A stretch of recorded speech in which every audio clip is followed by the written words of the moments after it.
Antonio. But enough of this palaver. Let's get the show on the road. All right. Good morning, everyone. Hola. We were just discussing the Fez thing before the fucking show. Oh, my God. A lot of different opinions in this room. You know, I speak from a place where this sounds way too familiar. This me, narcissism. Oh, my God, I'm heated up. Heated the fuck up. No, I think we're all on the same page here. If you didn't hear it, Ron and Fez had an amazing radio show yesterday because Ronnie's showing that he's kind of had it. Oh yeah. With the situation at hand, which is that he does a radio show with a guy that doesn't really speak anymore. Which is and Ronnie is the one. Sitcom-ish. Ronnie is the one that is sitting there, and he's the one that's not sure what he wants to do with his future in radio. Right. And some of the options that are milling around in his head is to fucking just walk away. It's either walk away or just reinvent himself. He wants to, I think, take a ship down to the Panama Canal. Yeah. And just be work on a ship. And then you got Fezzy like begging and pleading not to do what's going to be done, and Ronnie's sitting there like there's nothing that has been decided. And Ronnie's so fucking faithful to Fez, way more faithful than I would ever be with anyone in my entire life, by the way. Is more than willing to bring Fez along to whatever the fuck the Ron and Fez show becomes. Yeah. So it was sort of sad when Fez cried at first, and then I was sitting there going, enough already, because that's going to affect what Ronnie's thinking. I was saying it was sad in a movie way. Like when somebody says something like that. Right. Because he was literally weeping, begging Ronnie not to change anything with the show. Right. And but he thinks that the people down the hall are making those decisions. Right. And Ronnie, I don't know how many times he could tell Fez, is telling Fez, no, this is all me. Right. I don't know what the fuck to do anymore, because he's really frustrated. He said it in that hour yesterday where he doesn't want to come in day after day and think the whole world, there's something wrong with the entire world. Yeah, he wants to just have fun. He wants to do like pot talk like he did growing up, where he wants to just shoot the shit and have fun every day. I think Fez knew more than he lets on that it was Ron. I think deep down, like the idea of saying, hey, look, it's almost like they're both talking about the same thing, right, but using down the hall. And I don't think he's lying, but I think they're both using down the hall to avoid going, look, I know you. I think it's an easy face-to-face, like, yeah, hey. I think deep down he knows. But the problem is Fez doesn't listen to anybody, including the guy that has had his back for, I don't know, how long have they been doing it? 20 years as well? Yeah, a long time. Holy fuck.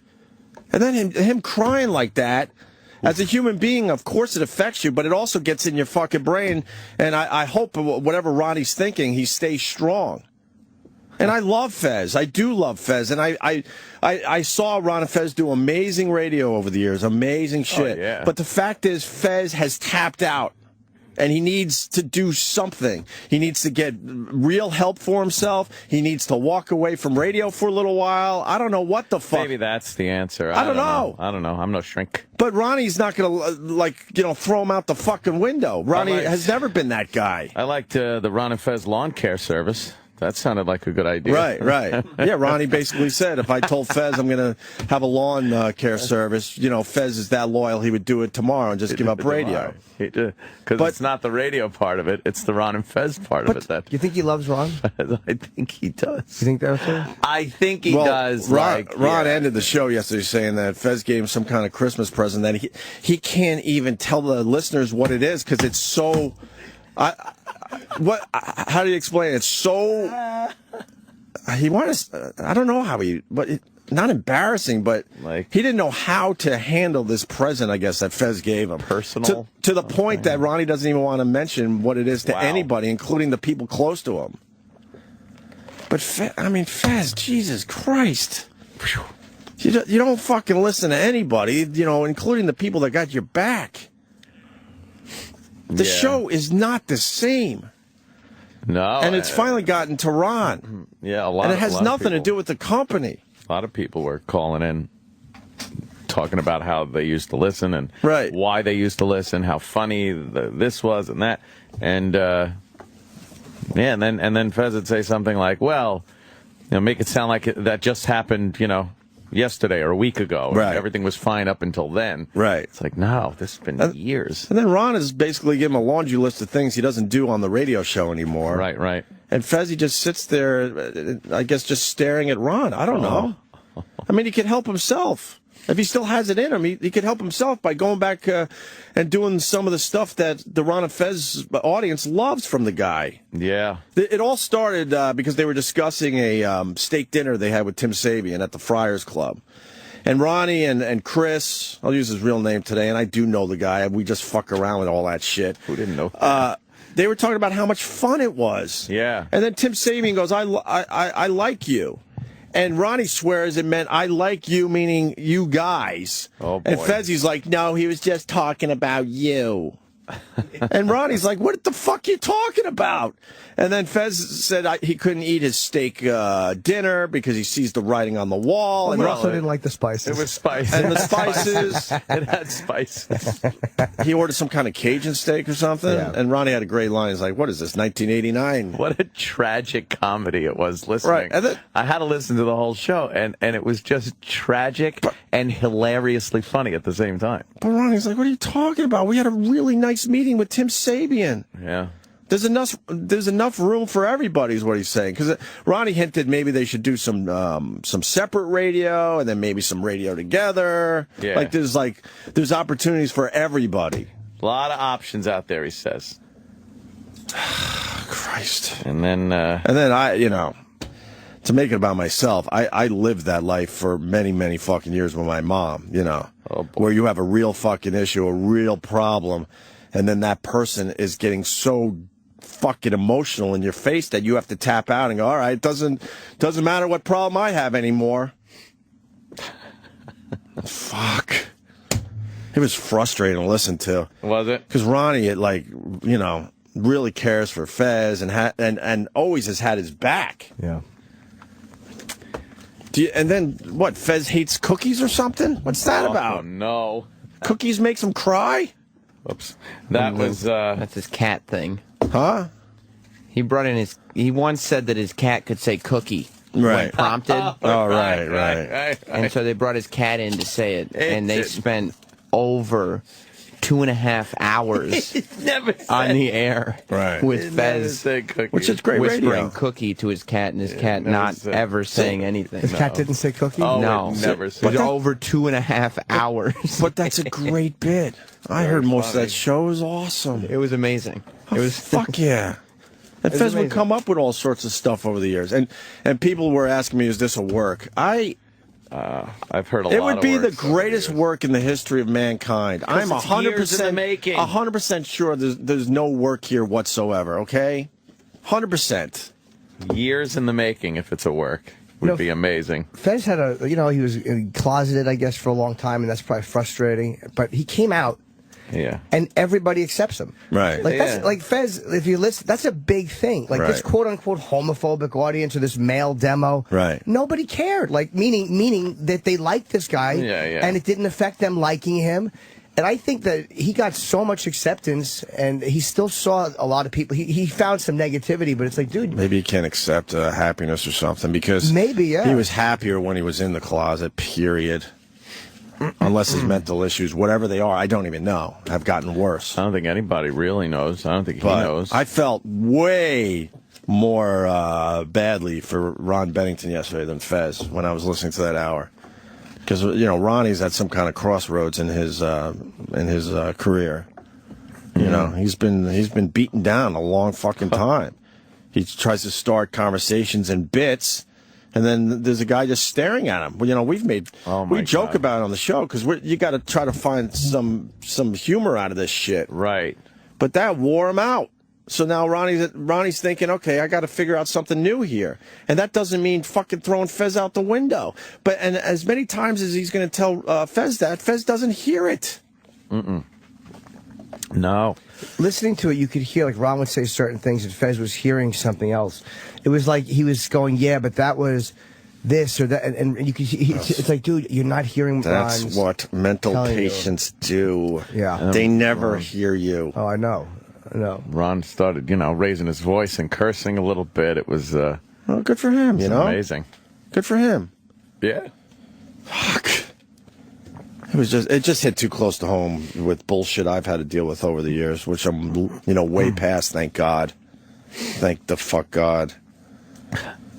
God. What do you got? What part you got? There was some great moments where the analogies would come out and the like cliche kind of sayings that were Fez would say that were all wrong, like put a bullet in his pocket. Right. And Ronnie, how many bullets in your pocket? and then there'd just be silence, and Ronnie would just come back with, that isn't even a saying. Dude, there was so many moments of silence. Yes. I looked at YouTube. I thought the player hadn't caught up, and I'm like, then I hear, all right. I don't even know what the fuck you're talking about. And then, I don't know, Ronnie. and then, Ronnie did our show recently, and then, like, Fez had some kind of weird problem with that when Ronnie went in and did his regular show. It was more than a problem. I mean, he was... like, Ronnie couldn't even enjoy the fact that he just did radio with us. Fez cried the whole show on the Friday that Ron did this show. Because he did our show.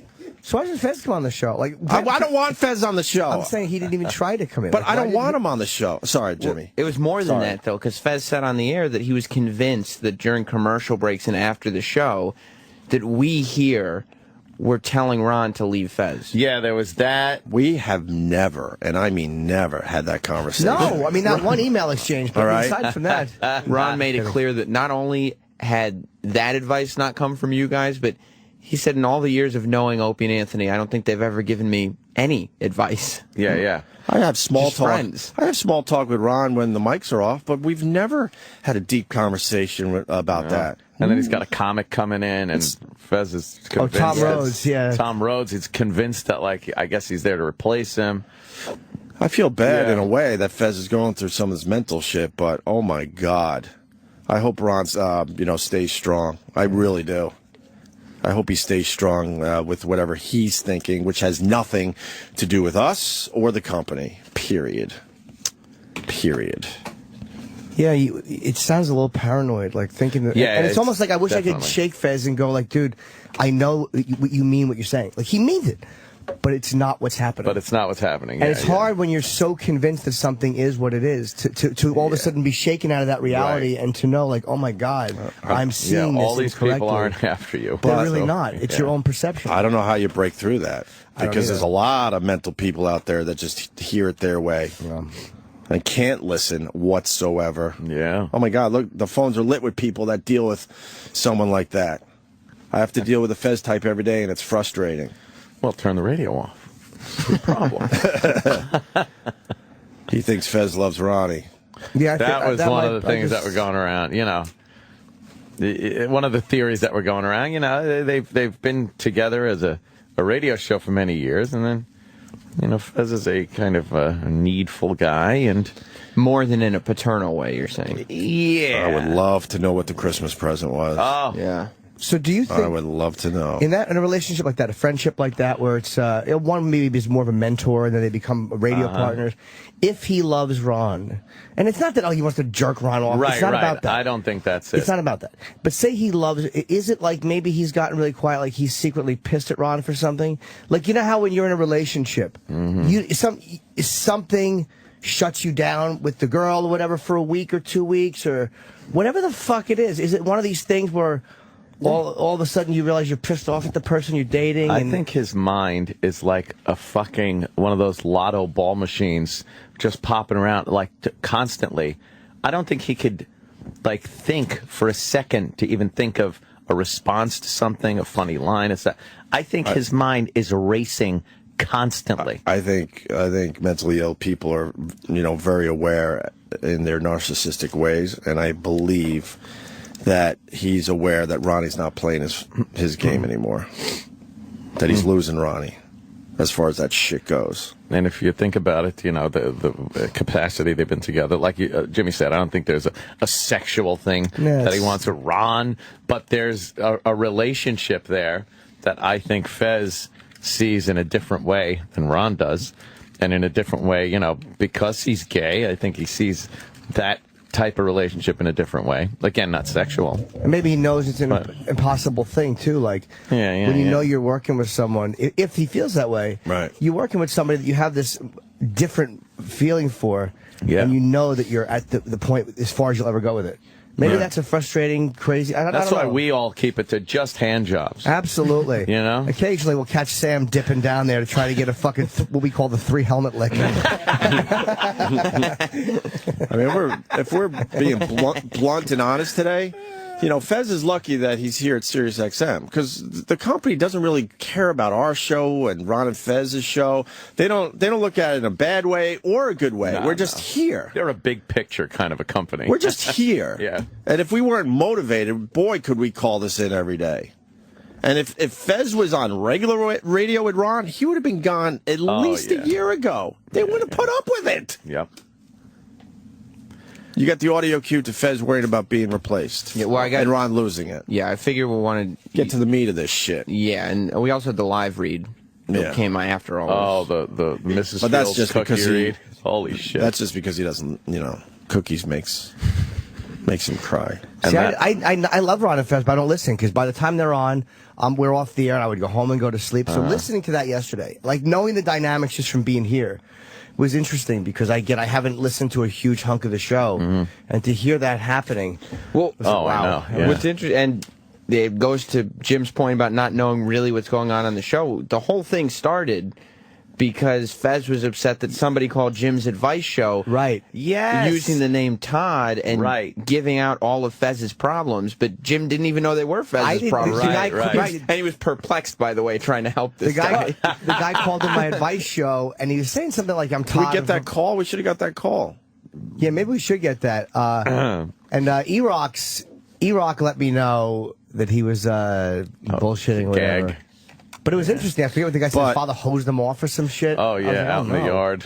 But here's the problem with that. Oh, boy. So I heard it loud and clear. Fez thinks it's an inside job. Oh, yeah. Fez thought that whole thing was an inside job. That somebody actually called up. Well, the devious Sam Roberts probably put it together. But Fez thinks that, you know, it's an inside job, meaning someone that most likely works close to either us or Ron and Fez. Right. Even though it's pretty obvious that the guy just listens enough to the Ron and Fez show where he picked up on all the things he needed to. I have the clip from Jim's show if you want it. All right. Until I get bored, and then... Yeah, but you don't want to... Oh, what happened? Sam, your lies are overwhelming. We have Todd in New York has severe anxiety. You know, it's funny, Todd. I go through the bouts of this myself, which makes it hard for me to trying to help. How are you? Yes, it's so funny listening to Jim trying to help this guy. I have a business partnership, and lately I've just been showing up to work, and I don't pull my side. Get my name. Oh, I would have known. Oh, no. Sorry. Just because of just because of the Todd in New York, I got a partner. You know, I didn't anxiety. even know Fez's name was Todd. Oh, okay. I swear, I didn't know Fezzy's name was Todd until yesterday. It's easy to say that now, but knowing what we know, but I don't know. I think I might have picked up on this. Dude, when I see the phone screens, though, and I see one guy, like, drinking, kind of want to kill myself, and then this guy with that, this wasn't so outlandish. Him saying that he didn't pull his share in his side in the partnership. Like, all right, it happens. Yeah, there's some damaged people listening to this. There's channel. Nothing but fucking creeps call my show. This guy was like the healthiest. A business partnership, and lately I've just been showing up to work, and I don't pull my side, yet my name's still on the business. Okay. And my business partner's been getting really upset with me. Sure. What are you anxious about? Anything in particular? Everything. My sexuality, my mother. Okay, well, those are big things. So are you straight and you think you might be bisexual or gay? He's trying to help. I think I'm asexual, but I think I'm gay. Okay, wait a minute. So, asexual, you're concerned because you don't get the urge to have sex very often? Oh, gosh. Right. Were you abused sexually? Not really. My father did hose my ass out in the driveway once. What do you mean he hosed This guy knows all the details. He knows all the little bits that have come out over the years. your ass out with a real hose? Yeah. Now, why the driveway? That's kind of publicly humiliating, no? Yeah, it was. So what was the motive of that? I'm not sure. My father recently died, and I think he might have been a closet homosexual, perhaps a pedophile. I'm not sure. Jesus. Wow. Oh, is this fake? Are you joking? That was E-Rock indicated.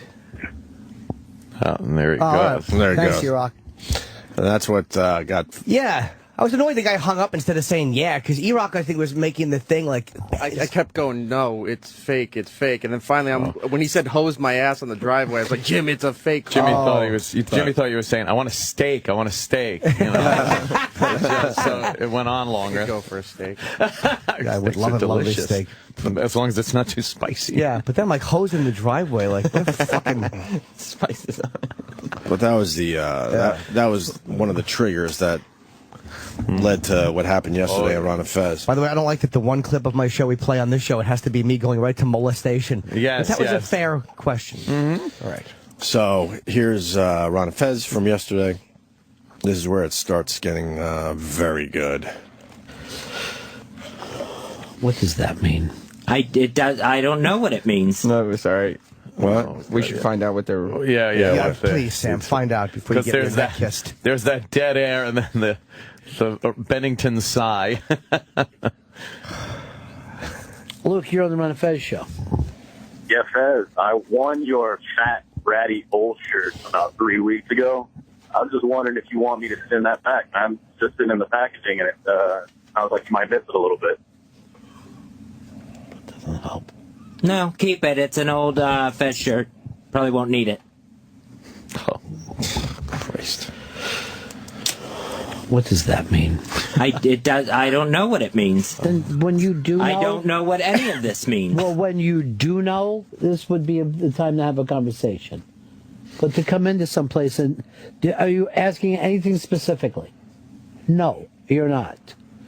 You're just saying you don't know what things are. How could you not know what things are when you sat there and had the dinner?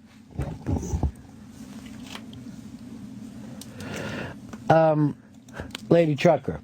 Oh, no. Yes, Fezzy, what are these changes that you think are going on? None of your fucking business. You know, I don't want to put ideas in people's head, and it's really none of your business. Oh. Then I wouldn't bring it up on the fucking show. If it's none of her business. I don't know what the changes are. I know Tommy Rhodes is coming in here tomorrow. Oh, no. I don't know what that's about. Why is all of a sudden, I didn't see his name on a booking sheet or anything. I don't know why Tommy Rhodes is all of a sudden coming in here. Tommy Rhodes is one of the best fucking comedians on the planet Earth. He's an old friend of mine. He's an old friend of ours. And he's stopping by tomorrow. It just seems weirdly coincidental. In what way? Because I don't know what's going on with me in this company. Yes, you do. I was expecting to hear last night. And the Russians are trying to take over, and the colonel left the messages in the Dropbox, but I have to do the mathematics. What's that from? Beautiful Mind. Oh, yeah. This is like... Yeah. Go to Fez's house and there's just fucking magazines and newspapers stuck to the wall with threads connecting words. Supposedly no one's allowed in Fez's house anymore. Maybe, They said he announced that on the radio, I think. Yeah, a couple days ago, they said Fez stopped cleaning his house, so he doesn't want to Getting new radio transmissions from the military. Did he stop cleaning his house? That's what they said on the show. Oh, boy. It seems weirdly coincidental. In what way? Because I don't know what's going on with me in this company. Yes, you do. I was expecting to hear last night at the going away party. Going away party. Jesus.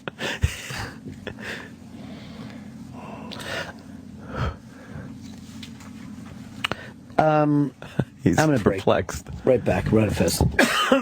Right there, he's just exasperated. And incidentally, here's the important part that no one's picking up on. Right. How about fucko Tim Sabian takes this show out for a nice steak dinner at the Friars Club? I was thinking the same thing. Tim, how about that? A bunch of steaks for the boys. I was thinking the same thing. We're in his fucking little shitty office down the hall every fucking meeting, and they're living it up at the Friars Club with spicy laughing their asses off. Talking to Jerry Stiller. Jerry Stiller having their spicy steaks. Most of them were laughing. Yeah, one guy not wasn't. happy. We're sitting here in this fucking hovel. A hovel. I live in a hovel. One guy couldn't read the room. Holy shit. You want to continue with this? Oh, yeah. Oh, yes. All right. Yeah, I just wanted to ask Fez if he feels that he's being selfish, that he would get mad that everybody around him wants to change things because nothing has changed with him, and they just want to move on. And you're getting mad at Ron and these guys. I don't understand it because it's you that's has to make a change for everyone else to feel happy. Do you want them to just sit and be sad all day while they have to do their job? They want to be happy too, I don't think it's selfish to just want to know what's going on in your own place of business. Can you pause that real quick? Yeah, that was not in that moment is probably what's the most frustrating. Is like that guy asked a legit question, right? Yeah, and it's like, Fez. It is selfish not to be. Fez is right. To be concerned about what's going on in your place of business is not. But selfish. that wasn't the point the guy was making, and that's not what's happening there. That's what he heard. But that wasn't the point the guy was making. He didn't even hear the guy talk. He just waited for him to stop talking. That was a legitimate question. That was a very legit question. Ain't fucking selfish at all. What else could be really going on? I mean, it's been years now, so what do you think? Why don't you fucking ask me, Fez, because I'm the fucking person. All right? No one down the hall. I'm the fucking person. Ask me instead of anybody else. I don't know if I want to keep hearing bitching every fucking day. Oh. I'm going nuts with it. I started getting spaghetti against the wall flashbacks. I was listening to this and I'm like, oh no, Daddy, please stop yelling. Stop yelling. I got a stomachache. Oh no. Just between the two shows, the issues and mental illness that runs rampant through this fucking room is astounding. That's what makes for good radio. Oh my God. As long as we keep it together. My God. Fez, glue yourself back together. Fucking duct tape your shit back together. Yeah, Fez, you're still standing. Like Fez doesn't understand. Like you just got to start. It's all up to him. It's up to you, Fez. Whatever that means. Yeah. If that means taking a break from radio, getting better help, I don't know. I don't live in his world, so but something's got to change. When you get the benefit of the doubt from everyone around you for years, you might have to turn that old viewfinder around on yourself. Because everybody likes him. Yeah. Behind the scenes, we like you, Fez. We really do. I'm not being polite. This show is too self-destructive to be overly fake polite to Fez. Right. Yeah. And we like you. And everybody wants to see you succeed. Except for the constantly scheming Sam Roberts. Yeah, and the company in general, and and all that talk. Down the hall. But no, everyone's rooting for the guy. In the halls, he's still a fun guy, actually. I see him every day. He's fucking pleasant. He's very nice. Right. And then, I don't know, something with his confidence when he comes in here. Yeah. Continue that clip there, Sam. Bitching every fucking day.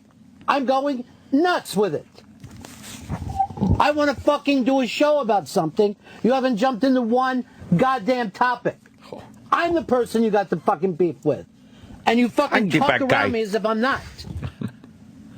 I'm not talking around you. I'm fucking telling you I don't know what I want to do, and I've been upfront about that. And if the people down the hall want to fucking scramble to offer us each some things to do, then that should be a good thing. But I'm going fucking crazy from the craziness. It doesn't feel right with them scrambling around thinking of stuff because that was always me and you. Why would I scramble around to do this with you if you're going to fucking do it with me? You are unhappy. I can't make you happy. Don't blame that on anybody else. What an odd discussion for two men to be having. If you wanted to do fucking radio again, we would. But are you doing radio today? Are we getting into any of these topics? Or are you just bitching?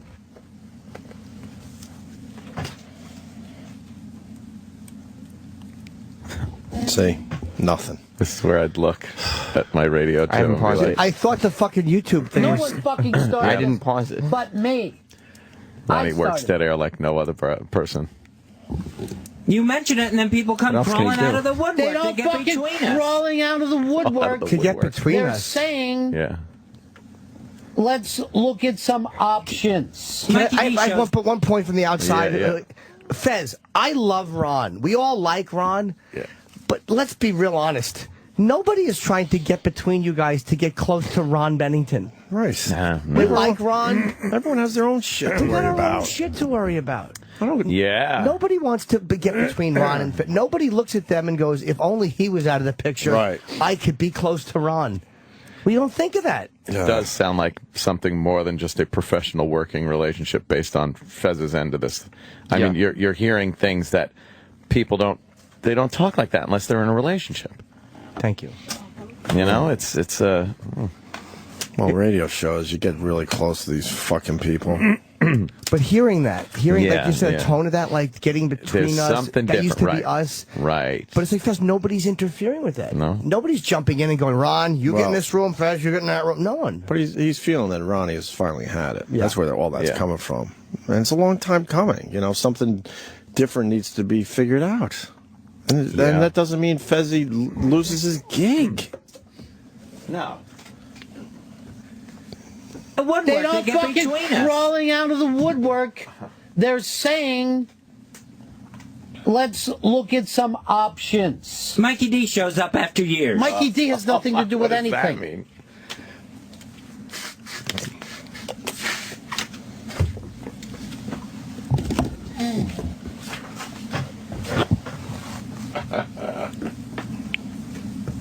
I've told you before.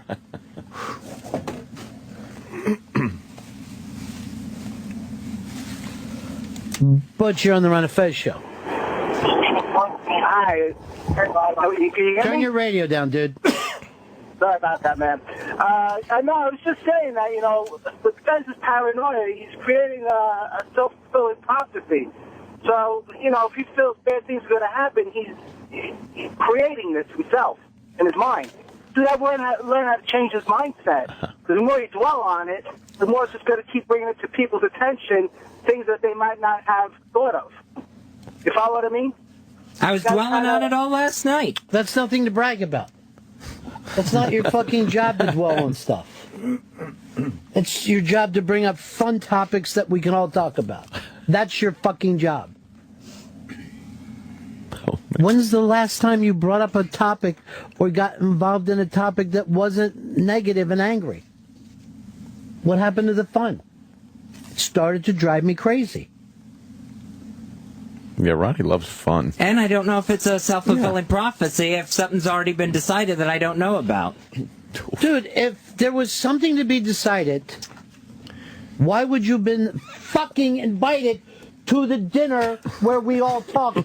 And so was Chris, because this affects Chris's life. Who's Chris? Pepper Hicks. Oh, okay. Chris Oh, Stanley. what? Yeah. That guy? He's a Chris, producer for the... Chris and Stanley and Pepper and Hicks. Jesus, that's 5 people. Yeah. See, but Fez That must knows have been something. an expensive dinner. Yeah. He smells something. It's almost like you smell smoke in the room, and you know you smell smoke, but he's misidentifying the source of it. Right. But the fact that he smells smoke is right. But it is crazy that he thinks people are talking about him behind his back when he's there for the conversation. Absolutely. Yeah. And he's in denial that it's Ron who's changing. And he Ron's thinks not people, even- he thinks people got in Ron's ear. Right. And that's absolutely not true. That's it. He's in Ron's been denial. a fucking saint. Ron is changing. And Ron is changing. Yeah. But he And for thinks being open about it. He thinks that can't possibly be true. There are people talking to Ron. They're talking in his ear. And even when Ron came to me and said, hey, buddy, do you want to do a show? I was like, you know what, dude? I'm not going to be happy with that. Have fun with that was that. public information. Have fun with that. You're terrible. Have fun with that one. Nice Can't wait for dinner. later on today. Ron will have to tell Fez that was a joke. Well, I don't know if it was. Where's our Tuesday? What do we got? The meeting in his fucking Tim's glass sarcophagus down the hall? Is that it? Or do we get steak? No, we don't get that at all. They'll probably bring in Steakums and fucking make them up in the steak. You know how smoky that room would get. That'd be great. His tight. I bet you they made him fucking take the drapes off his window because you would pull his slacks tight. And you'd have to, like, look left or right where his cockhead was. Big ball bag. Tim's vibe. He's fucking shuffling some Steakums in a pan. We heard your immediate destination. Stop playing with yourself through your fucking pockets. Chatter, Maryland, this whole situation started last week when Ron sat in on your show. Yeah, I want to say that again. Oh, yeah. Ron had a really good time, was feeling good about himself. He was just sitting around throwing the ball around, fucking laughing and joking, all light and easy. And he says at one point during yesterday's show, he said... Because of course, Fezzi was upset about these guests that he apparently didn't know about that were coming in. And Ronnie's like, I just want to talk to somebody. He goes, I'd have my old lady, the neighbor, come in just so he can talk about something. Right. And then he goes on his show and has to feel bad about the fact that he just did our show. That's all that was. Yeah. He likes to do our show from time to time. Why would that happen if it was being fucking sneaky? Because I thought something was going to be said last night and it wasn't. Drop. That's like the fork with the finger of God. It's not paused. No. No. Mm-mm. I'm going to jump out of this fucking building one day. I'm just going to go to the goddamn window and jump out of the building. It doesn't even make sense. Wow. Lorenzo, you're on the Ron and Fez show. All right. Well, after that, I don't know what to say, but yeah, people are pretty annoying. The guys that do the inspirational quotes all the time, constantly. But you got to look in, man, to see the outside world. All day, every day. Yeah, well, you get those from a lot of women. There's women in my family that would like to send me that stuff yeah. And sometimes I fucking change them up or come up with the best and send it back to them.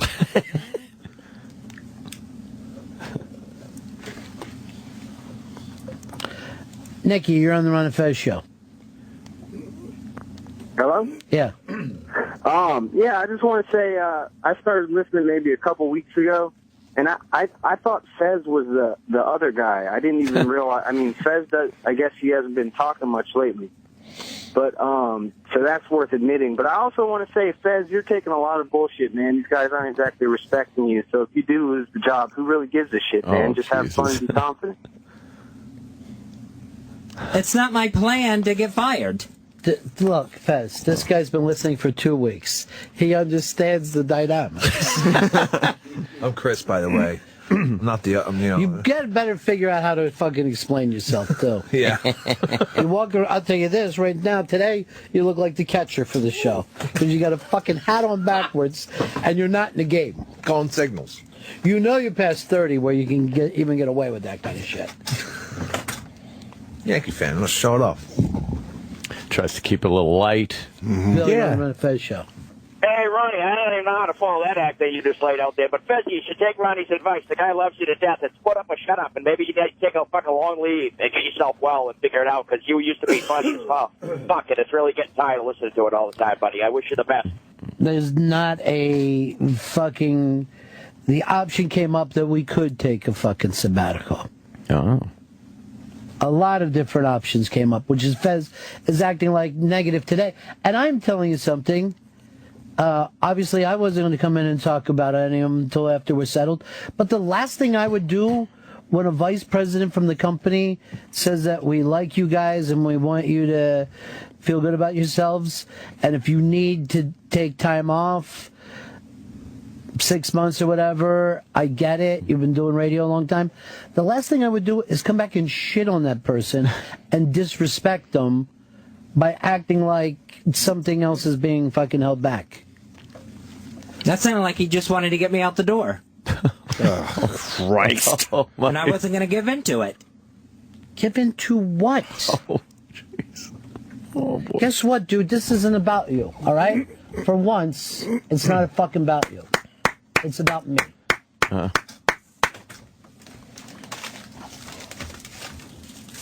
And that's why I didn't fucking go in there and say, I want you to fire Fez. I know you would never do that, but I don't know what other things are operating around here. God damn it.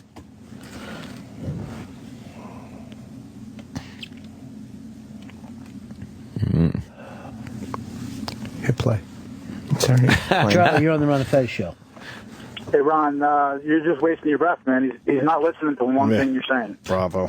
No, he's not. Whatever the expression is, hearing you but not listening, whatever that stupid expression is, he's hearing your words, but he's not listening to anything you're actually wrong, saying. dumbbell. Listening, So not hearing. you're just wasting your breath by even getting mad or whatever.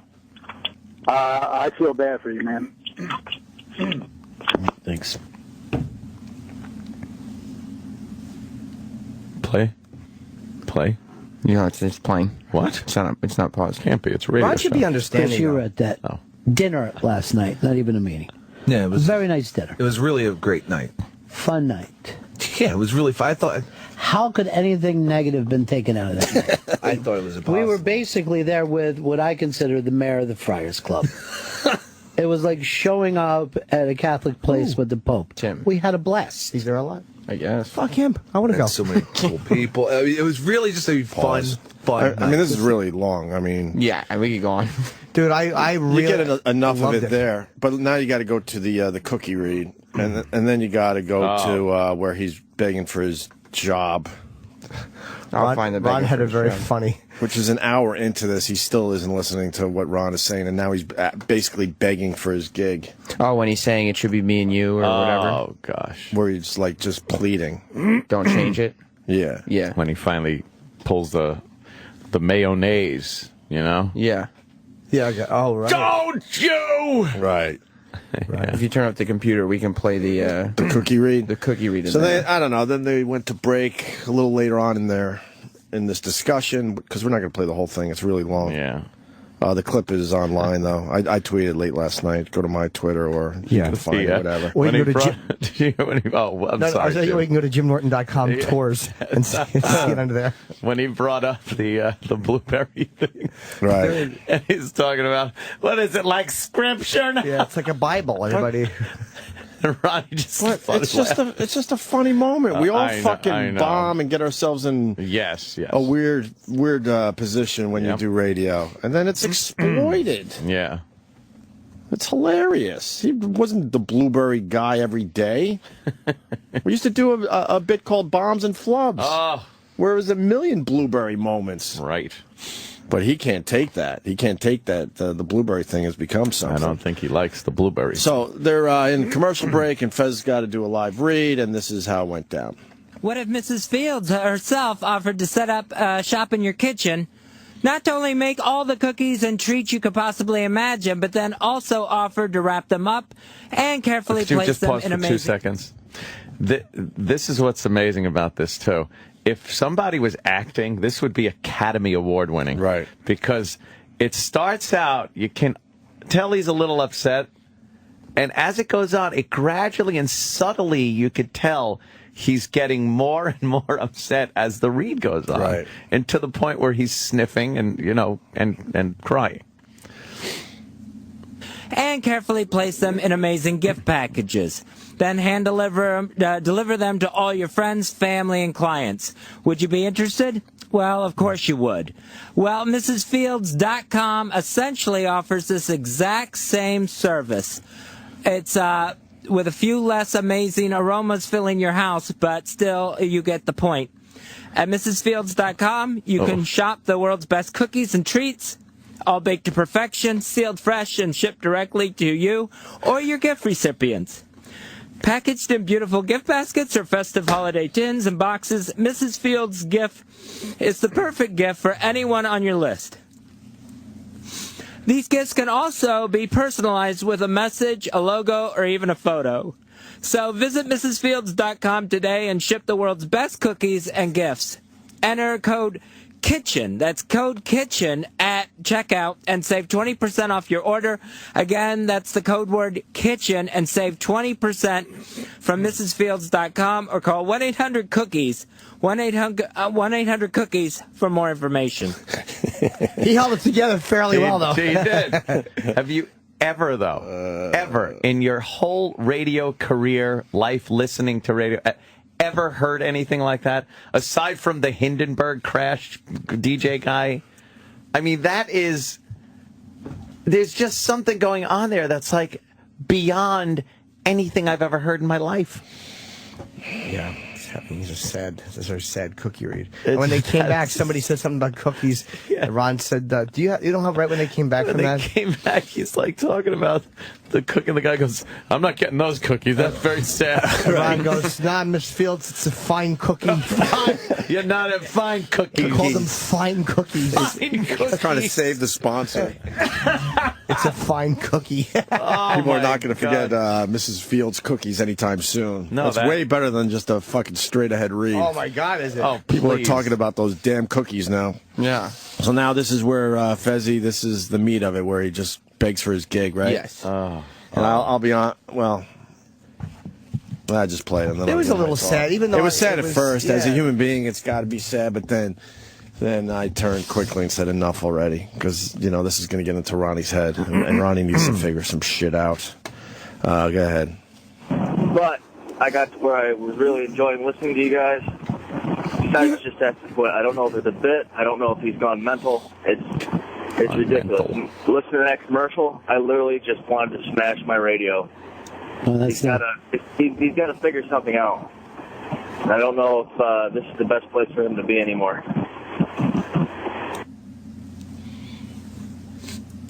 What happened? The video's still playing. The show's still playing. Oh. Seriously? Yeah, I'm sorry, I was just getting emotional during the...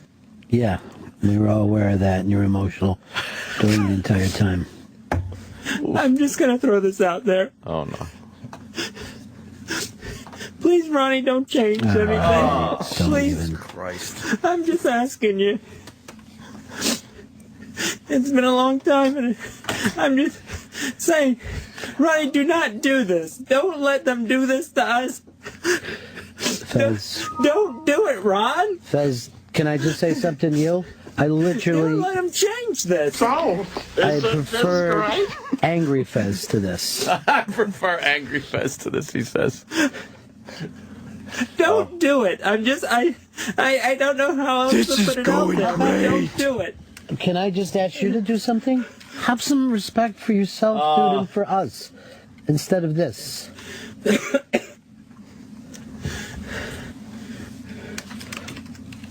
OMG. Yes, John Montone. OMG, indeed. Still playing. This is what everybody wants. Nobody Don't let wants them do it. Nobody wants any of this. Don't let them.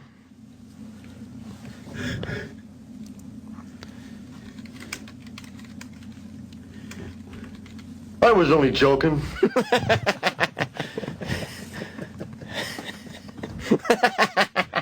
Oh, my God. He started to touch me. He started to grab me. I told him to stop. He didn't stop. I hit him back. And then he got really angry. He pushed me out of the car. Be more funny. Now go home and get your fucking shine box. Okay, Bucket, what's next? Oh, no, that's going to be a problem. Oh, boy. Oh, no.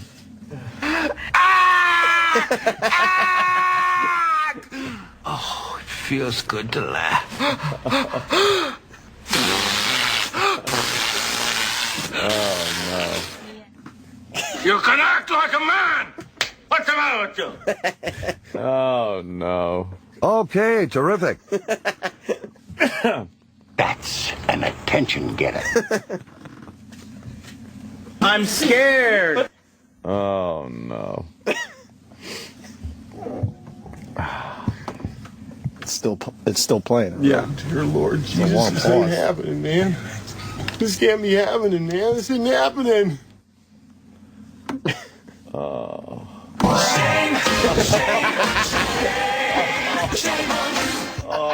Oh, no. You folks fell on your face. You get an F- in my book. Don't you do it! Don't you! I got nowhere else to go. I got nowhere else to go.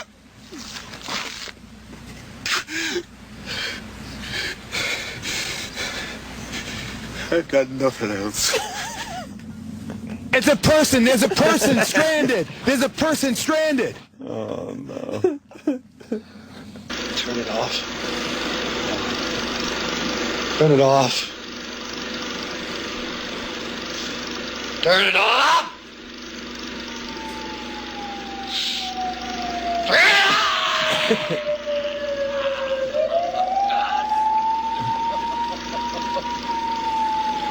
Turn it off, please. Is this real life?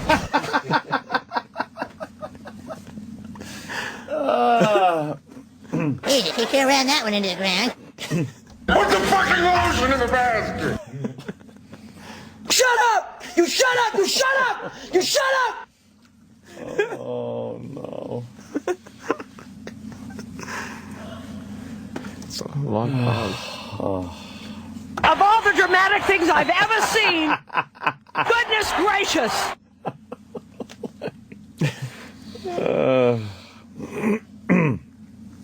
Pardon my French, but you're an asshole.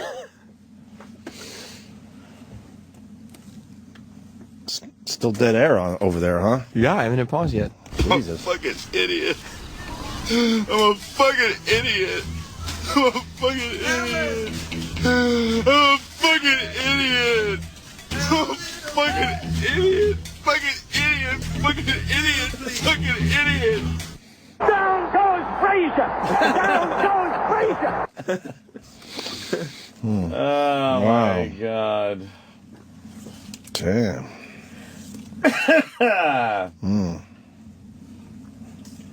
Yeah. The attitude dictates that you don't care whether she comes, stays, lays, or prays. I mean, whatever happens, your toes are still tapping. Right. That's funny. Makes sense.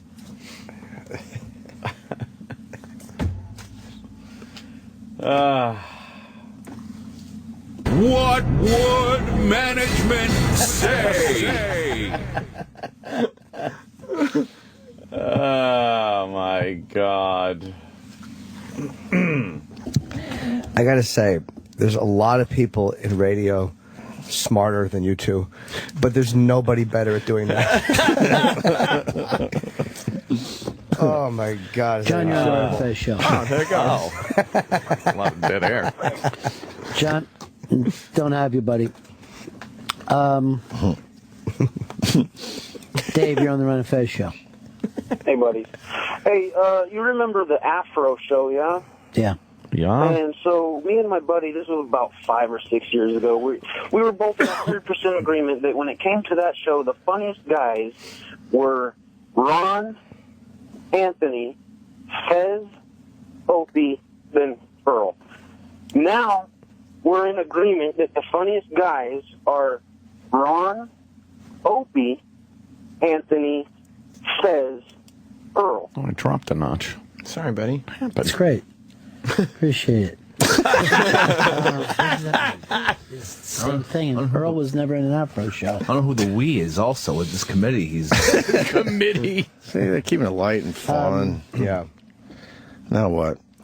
Is that it, or does Fez come back again? I honestly I feel terrible, obviously.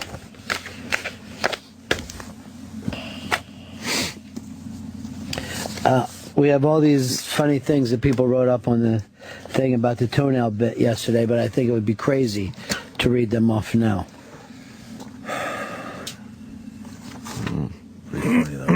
I know, they're hysterical, but the... Yeah, then they go into their... Is that about it? Or yeah. Does Fezzy come back? I think he does. A little bit. You get the point, I guess. After that, kind of lost it there. Yeah. That was like almost an hour in. Yes. An hour of Ronnie basically saying that there's no shit going on down the hall. It's all him. And Ronnie's trying to figure out what he wants to do. And no one is influencing his decision. It's just all in his head. Fez decided to completely ignore all of that. Let me ask you, and then have the huge breakdown. Please don't do what they want to do. If Fez started talking more and really kind of coming back a little bit and doing some bits, do you think that Ron would be so happy just to have him back doing his? Oh, hell yeah. Yeah, of course. absolutely. He doesn't want to walk away from Fez. No, he wants no. to do the Ron and Fez show. He wants to do the show with Fez, but Fez isn't there anymore. So that was, but the whole when he just started losing it like that. Yeah, oh it's a my little God, sad. that's crazy. Because I do like the guy a lot, I feel and you bad. see him in the hall, and you're right that he's comfortable. It's like you feel like you're talking to a confident guy. Yeah. But you're right. Something happens when he comes on the air where it seems he loses his confidence. yeah. We got Steve the therapist, this idiot. Hey, Steve. He's fluid in his mustache. Down on the couch, and he needs some tissues, absorb some fluid from your eyes. Maybe a doctor like me birthed him and stretched his head out a whole lot and then crammed it back in with a crowbar because I didn't know what I was doing. Go ahead, Steve. Good morning, it's the attention-seeking idiot.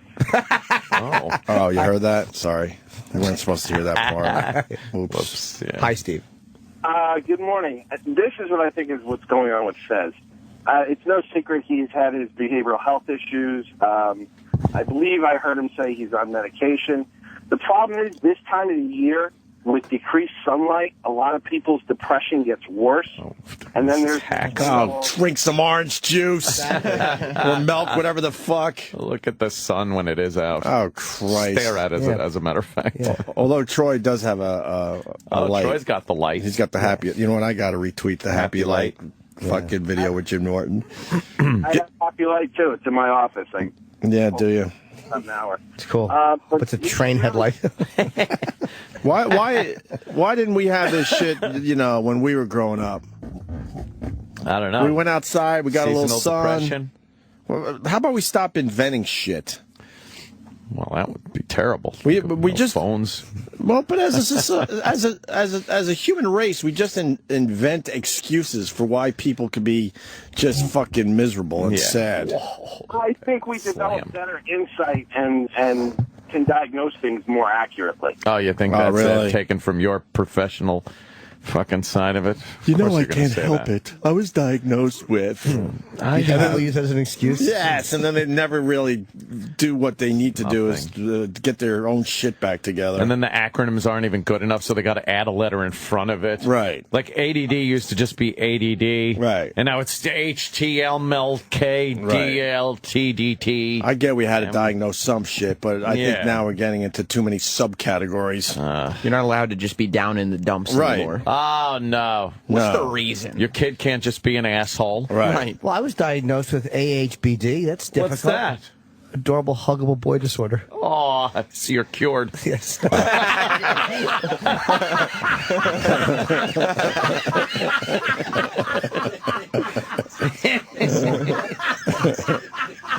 Oh, Jimmy. Oh, is that fucking quick?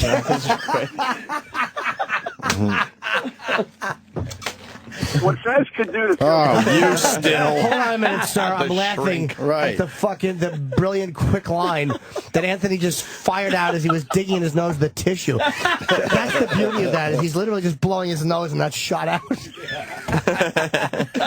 I spent 8 minutes trying to figure out letters, and he fucking pow. Wow, is that quick? After this caller, can we just hear the lightning fucking speed of that? Go ahead, sir. Yeah, the shrink is back on the phone. Go ahead. For Fez to feel better, all he should really do is score a pair of tickets to Jimmy's upcoming show. Oh, Christ. in New York. Sir, it's not about that. The 20th and 21st. But it's not about that, please. Summarize, Fez. Go ahead. In summary. Fez is run in total by his insecurities and anxiety. And it seems to me that he's probably got a very unskilled therapist who is just about keeping him in therapy with minimal progress for the bucks. I don't know about that. I don't think you can blame the therapist. Therapists can only do so much, as you know, sir. And I think they've changed therapists he has. I don't know, personally what's going on with his therapy or anything, but obviously he needs a little more help there. Yeah. Absolutely. I feel bad because I remember the old school Fez. That's the worst part of it. Is, you remember old school Fez back at NEW in the early days, Sirius and stuff like that. and it's like, oh my God, that's the same guy. You go from such a extroverted, fun guy to this introverted, just like, and you're like, what the fuck could have happened there? I think that. This is my idea. I think Fez, and this I sound trite, should just act as if. Meaning, I know you feel like everything is fucking done and finished.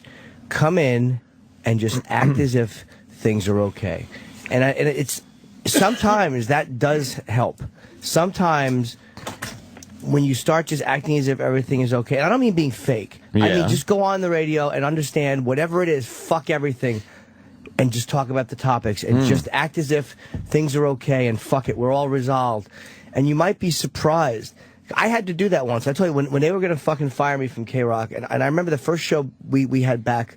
They were going to fire me. When I had that talk with Minnelli on the phone, and but that had nothing to do with us. We never heard that. I'm not saying you. I'm saying me and Minnelli talked on the phone.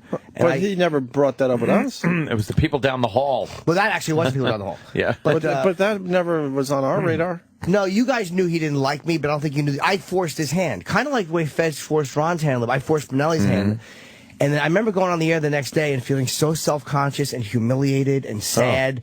But I'm like, you just got to act as if. And it was actually a really fun show. And I'm like, just act as if. Everything's cool. And it was. Everything became okay. And again, I don't mean being fake and a phony, but sometimes you got to realize that, as corny and trite as it is, feelings aren't facts, man. Just fucking realize that you might be seeing it wrong. So you're saying management wants to fire Fez? K-Rock management probably does, yeah. I mean, Minnelli's blaming him. But no, I think that he should, and that sounds silly, but sometimes you can't, what they say, you can't think your way into good acting, you got to fucking act your way into good thinking. Just begin going through the motions and everything. But Fez is not even going to hear that either. So. Maybe not, but I mean, that's what I would tell him. It sounds very simple. He doesn't hear any of this stuff. That's the major issue here. Jimmy's advice is spot on. Jimmy's always got very insightful behavioral health. Jimmy, I love your advice show. You're awesome. But I remember that just when I was a much different situation than Fezzy, but I remember the humiliation and the fucking, I felt like I was completely alone on this. Man. I really did. I was sitting there at K-Rock and going on the air. I didn't want to jump in and talk, and I didn't know what to do. But again, it was a rough spot. That. But you know what I mean? Like everyone hits rough spot. It's part of it. It's part of life. It's part of any job. And you work through it, and everything's okay after that. So, Fez, this could be a fucking time Fez looks back on. In 5 years, Fez could go, oh, my God, what a dark fucking time that was. I was going through this medication shit and having a hard time. And, whew, you know, you could do that. Yeah, You're not out of the game, Fez. You're still here. Yeah. Stop acting like it's been decided, and you don't have the noose around your neck. You don't. You right now might be looking up at the executioner's thing, but they have not put the noose around your neck, and neither of you. We're all talking about Fez. Yeah, but I mean, it's a radio. That's one of the issues Ron has, because he said it. It's not about you, Fez. Yeah, that's true. This is all coming from Ron. But Fez is the one who... Once again, we all focus on Fez. Because if Fez changed, Ron is okay moving forward with him. Right, of course. You know what I mean? Ron doesn't really... With Ron, it's like, however much of the situation you can handle is the only thing you can tell. And Ron, Ron's not having the same... Ron's got different tools for handling this stuff. Yeah. Didn't he wrap up the whole thing? It's not on that video, but it's on another... It's on another site where they wanted me to, sign up for. Yeah, I didn't do that. So I bailed on that.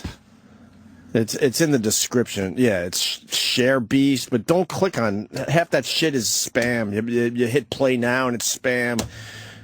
Like none of that what is ever works. Share Beast? Those big links that say download and play now. What do you call Share now after all that plastic surgery? You could try it. I tried. Wisconsin, you're on the Ron and Fez show. Oh, it was that easy, huh? Man, Yeah. Hold on, pause. Over now, but See, but it says download, play now. I clicked all those, and it's just that tiny little play. Oh Yeah, my that's God, all what it an is. idiot I am. No, I did the same thing, dude. I did, right? I didn't click anything. I said nope, and I went away. Well, it was clever on their part, but then I bailed and said, you know what? I'll never use Share Beast. You know what? Fucking sneaky. Another clever, sneaky thing they've been doing lately that I've noticed on Twitter. If you click on the link that has like, hey, here's 15 pictures of the hottest celebrities or something, and like, oh, and they got the first picture, right? And then they got a bunch of links that say next. text all around it that are big next. Sure. So you assume that you click it to get to the next picture, and it takes you to some fucking ad site. Shit. Meanwhile, the next you need to click on is this tiny little next. Dude, there's 6 buttons here that say download. Yes. Right. And I clicked None most of of them. download. Yeah.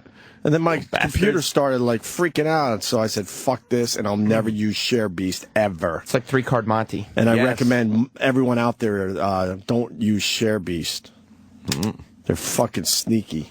Look at him. ShareBeast looks evil. It is evil. Little horns on him. He's green. One eye. Go ahead. I just wanted to tell Fez that he's begging you not to do this, but he's the one that's done it. You know, it's like that dude that cheats on his chick all the time, and she finally catches him for the last time and says, I'm done, and now he's begging, don't do this, don't end this, you know? Like, Well, I don't know. Just if it means anything to you, I just got a note that Fez is down the hall with, and I'll be joining him shortly. Oh. So, like children. Like children. They can't even finish the show. Like children. He was down the hall with Tim? Oh, Mark, you're... Wonder how that went. Sean, in Vegas, you're on the Ron and Fez show. Yeah, it is kind of over now. I just wanted to say, though, Ron, you've handled it pretty well all this time. The first show I ever heard was was Fez trying to talk to his cat and get the cat to say cookie. And I've, believe it or not, kept listening from there. I've loved you guys. Thanks, dude. Fez is awesome. But, yeah, dude, my heart breaks for him because I know as much as I love Fez when he's on, it's just not healthy for him. It's just not. All right, thanks. He seemed to feel differently. Fez seemed to feel very strongly. Just slight. That he didn't want the change to take place. Well, Fez never been a fan of change. Garth, you're on the Ron and Fez show. Hey, Ron. Hey, no matter whether I die tomorrow or something changes the show, no matter what, dude, I just want to say thanks for everything, man. That's been great. Thank you, my friend. I appreciate it. Exactly. What kind of call is that? I know which option I'm hoping for. We will be back here tomorrow, that much is for sure. I believe we have Susie Espin stopping by, and also the internationally famous Tom Rhodes. Oh, I heard Tom might be getting a gig here. Oh. I don't know if that's everybody chatter down the hall. Yeah. Oh, the halls are a buzz. Coming out of the woodwork. You want to keep going? Yeah. A lot of comedians out there on the road. Very few of them play the planet Earth the way Mr. Rhodes has. Bob, you're on the Ron and Fez show. Man, Ronnie, it's been a great ride. You got a fantastic show. I used to listen. I'm truck driver. I used to listen to you in Florida. He was on FM. He played some crazy ass band. I'd be out there right at the edge where it loses the signal. What? I'm going to the rest area and was sitting there listening to some off the rails shit. And then it's all of a sudden you went off the air when the end of the show. And it's like these guys were so fucking whacked out you didn't know when the show was I think the callers are shell shocked at this point. John H. News listens. They chase you guys that shit all the time. All right, I appreciate it, dude. And by the way, that was a completely different show than what I do now. Every several years, I honestly believe a human being must reinvent the way that they work. And that's what I was attempting to explain to Fez. I certainly feel like the show that he's talking about that we've always done has been like 5 different shows. Let's go over to Kevin. Kevin, you're on the Ron and Fez show. Hey, Ronnie, I'm just wanted to tell you thank you, and I'm proud that you finally stood up to that bully Fez. So, congratulations. I don't know if I did that, but Patrick, you're on the Ron and Fez show. Hey, Ronnie, I got XM radio in the special package for a few reasons, and you're one of them. So, are you gone, or can you tell me what's happening? Is your show over? The thing is, it's not been a hidden thing that we've been talking to Tim Sabian about doing something different. That has sent Fez into a fucking tailspin. An ad. Cough Plus chest Pop-up ad. That's well timed. Fuck ShareBeast. I'm serious. We can probably get this audio. Yeah, but I said that to Greg Allman once. Yeah. What a pathetic fucking company Share Beast is. I didn't know where they... In the middle of an audio clip that you're trying to listen to, they pop an ad on that you can't even click out of. Oh. It's all, you could go back to it. E-Rock, what do you think? You didn't hear me when I said E-Rock. What'd you say? You got that, E-Rock? No, I was dealing with something else. What were you dealing with? I have to ask. Yeah, what was going on back there? We were just going over timing something with the log. That's all. Were you on your back and she's squatting over you? Yeah. Was he dealing with something, Sam? I don't know what he was doing. Timing something with the log. I didn't have a clue. He wasn't listening? No, not for a second. E-Rock. Like, I would, in my dumb This is a mind, crazy house. It really is. I was thinking as soon as we even started talking about Share Beast, he would have been on there like, oh, let me just in case find it in the system. Right. Share Beast stinks. But then we played it from Share Beast anyway, and then I go subtly, I'm sure we can play it out of our system. You got the clip? And we talked for minutes. Oh, he's got Oh, no. I don't have the clip that he has there. No. Why? The log. You just went to that. I didn't have time to go through the whole thing. I have your other clip ready to go. You don't have time. It was just at the end of the show. It was a quick wrap up. Which you go to the end of the Ron The and other Fez clip show. I did ask for. Yeah, I have that sitting here waiting to go. Okay, we can hold that one, but how about the one Sam is doing? Right. I'd have to cut out of this one because this one isn't saved. Well, just save it. Take you 2 seconds. But a beep, but a boop. He wants to talk. Depending on what year.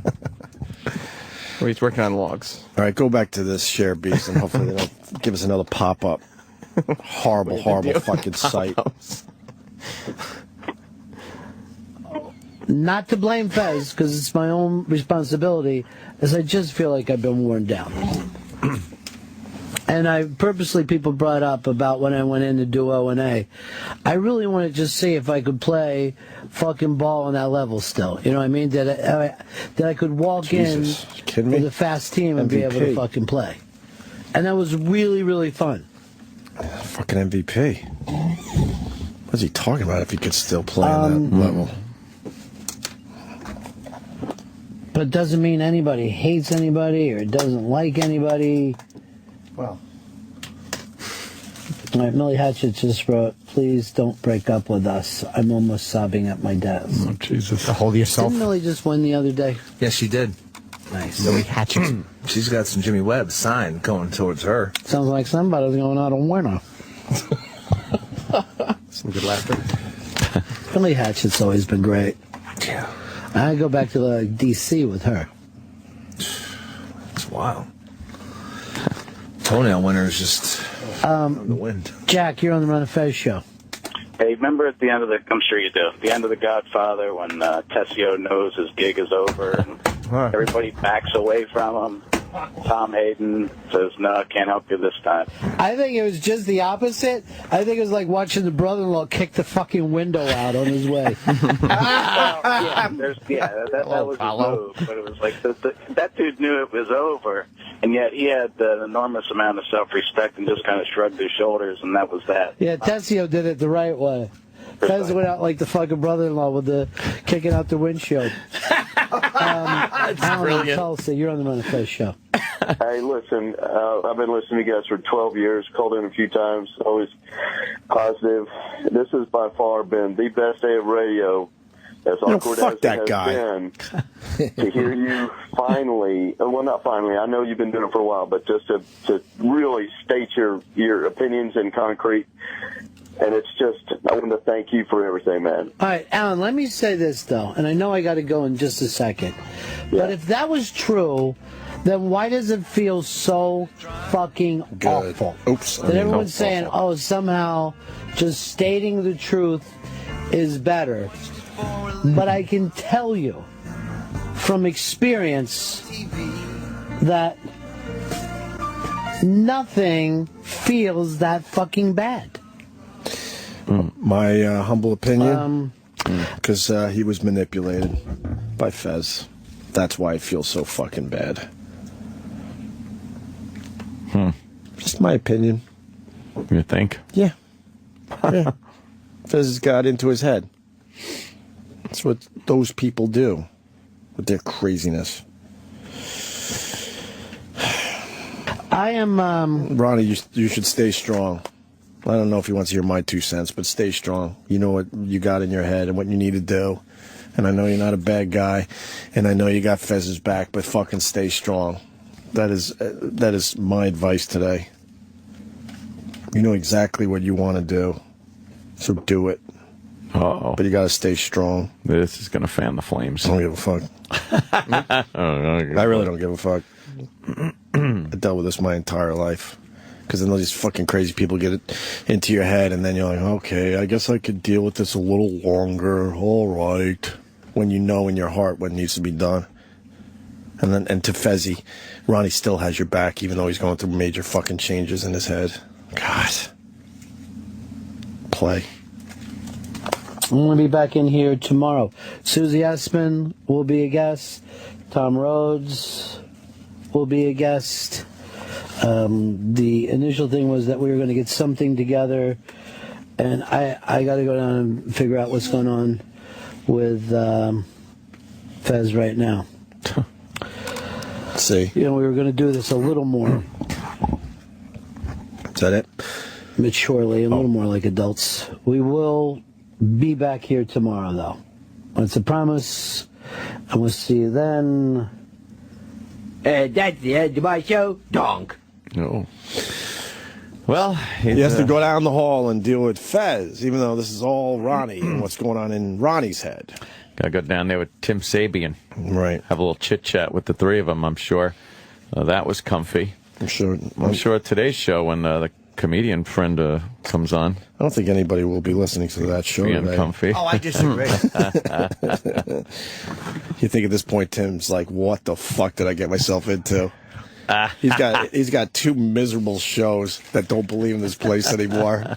Have fun, Tim. Trying to figure this out and remotivating everybody. You got them spicy steaks though, because this place fucking kicked us down. Yeah, Tim, how about you take the crew here out for a pepper-laden shitty steak? Yes. I'd love a nice spicy steak with my pal Tim. Oh.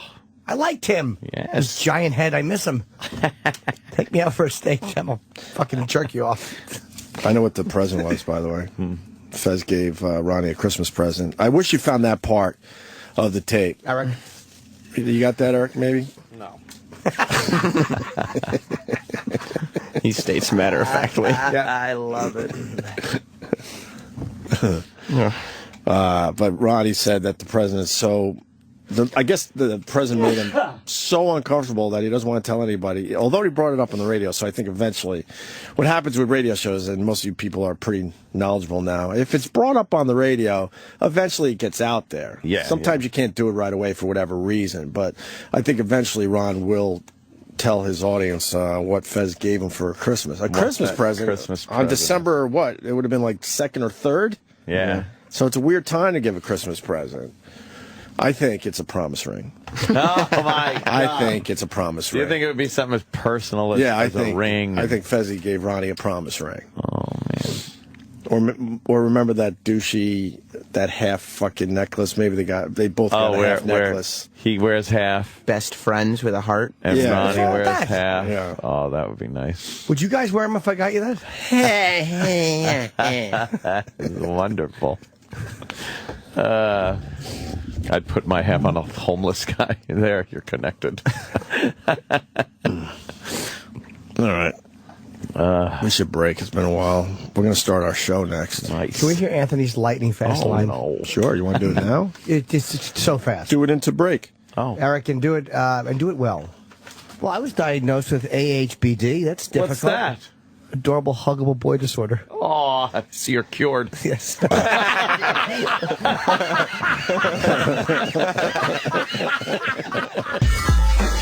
Opie and Anthony Show.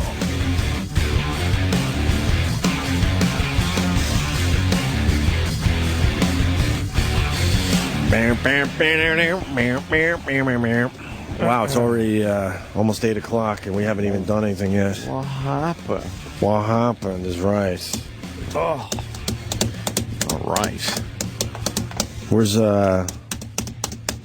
Travis today? He's out. He's out. He's out. Oh. Everyone step up in his place today? He had something It's a loaded to do. question. Huh?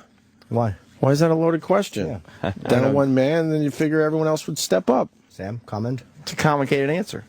We'll try it. Complicated answer. We can handle it. It's a tough question. It's a complicated answer. Are you saying you were the only one in the office for most of the morning? I can speak for myself. Okay. What about Sal and E-Rock? Yeah. Where was Sal? Sal had a stressful morning. I feel like Sal did step up, actually. Sal, there was some channel issues this morning early. Okay. And Sal, on his own accord, went and started monitoring the channel early. Okay. And had to run back here, had to get on the phone with engineering, had to make sure the channel was playing the proper thing. Nice. I would say Sal did step up. And what time did Sal get here? I spoke to him around 5:30. Nice. I don't know what time he got here, but he was here working hard at 5:30. Yeah, that's nice. That is nice. Yes. And Eric? Eric? Sal called Eric when he was taking care of the issue. Oh, boy. What do you mean? Well, I mean, it was with the issue I was talking about with the channel and everything, when Sal had to get in touch with engineering and set the right stuff to go live and do everything that he had to do. He got Eric on the old ring-a-ding. What time is this? It's right around 5:30, a little after. No. Uh-oh. Well, I heard a no. I heard a very faint no. What is that, Eric? Sal called me. It was before 5:30. And where were you? I was on my way here. Oh. It's just... I don't know why this is... Just step on everybody. Well, it's just because Travis was there.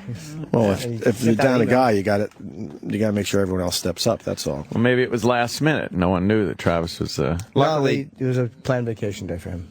What time? Well, yeah, and Travis sent an email yesterday. Oh, yes, early at like no, noon. Travis. Everyone knew Travis was going to be. And it wasn't a last minute thing. Not only was it not, he said, "Hey, everybody, I won't be here. Here's what I need you guys to cover for me." Right. Eric dash Sal dash Sam dash boom. Okay. Responsibilities.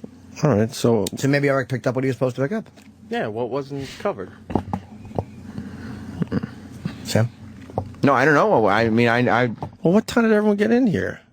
Oh boy. We'll cut to the chase. Okay, Sal is telling me that the phone call was placed to Eric at 5:26 a.m. Okay. They were on the phone for a couple minutes. All right. And what? And Eric came down to the office so they could discuss it further? No, Eric had to say, "I have to get off the phone because I'm getting into the tunnel." Oh. That's not what I said at all. I don't know why this is being made an issue here. If anything, because you have nothing else to do. That's not true. Oh my God, Eric! Wait! If they have, we got plenty to do. Yes, don't you worry. Don't you worry. If they have nothing else to do, don't you worry. And if we don't have anything else to do, that means because people didn't step up. Thank you. No. He always does it to himself. Yeah. Okay. if they have, You're using that. You have nothing else. You're using that as your burn back to us, and that would mean covered that Travis's responsibility. What time did you get here? I got up here like it was like 5:40. Yeah, that's pretty cool. That's a good time if you're entering the tunnel at like 5:30. You made an amazing time, right? I'm honestly impressed by that. If you get up into the building by 5:40, that's pretty cool. Oh man! If he's admitted to 5:40, then it's got to be 6:20. Shit. All right. Fair enough. Place is a meat grinder, man. You're just like, okay. Fair enough. Whatever. Show will be fine. Doesn't matter, right? Yeah, I mean, we'll entertain the people either way. And look, if you want to shit on us as a staff, that's your fault for not having enough to do. Yeah. I know. It sucks that we don't have enough to do. Yeah, you just don't have the material. Right, you just don't have material, so you pick on me for not being here getting material. And of course, we all know getting here at 5:40, probably 5:50, there's plenty of time to get material together for the on-air staff. So we are wrong. Your prep sheets, you have everything. So we are wrong. Yeah. Once again. Yep. How are we wrong? None on you. None on you. None on you. None on you. That's the battle cry. You had your shit. The staff's job is complete. Who put the shit together, though? That's a good question. Who put the shit together? Who put the shit together today? Because Travis does a really good job with the prep sheet. Who put the bop in the bop shibop? Did Travis put a lot of it together from home before? No. It's a loaded question. Why is that a loaded question? So many loaded questions. I'll tell you what the prep sheet is. Okay. Prep sheet for today. Sal pulled some articles yesterday. I pulled some articles. Sam has your audio. I put it all together, and you have it all there in front of you. The reason I felt it was a loaded question was because Travis puts a news email together the night before, right? Right. And then he gets in here early. Sure. And he goes through the stories that he sent last night, double checks that they're still relevant, and then sees what broke overnight to make sure that you guys have up-to-date information. All right. So in terms of just getting stuff together, just printing out the stories that Sal emailed, and then it's not just printing the sheet, Okay. I pulled articles from today too. Which ones? The one about loaded question. They're all loaded questions. Why is that a loaded question? It's a loaded question. It's ones? just a loaded question. Which ones? The girl in Alabama who went missing, and they wound up arresting most of her family on a pedophile ring. That was from this morning. I put that in there. Yep. So I gave my little girlfriend a pedophile ring. No. See, put on a little finger. Yeah. Yeah, sure. Yeah, you did. What other ones? The update from Metro North. What's the update? I don't even know. The alarm system that's supposed to let the conductor know when they're getting to a certain point to slow down for a bend, was on the other side of the train from where the conductor was. Why was? What do you mean the other side, like the front of the train and back of the train, or Correct. the right and left? Where the conductor was, it was on the far back side of the train, so it wasn't even near the conductor. Oh boy! To alert him. Why was it like that? That I'm not 100%. Did he move? He wasn't. His seat? I don't know. Well, you got the article together. And I openly admitted I don't know this. Travis also highlights the articles. But I openly admitted I don't know this, so I'm asking the guy that put the article together. That's all. Article put her together. Is this fun for you, E-Rock? No. Why would it be? No, but what? Did you read the article, or you just printed it out quickly? No, I Like, did. where was the guy, and why wasn't he close to the that alarm? Yeah. Hold on a second. He's going to read it. No, all right. So the locomotive was pushing the train, but he was in the front. And the alarm watching, system was in the back? The alarm was in the back of the train. That doesn't make sense, the alert system. Why would that be? They used the word homicide today in the paper. I know that boy, much. you don't want that happening. That was in the headline. Homicide, they're hinting at. What does that mean? That he purposely did some shit? No, it could be negligent. Yeah, involuntary homicide. Boy, you sure don't want one of those jobs where all of a sudden, you just go to work and, hey, wait a minute, I'm now on trial for murder. Right. What just happened? Well, he didn't. Even after the crash, he didn't care. You see the video of him just walking by the victims, like, oh. Well, they'll say he was in shock, maybe. Yeah. Something like that. Yeah. Like you're a crane operator, and you do something, and the crane falls and hits somebody, and you're like, oh, great, now I'm on trial for, my life. Right. That's fucked up. Yeah. All right. I used to operate a crane. You did? Yeah. No, I didn't. What other... I did. There was a bird in my cab. Oh, a crane. Oh, I see. That's different. You didn't like that one, Tim? No. You mean operate? It didn't make sense. Eric, what other article? This is going pretty good. Let's see. Hurry up. Stop reading as you're talking. We need your help. Yeah, you said you brought some... Yeah, you were reading the same sheet that I gave you. But which ones did you... You said you added some stories from today, so I'm just... You got the Metro North one and then the Alabama story. All right, Carmelo Anthony saying that the Knicks are the laughing stock of the league. Mm-hmm. Yeah, quote, they're 3-13.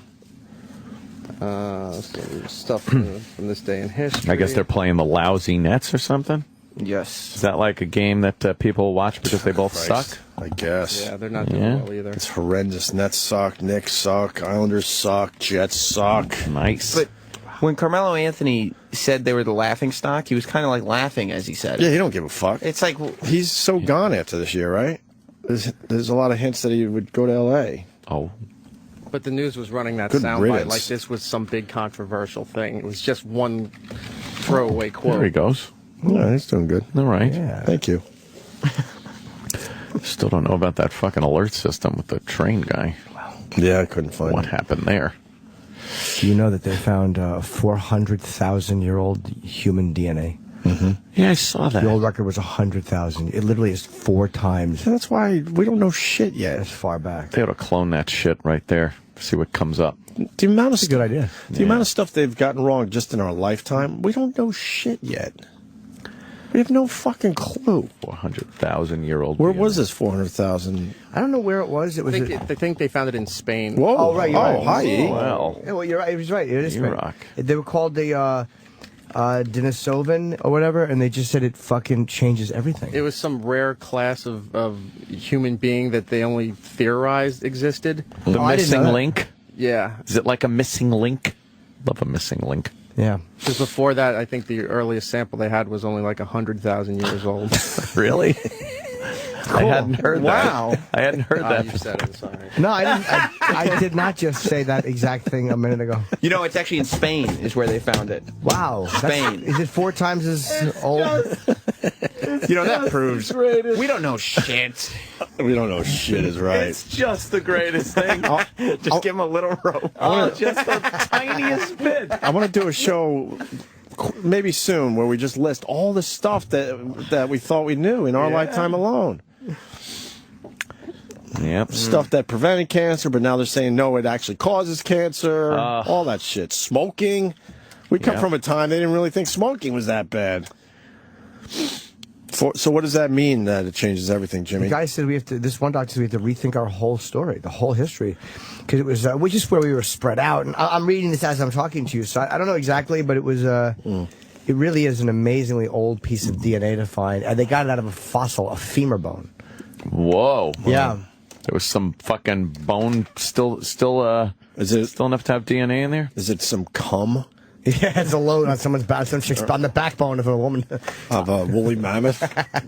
Although those things are... Now I'm assuming it's fossilized DNA. Is it just an imprint of a... Well, the guy said that... Of a strand? They found, I guess there's a fossilized bone, and they drilled into it, and as they hoped, they found DNA, and he said even a year ago this wouldn't have been possible. It's just this new... Why? New technology? It's technology, yeah, which probably enables... It's getting so much faster and so quickly. We got to pull some of that Jurassic Park shit if we can.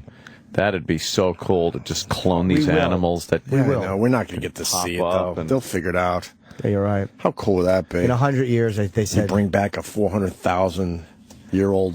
It's all this ethical shit, I think. I think we'll get past that eventually. I think we're at the point right now where they could absolutely clone a mammoth, or mastodon or something. Big hairy fucking elephant. But I think they could do that. That ethical shit is bullshit. Because you're going to get some rogue guys in a lab somewhere going, fuck this ethical shit. Let's do this. And they don't have the funding, though. Yeah, well, they'll find some whacked out billionaire. It'll all come together. Like a supervillain. Yes. Oh, I was going to It's say not far-fetched.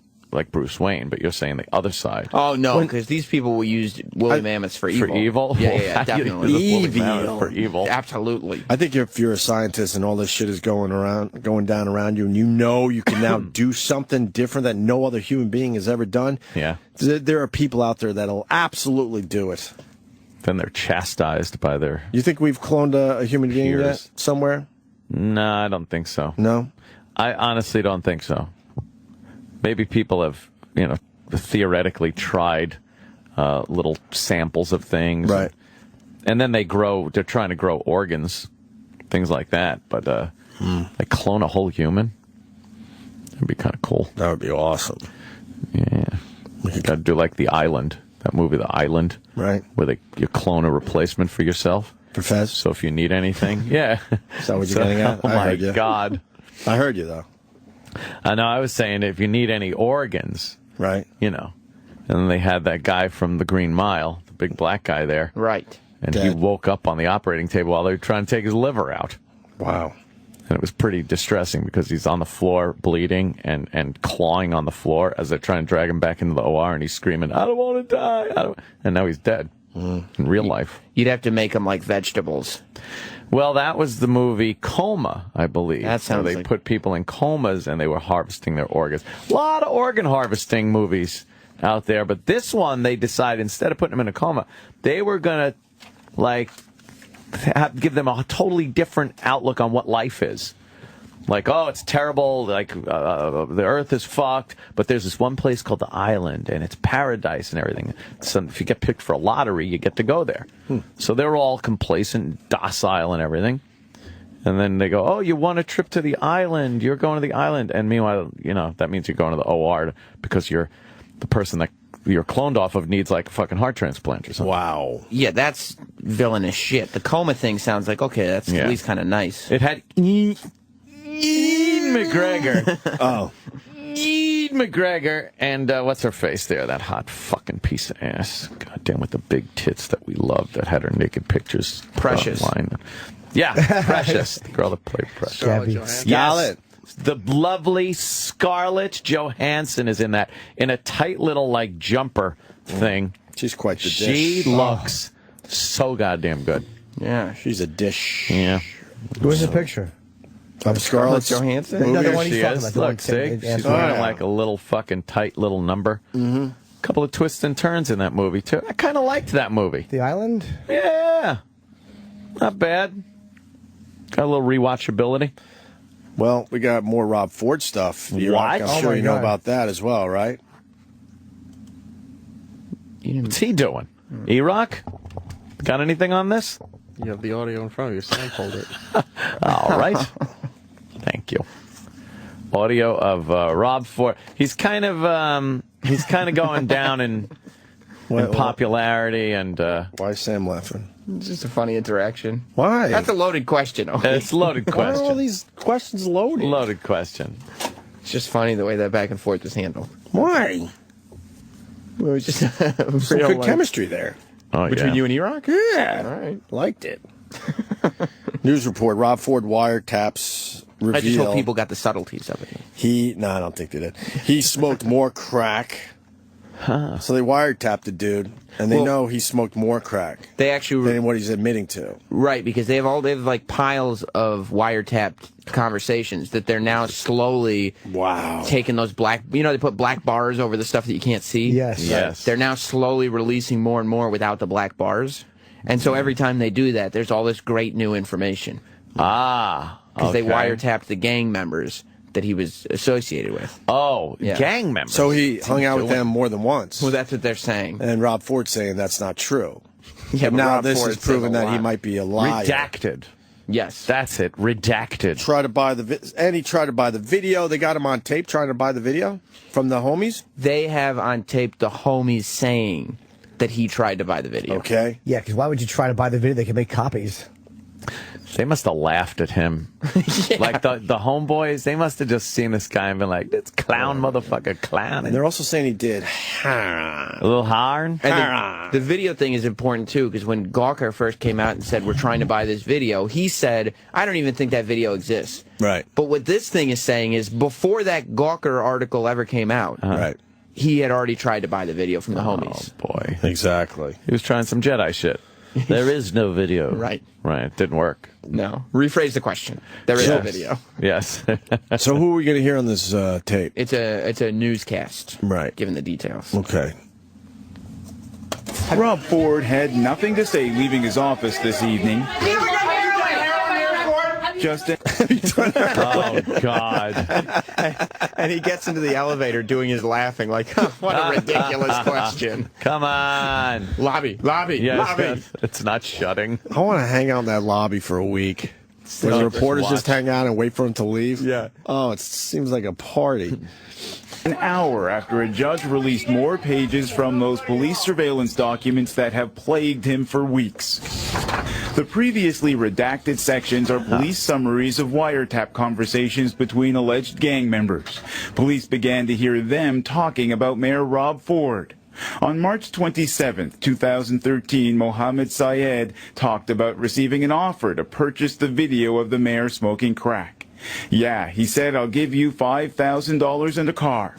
Syed then suggested the video was worth $150,000. Damn. In interview after interview, Ford said he smoked crack only once. Crack while you've been mayor? Yes. More than once? Oh. No. This is an isolated incident. Previous police documents suggest the video of Ford was made in February. But the new wiretap summaries suggest gang members were talking about delivering drugs to Ford at this home, which police call a crack house, on April 20th. Liban Syed tells a friend the mayor of the city, Rob Ford, was smoking his rocks today. And he said another alleged gang member claimed to have pictures of Ford doing the hezza, a street term for heroin. The hezza. Hezza. Yeah. Doing the hezza. Heron. Nice. Rob Ford on fucking World Star. But I really do love the media and the way they're like, aha, we know that the guy lied about doing crack more than once. Yeah. Yet no one has ever done crack once unless they died doing it the first time. Yeah. Right. No one. This is not fucking, They also said that on the tape, it is implicated that one of Rob Ford's advisors, because the gang member that allegedly shot this video was murdered. Yeah. And apparently one of the people who worked for Rob Ford told the gang members or implied that, hey, you saw what happened to that guy that shot the video. But then they said the police reports showed that the guy just died in a gang-related incident. It had nothing to do. Had nothing to do with yeah. Rob Ford's people were just trying to be like, hey, look how powerful we can be. Look out. So now what happens with this Rob Ford? He laughs it off. He's going to run for mayor next term. Oh, good. Oh, he's going to run, yeah. Look, he's lowering taxes. Yep, that's all the people want. He's doing hezza, but he's lowering taxes. Hezza. You know what? That's all that matters. Lowering taxes. I don't care what he does. Pam's Man 1 on Twitter. I know it's a visual, but I got to show you guys. Pam-A. Or you go to his Twitter to see what I have here. Here's Rob Bartlett doing Andrew Dice Clay on Imus this morning. Look at Rob Bartlett. Oh, yeah. I think I looked up and saw that. Yeah, I just saw He's that. He's doing the new version of Andrew Dice Clay with the gray hair. The gray hair and the he had the gray hair jacket. for the Woody Allen movie. And the glasses. And the glasses. That is fucking Rob Bartlett rules. Yeah. Good pal of ours. All right, that's the latest on Rob Ford. Damn.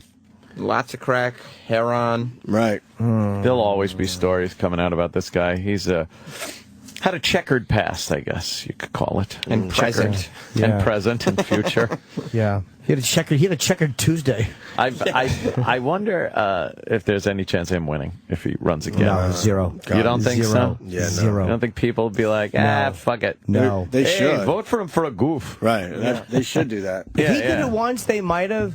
But everyone knows there's so much more, and it's so dirty. Right. Yeah. One incident people can really overlook. If all of a sudden he had done it once and went to rehab or gotten help, and And he has time on his side, because a year would go by where they know he only did it once, and then he's a good boy since then. But he's not even trying to lose weight. He was seen eating chicken wings at the Bills game up there in Toronto this past week. He's an indulgent piggy boy. Of course. He is a piggy boy. Those are gang members. He's posing with.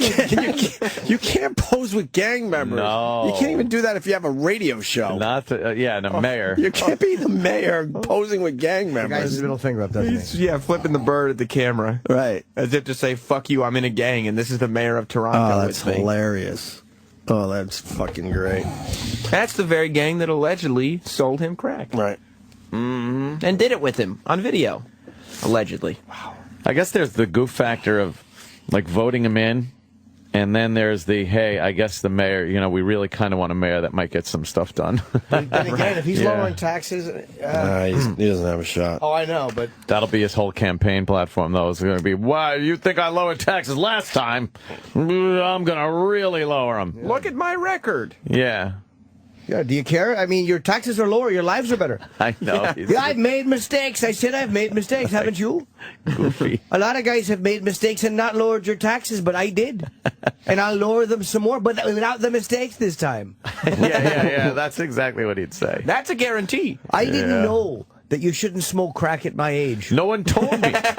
That has not been talked about publicly, that crack might be addictive. I did not hear one rap song in the 80s. Also, for what it's worth, I was very, very drunk. Yeah.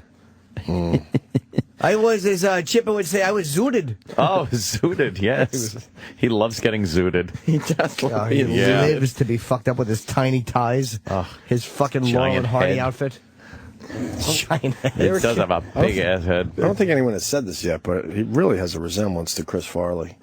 Really? I never heard that. You know what? You have heard that. I never heard that. It Really? sounds familiar. Maybe I just thought it and was too scared to say. Oh, Oh, man. People said they were thinking about that all day. Of course they were. Did you hear people busting Rob Ford's balls about his tie? Everything. Yeah. Because this NFL tie is super old. Like, all the team logos are from, like, 96. Oh, wow. So it's retro. So they're busting his balls because he was wearing an old tie. He can't do anything. But that's retro shit. You got to give people a pass on retro shit. I don't know. People love retro. Yeah. All right, we're going to take a break. When we get back, we got the Kenyan man that F the goat. Oh, yeah, that's And the goat is in court.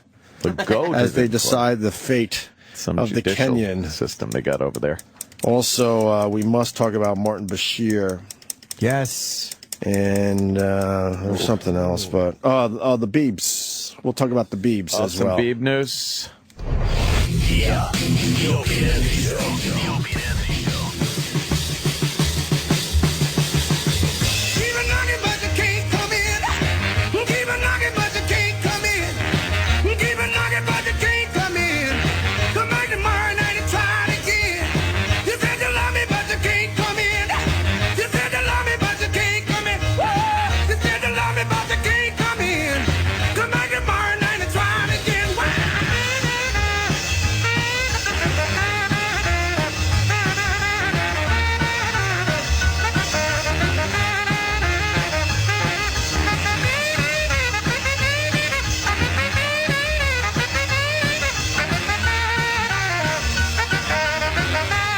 Happy birthday, little Richard. Happy birthday. I am. The big 80. Wow.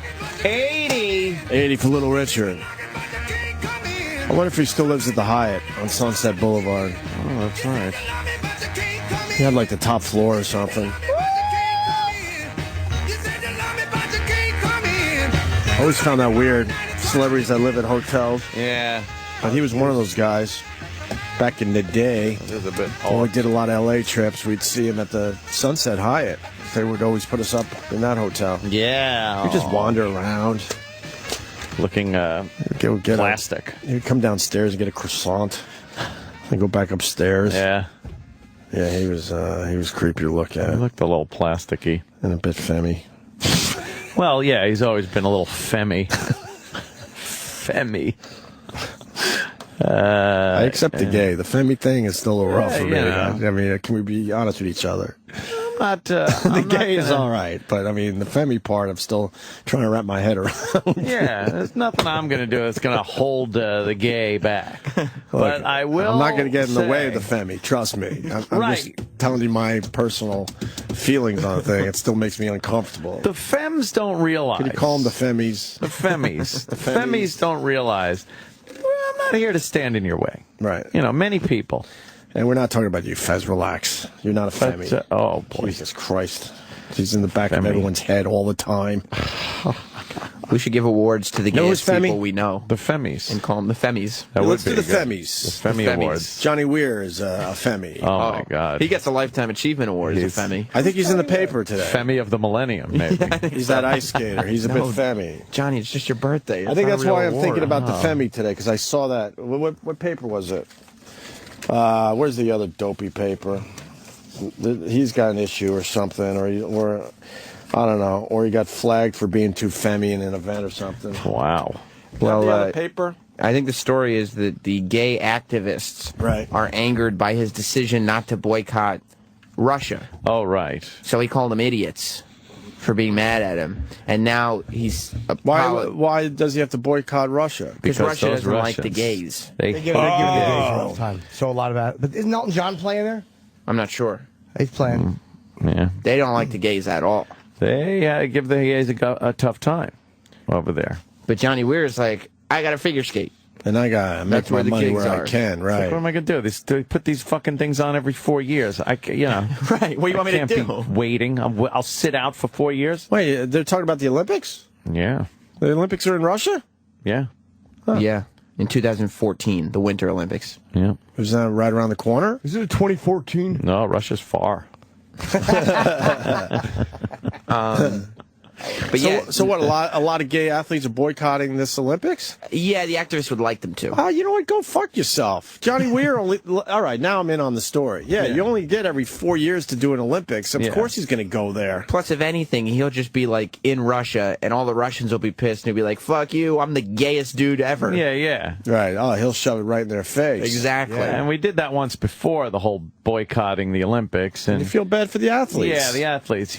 Oh, they got Sarah Palin talking about Martin Bashir. Oh, that's doing whatever that they can. Despite she's got shit in her mouth. The fact that in this world you are going to be hurt, and attacks will come your way. I just hope that an attack like that doesn't make people hesitate. Well, one of the things about his attack is it was scripted. It was premeditated. We've all said things on TV when we're ad-libbing. Well, not me, but go ahead. It didn't come out exactly right. But this was, who cares if it was scripted? Had a chance to review it, and they obviously, or apparently, all agreed. And rather than fire him, they let him resign. They fired him. Well, you stupid fuck. You know how that works. You SNL character. In the media did come out and say, look, our standards have got to be higher than this. Those with that platform, with a microphone, a camera in their face, they have to have some more responsibility taken. Governor, think about this. If Governor Palin from 6 years ago was attacked like this, would you have reacted differently? How have you changed, being that this was not new? I would have opened my mouth right up and taken a duty. It's a sad state of affairs, too, to have to admit that I am used to it. Of course, everybody's got the right to say whatever the fuck they want. But let's have an honest conversation about this. I personally don't like Martin Bashir. I don't like his TV show. I've seen it many times. But it's the same shit that we try to, you gotta protect these guys. And he was fired by MSNBC. Of course he was. That's how they do it nowadays, so they don't look like the assholes. Right. So they sit you down in an office, and they go, look, we're going to fire you, but you could resign and save a little face here. Again, there's context in where you're saying it. He absolutely should have been fired. I'm from that school of thought. Why? And not because he said something shitty? No, I love what he said. Who gives a shit what he said? But as far as a news organization, but we know they're not news organizations anymore. Look where we work. We can say a lot of shit. If we said the same stuff in another environment, we'd be fired. But we don't know if we could. There's going to be a day where we're going to say something that we assume that we could be saying, and we're going to get fucked. If we're at a point where we're supposed to be held to journalistic standards, then we should be fired. He should have understood the environment. I get your point. Right. But I don't think we should be here saying that he should have been fired ever. But wait, because they're going after every fucking guy now. Is it journalistic standards with that? Because yes. But no, what are you saying? Could you imagine Cronkite talking about that? Well, I addressed that on Twitter last night. You did. And what Cronkite was never fired for. What did he say? Well, you might want to address my Twitter. I did say. Well, but we're way past the Cronkite days. We all know that. But but when these guys are doing this, they're all so biased on Fox and MSNBC, and all of them. Are they considered journalists like an ABC news anchor when they're all pretty much editorializing? I know they're editorializing, but they're editorializing under the flag of NBC News. And first of all, they get away with shit that's amazing that NBC doesn't crack down and go, are we supposed to have any journalistic and integrity left with our news organization when this shit's going on? But then when it reaches a point where he's talking about that under the realm of NBC News, the umbrella of fucking Tom Brokaw and everything, you gotta fire. But they don't have integrity. As soon as they hired, soon as they hired Alec Baldwin to do a fucking news show, they don't have integrity. I know they so don't, it's but bullshit, fake integrity. Exactly, it's all phony. But aren't they more like news magazine shows now? Like the primetime shows aren't really like news. I don't look at any of those channels as news programs. It's like Red Eye's not a news show, but it's technically under the Fox News banner. I'm just saying that it's the news integrity. If you go to NBC News, which runs MSNBC, they're still under this fucking flag of NBC News. If you go to the head of NBC News and say, so, do you guys think you have journalistic integrity? He will fucking say, yes, of course we do, and cite all kinds of awards and everything else. So they have to fire this guy. Even though it's fake, it doesn't mean shit. The next guy's going to say something twice as bad or something. But they have to fire these people because they have to uphold their standards. What if somebody says something on Red Eye that's technically Fox News, and you got Fox News correspondents? I've been on Red Eye plenty of times, and I've had Greg say, we can't say that, we can't go there. I've had my nose say But one of these times, you're going to get burned, and it's not going to be up to Greg, and it's going to be Fox. And that's true. Yeah. And it shouldn't be happening. It's I'm sorry. stuff sometimes. How come, this was my point, I was on Twitter kind of just bullshitting yesterday, but how come Walter Cronkite was never fired when he said that he wanted to fill Betty Ford's cunt with yams? Why wasn't he fired for that? It's a very good question. We really got to look into that. Can I hear the audio of that? It's hypocrisy is what it is. Betty Ford's cunt should be filled with yams, and the war is lost. And they concentrate on that stupid war. The war is lost. And MSNBC is basically telling their viewers, you're not going to see anything, special here. You're not going to see real opinions or people getting edgy or speaking their minds here. Well, they're basically telling everyone, don't worry, we're going to play it extremely safe on our network. Well, their idea of edgy, I think, is a little different than one of their guys saying, that Sarah Palin should be shit on and pissed on. Well, Bashir, he should have been fired because he just did a shitty show. I did try. It's monotone and extremely just boring to watch. But she raised the slavery.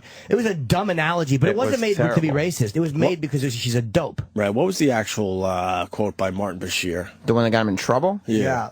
He said, I'm paraphrasing, he said that she should have her mouth shit in. He said, and to prevent her from moving, you put one foot on her forehead and the other on her cunt. Oh, wow. He said really all harsh. that. Yeah. All right, maybe I see it Anthony's way now. I was like, oh my God, Martin, why are you saying these things? I better get the yams and Betty Ford's cunt. In April 1750, and assumed the position. So he's talking about slavery in reference to Sarah Palin, referencing slavery. Right. And he's trying to educate her on how bad slavery really was. Position of overseer at a major plantation.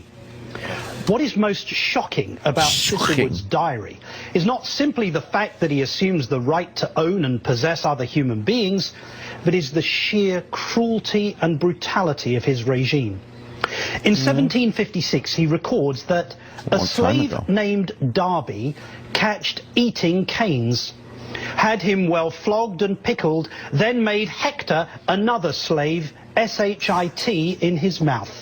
First of all, the fact that a grown man spells out shit on television. Right. So fucking. He's hoping the people that would be offended by that word can't spell. They can't spell. Any fucking 4-year-old that's watching the news, that's watching MSNBC. What shit? What fucking children? It's not an FCC violation. No. What fucking a country of children we are. Go ahead. Known as Darby's Dose, a punishment invented by Thistlewood that spoke only of the slave owner's savage. So this was actually something they did on a regular basis to slaves. Again, no, it's one instance that was written in a diary. Who knows how widespread it was. Flogged Punch and then washed and rubbed salt, pickle, lime juice, and bird pepper. Made Negro Joe piss in his eyes and mouth. I could go on. But you get the point. Go on. When Mrs. Palin invokes slavery, she doesn't just prove her rank ignorance. She confirms that if anyone truly qualified for a dose of discipline from Thomas Thistlewood, then she would be the outstanding candidate. Well, I don't have a problem with it. See, he had everybody. He could have just said, with brutality like that, why do you make such a glib reference? Right. But he had to say she would be a candidate. Whatever. I don't have a problem with it. So apparently, also, you can't use slavery as an analogy for anything because they were shitting in people's mouths. Well, that's what's annoying is that he knows that it was a dumb example she used. But he's it's like a shitty TV host, Hitler. but I don't have a problem with what he. Yeah, I don't think he should be fired for that. He knows she didn't mean it literally. Like it's like he should be fired if people stop watching because they're so deeply offended by what he said. That's how it should be. Then nobody's watching. Of course, in the end, that's how it should be. But now I know, as someone that flips around, that I'm not going to see anything too interesting on MSNBC. They're going to play it extremely safe when they're having these discussions. You talk about integrity. Like, the whole reason that he got hired was because he made the exploitative Michael Jackson documentary. Right. That's why he's famous. That's why there is no integrity in news. They're all lying to each other. They got him and Reverend Al. Not an ounce They of have integrity. Reverend Al, Martin Bashir, and Alec Baldwin. Explain the news integrity again to me, please. That's the news I don't get team. it. That's all fake. They're all in. They were in solid, positions over there too. It's all bullshit. It's all fake integrity, but in their fucking little world, that's what they have to uphold. But then why would they go and hire those people to begin with? Oh, because they have their own fucking rationalization as to why they have people like Reverend Al. Reverend Al isn't the race-baiting fuckwad fat bastard he was years ago. He's the community leader that he fucking sits with the president. The president listens to what Reverend Al has to say these days. Kind of think that's crazy. Of course it is. That's a little But crazy. that's why they have him on there. Right. I mean, CNN hired Piers Morgan, honestly, because he was on Celebrity Apprentice and America's Got Talent. Right. Yeah. You know what I mean? Yeah, there's no integrity across the board. Oh, but Piers is a better interviewer. Stop Piers already. turned out to be a decent interviewer. Like, I like the fact that He's a very good interviewer. Yeah, he does a good He job. might rub you the wrong way, but he's asking a lot of tough questions. He's got balls, more balls than most of those people. Yes. Definitely. I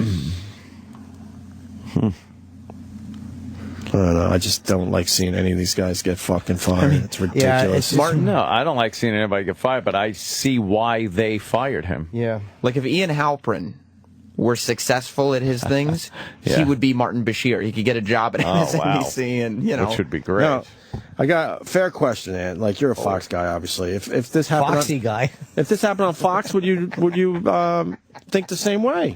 Well, if one of your guys over there said that, it would all depend on what they obviously said. they're not going to say anything like that. Like something similar, because obviously they're not going to attack Sarah Palin that way ever over at Fox. Well, here's what happens when somebody on the right gets jammed up for something they say. They're fired fucking immediately. It doesn't have to go through the 2 weeks of rigmarole like it did with this guy. Because they're and sensitive over there. So that went and down. And they get fired for things like just plain discussing race, right? And maybe saying something that's factual but offensive to certain people. Well, none of them should get fired. Well, I don't think. No matter what side you're on. I don't think you should get fired for having a discussion about race or anything really. He got fired.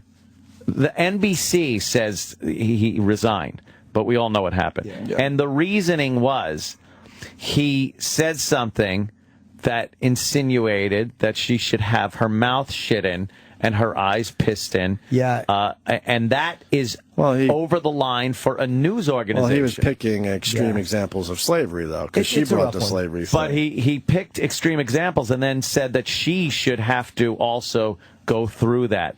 That, as far as a news organization goes, is crossing their line of, again, whether it's fake or not, their journalistic integrity. Well, the difference between him and Alec Baldwin is that what he said was as an anchor, and he said it as a whatever you want to call him, on camera on their network. Right. He did something at work. Alec Baldwin did something in his personal time in a reaction to a personal invasion. Well, that bled over years ago. Your personal shit now matters. Yeah. There was a time that didn't matter at all. They didn't give a fuck what you did as long as it wasn't illegal activity. That's probably just an excuse for Baldwin, though. I think you're right. So. I think so, too. Well, I mean, from they don't every look good report, at he was an firing two asshole. guys within a week and a half. And they're trying to change their image because they know that they're kind of a And they laughing knew they were stock. firing Alec Baldwin, so they told, this is exactly how it went down. They told Martin Bashir, you're going to take a couple weeks vacation. It's Thanksgiving anyway. Go away. Don't worry about this shit. Yeah, we'll take care of it. Because we've been through that. And then he Took him comes out to a back. steak dinner at the Friars Club. And then they sit him down, and then they go, hey, this is going down, but you could be the one that says you're resigning, or we will be firing you. Right. So it's up to you. They always give you that fucking option in a lot of cases if they actually like you, and that's what happened. I'll tell you, as far as like Red Eye goes, when I've handed in my notes before the show on what we're talking about, I've been told by the producer, like, oh, you can't say that. Like, don't refer to them, to the prostitutes, store-bought prostitutes, as whores. oh, if you're going to be talking about this story about Canada, I saw you said something, that was derogatory about Canadians, and so we want to steer clear of that. Like, stop referring to 1840 as the good old days. Stop referring to Hitler as misunderstood in air quotes. There's plenty of instances where, yes, even a show like Red Eye has to adhere to Fox News. That's true. Don't you think there are a lot of standards? Don't you think there are a lot of moments that if you pulled them out of context and said, "Look what's on Fox News," and not mention that it's on late at night, and not mention that it's supposed to be a funny show, that you could twist it? You could, but he wasn't. The difference is, and I don't want to see the guy fired, but I get why because he was not taken out of context. He was quoted perfectly in the context of what he was saying. Yeah. And in fairness, if somebody on Fox came out and gave the example about Michelle Obama, and in any way, or Hillary, hinted that they should have their mouths shit in, gone, they would be fired. Gone from the business. True. But his backstory leading up to that, he did a lot of research and he came up with a bunch of examples. So I think he really felt like he had his ass, covered on that one. Boy, he did so much work to try. It was exhausting. It took a long time to get to what he really wanted to say. He was like, "Look, I really want to go on the air and say that Sarah Palin's mouth should be shit in. How can I get this out?" He was probably working on it for months. Exactly. Look, and people calling in saying he sat down and wrote this out in advance. We know that. Yeah, but I don't care if it's if you're writing it in advance or at the top of your head. Which also means that it went through approval processes. Maybe. And I think it sucks you guys get notes back at Fox too. That's a nightmare as well. You know why? Because it's the news. It's the culture we live. It's under the guise of news. Yeah. And they are held to a different standard. Again, phony or not, that's what the world we live in as far as the news goes. SNL could get away with doing shit that the news can't. We get away with doing shit that Rush Limbaugh can't get away with. They get away with saying stuff that we couldn't say on regular radio. Right. There's for now until they change the rules here, and we don't know when that comes. We'll know when we get in major trouble and probably fired that the rules have changed, because that's how that works. There's not a universal acceptance of what can be said and not said. It's very contextual when you put it under the flag of news. There's going to be an issue. I want to make this clear. I personally don't think he should have been fired. Yes, please. And my eyes pissed on. I don't think he should have been fired. Don't think he should have been fired. I don't like seeing him fired. I don't like seeing any broadcaster fired for anything. But I'm saying I understand why MSNBC fired him. I understand their logic. I think I don't like their logic whatsoever. They need to say we're a news organization first and foremost, and we can't have some guy implying that she should have. They're fucking up their own content. Yeah. They're fucking up their own content. Why would, after a while, people aren't going to, they're not even tuning into MSNBC to begin with, and this certainly isn't going to make more people tune in. Well, if they really want to go all out and do a TMZ type show, then let them do that. I think they still want NBC held to this standard of news integrity. This probably came from higher up. This probably came from NBC News. I'm sure it came from NBC News. MSNBC probably didn't fire him. Right. NBC News. Bingo. Some heads are going to roll way upstairs when they start realizing that they're not bringing in the viewership. So, they got to figure it out in the end.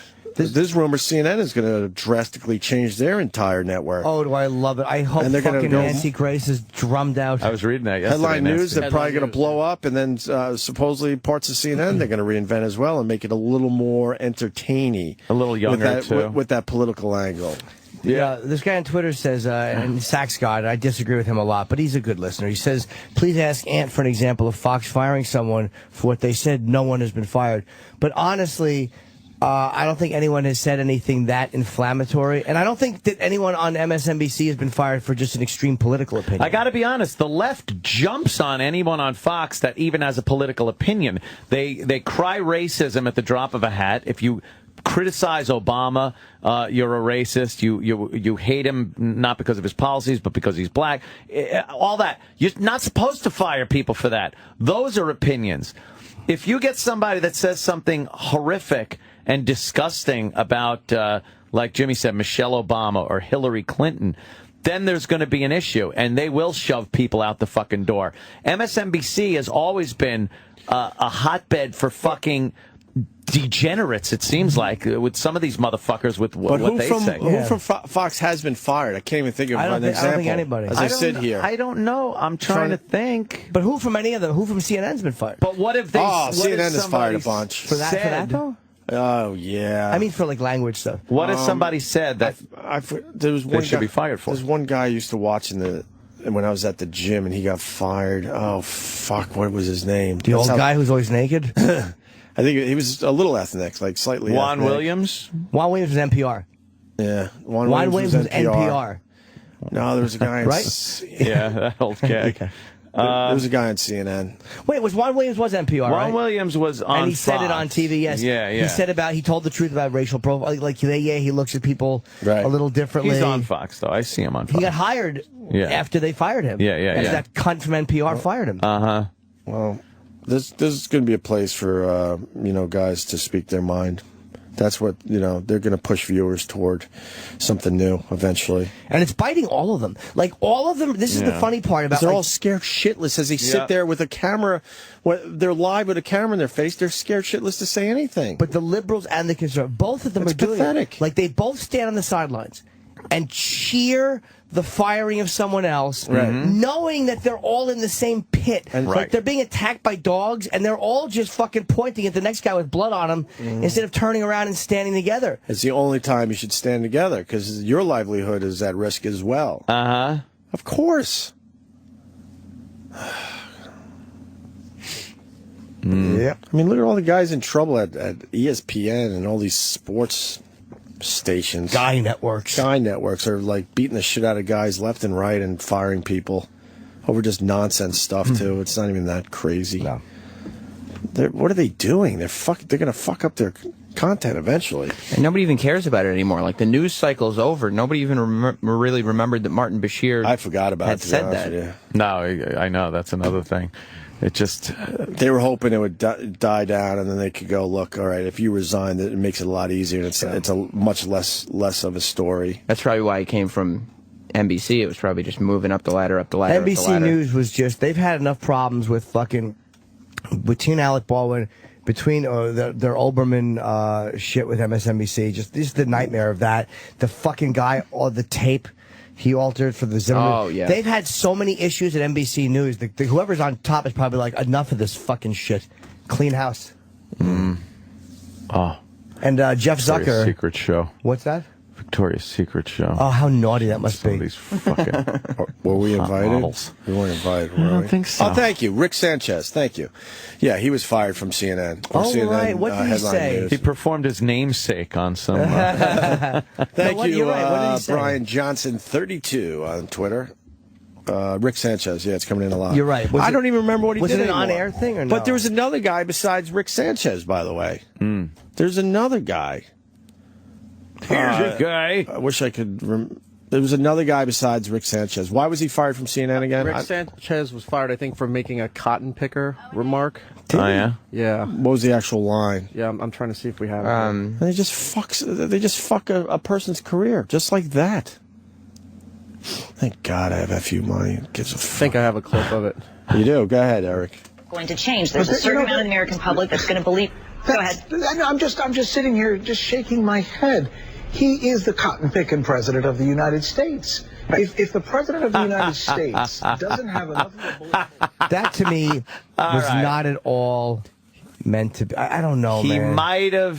He might have thought it was clever and funny to say it that way. Right. How many years ago was that? I don't know, man. That was last year. Cotton picking That is a term you use when you just say, get that cotton picking chair out of this room. Hey, you get that, my cotton picking car ain't working. It doesn't, but then because you're saying it about a black guy, like if you said that about George W. Bush and said, George W. Bush, he's the cotton picking president. What do we think?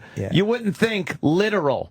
You think it's a term. Now with Obama, oh, look out, because he's black, that all of a sudden, the sensitivity thing comes. Did I ever tell you when I was young, and me and my buddy Dean Miller, who I loved so much. I love Dean Miller. I loved And I Dean. never met the guy. No, he's dead. I know, but I just love the stories. He would make me laugh so hard because he was psychotic, and we would go out. We were like 15, and we had shoveled snow. So we went to New Brunswick to some pizzeria in like George Street, really fucking ghetto. Oh, and it's all black people. Have your Kango hat on?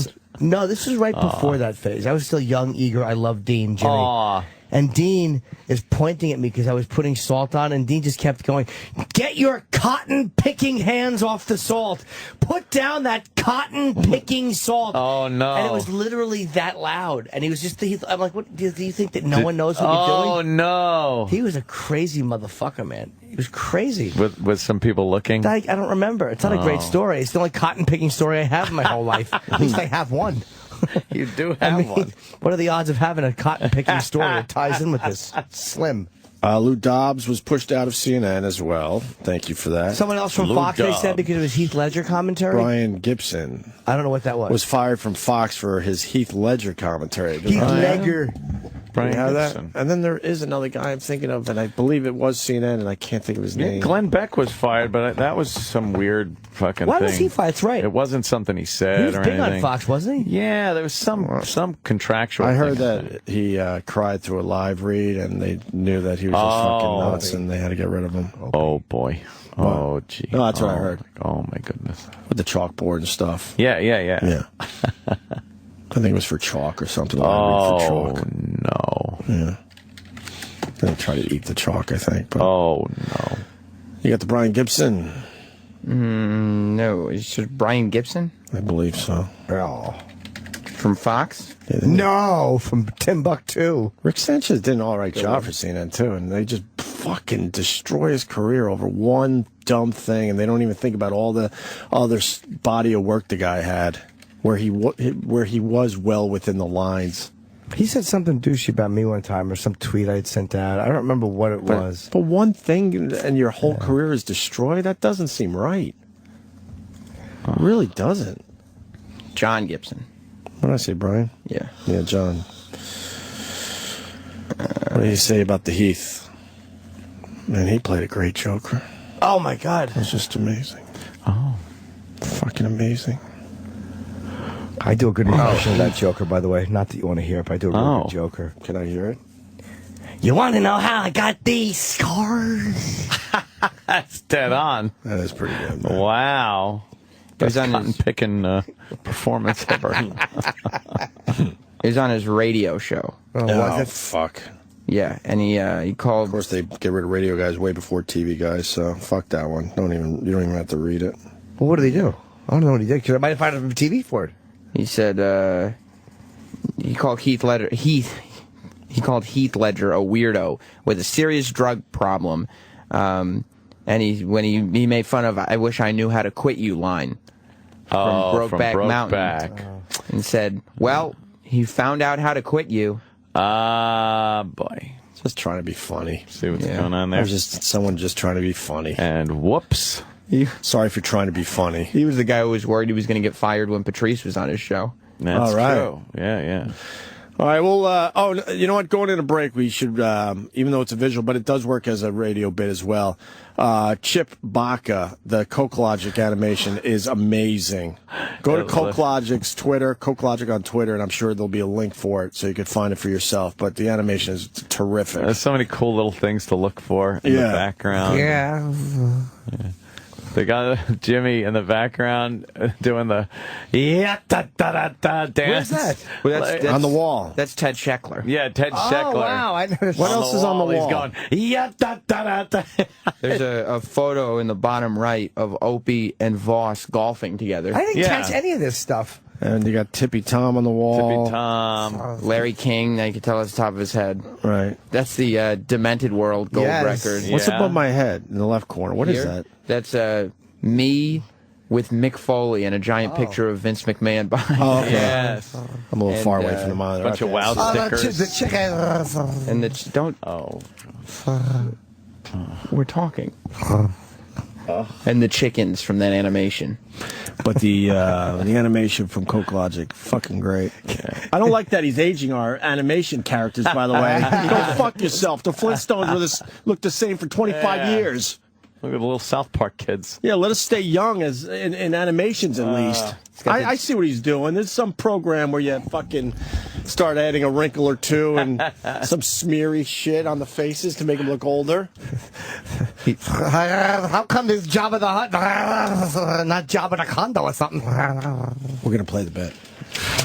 You don't have to do the bit if we're going to play the bit. But no, it's good to lead into it. Sound like you need that. With some humor.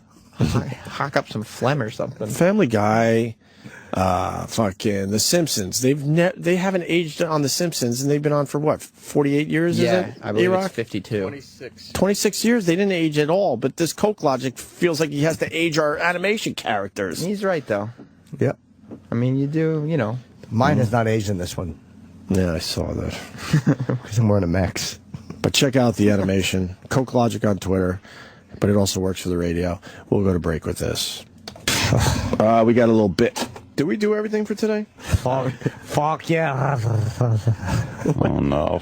What is that? Chip Baca. Yeah.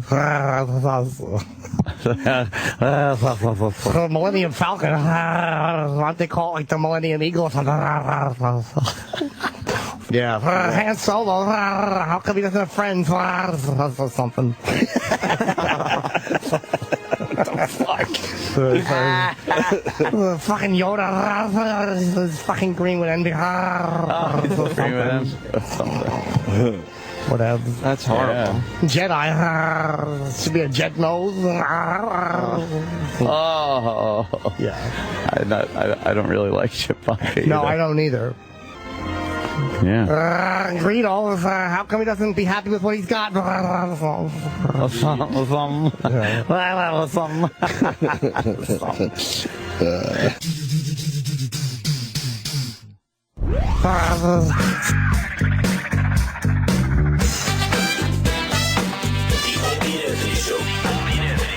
Continues in moments.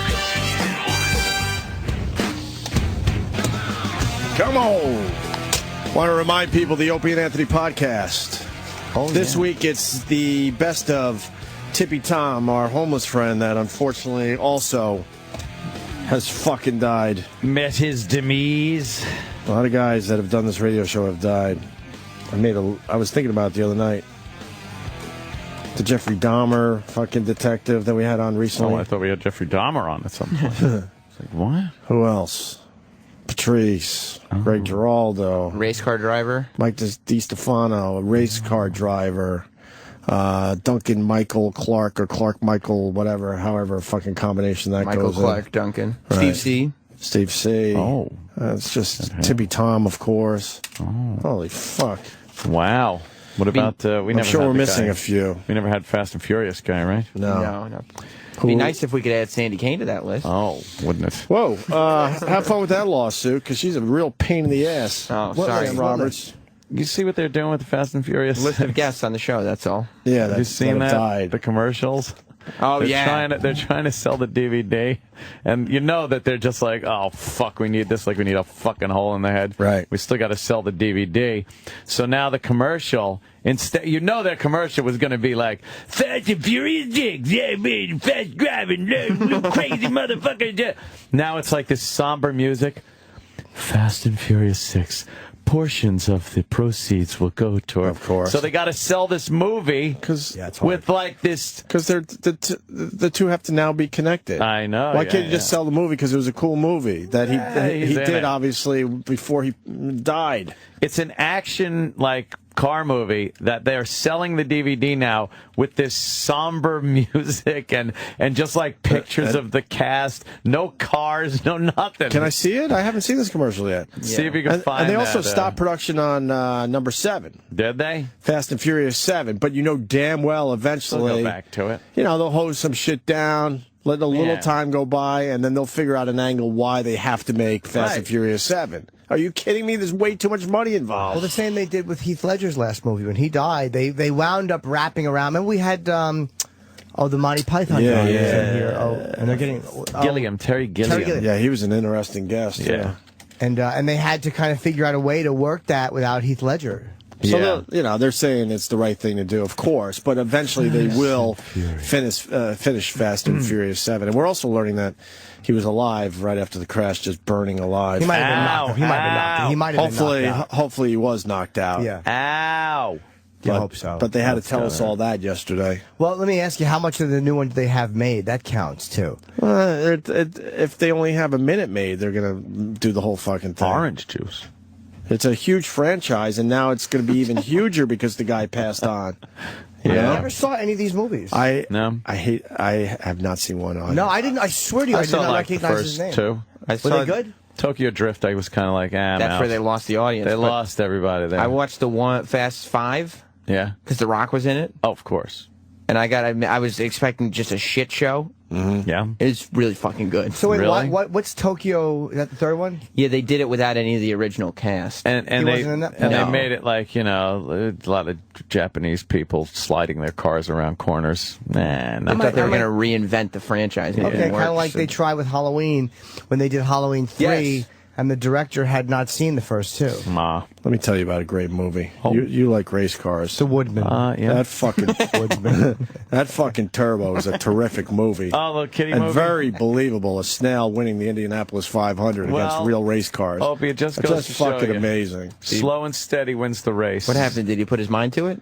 Boy, did he. Oh. He got it done. You can do anything if you put your mind to it. Yeah. Actually, not. Yeah, I like to hear the crunch of a little snail shell. I know. Wouldn't he just be crushed? You would think. Or wouldn't he burn? Like that pavement gets really hot. Wouldn't he just sit You would there think. and bubble? And He avoided all the fucking tires. all the pitfalls? He avoided pretty much everything, but then his little engine, crapped out at the end, and then he had to be a snail again to win the race. But there was a huge fucking pile up, so all the cars were out of commission. And he so came. now he is now using what God gave him, just his lousy, horrible snail fucking speed. Spoiler alert. So nobody owns the copyright on the tortoise and the hare story? No, I guess not. No, not really. Pretty much it. That sounds like a rip to What me. a bunch of horseshit that story is, too. The fucking tortoise would have ran circles around that little cunt. I just learned that from You mean the hare? The hare would have. Oh. Hey, it's opposite day. just say it's opposite day on the Opie and Anthony show. I just learned that from Bugs Bunny. It's a fast tortoise. I got that wrong. I'm a camera. It was movie night with my young son, and we watched Turbo, and really quickly I had popcorn for the first time in a really long time, like the fucking shitty butter salted. Oh, wow, yeah. The Orville. I went to bed with like fucking puffy model lips. My fingertips were dried out from the salt. Just decided to take the moisture right out of your fingertips. I felt like shit. Yeah. Oh my God! Because I just don't eat that stuff. That when you're not is an used amazing to it. chemical. But my lips are like they were all dried out and like all swollen. Nice and puffy. Yeah. Thank you. It's duck lips. And then the butter was everywhere. I felt butter on my entire body. And did it get like caked on the roof of your mouth? Everywhere, Yeah. and then I couldn't wash it off my face, my fingers. You just start to feel greasy. Oh, it's unbelievable. I like to take it was awesome. It was delicious, but the butter at the movies theater, you just let the popcorn butter go in your hand and you lick Oh, it. really?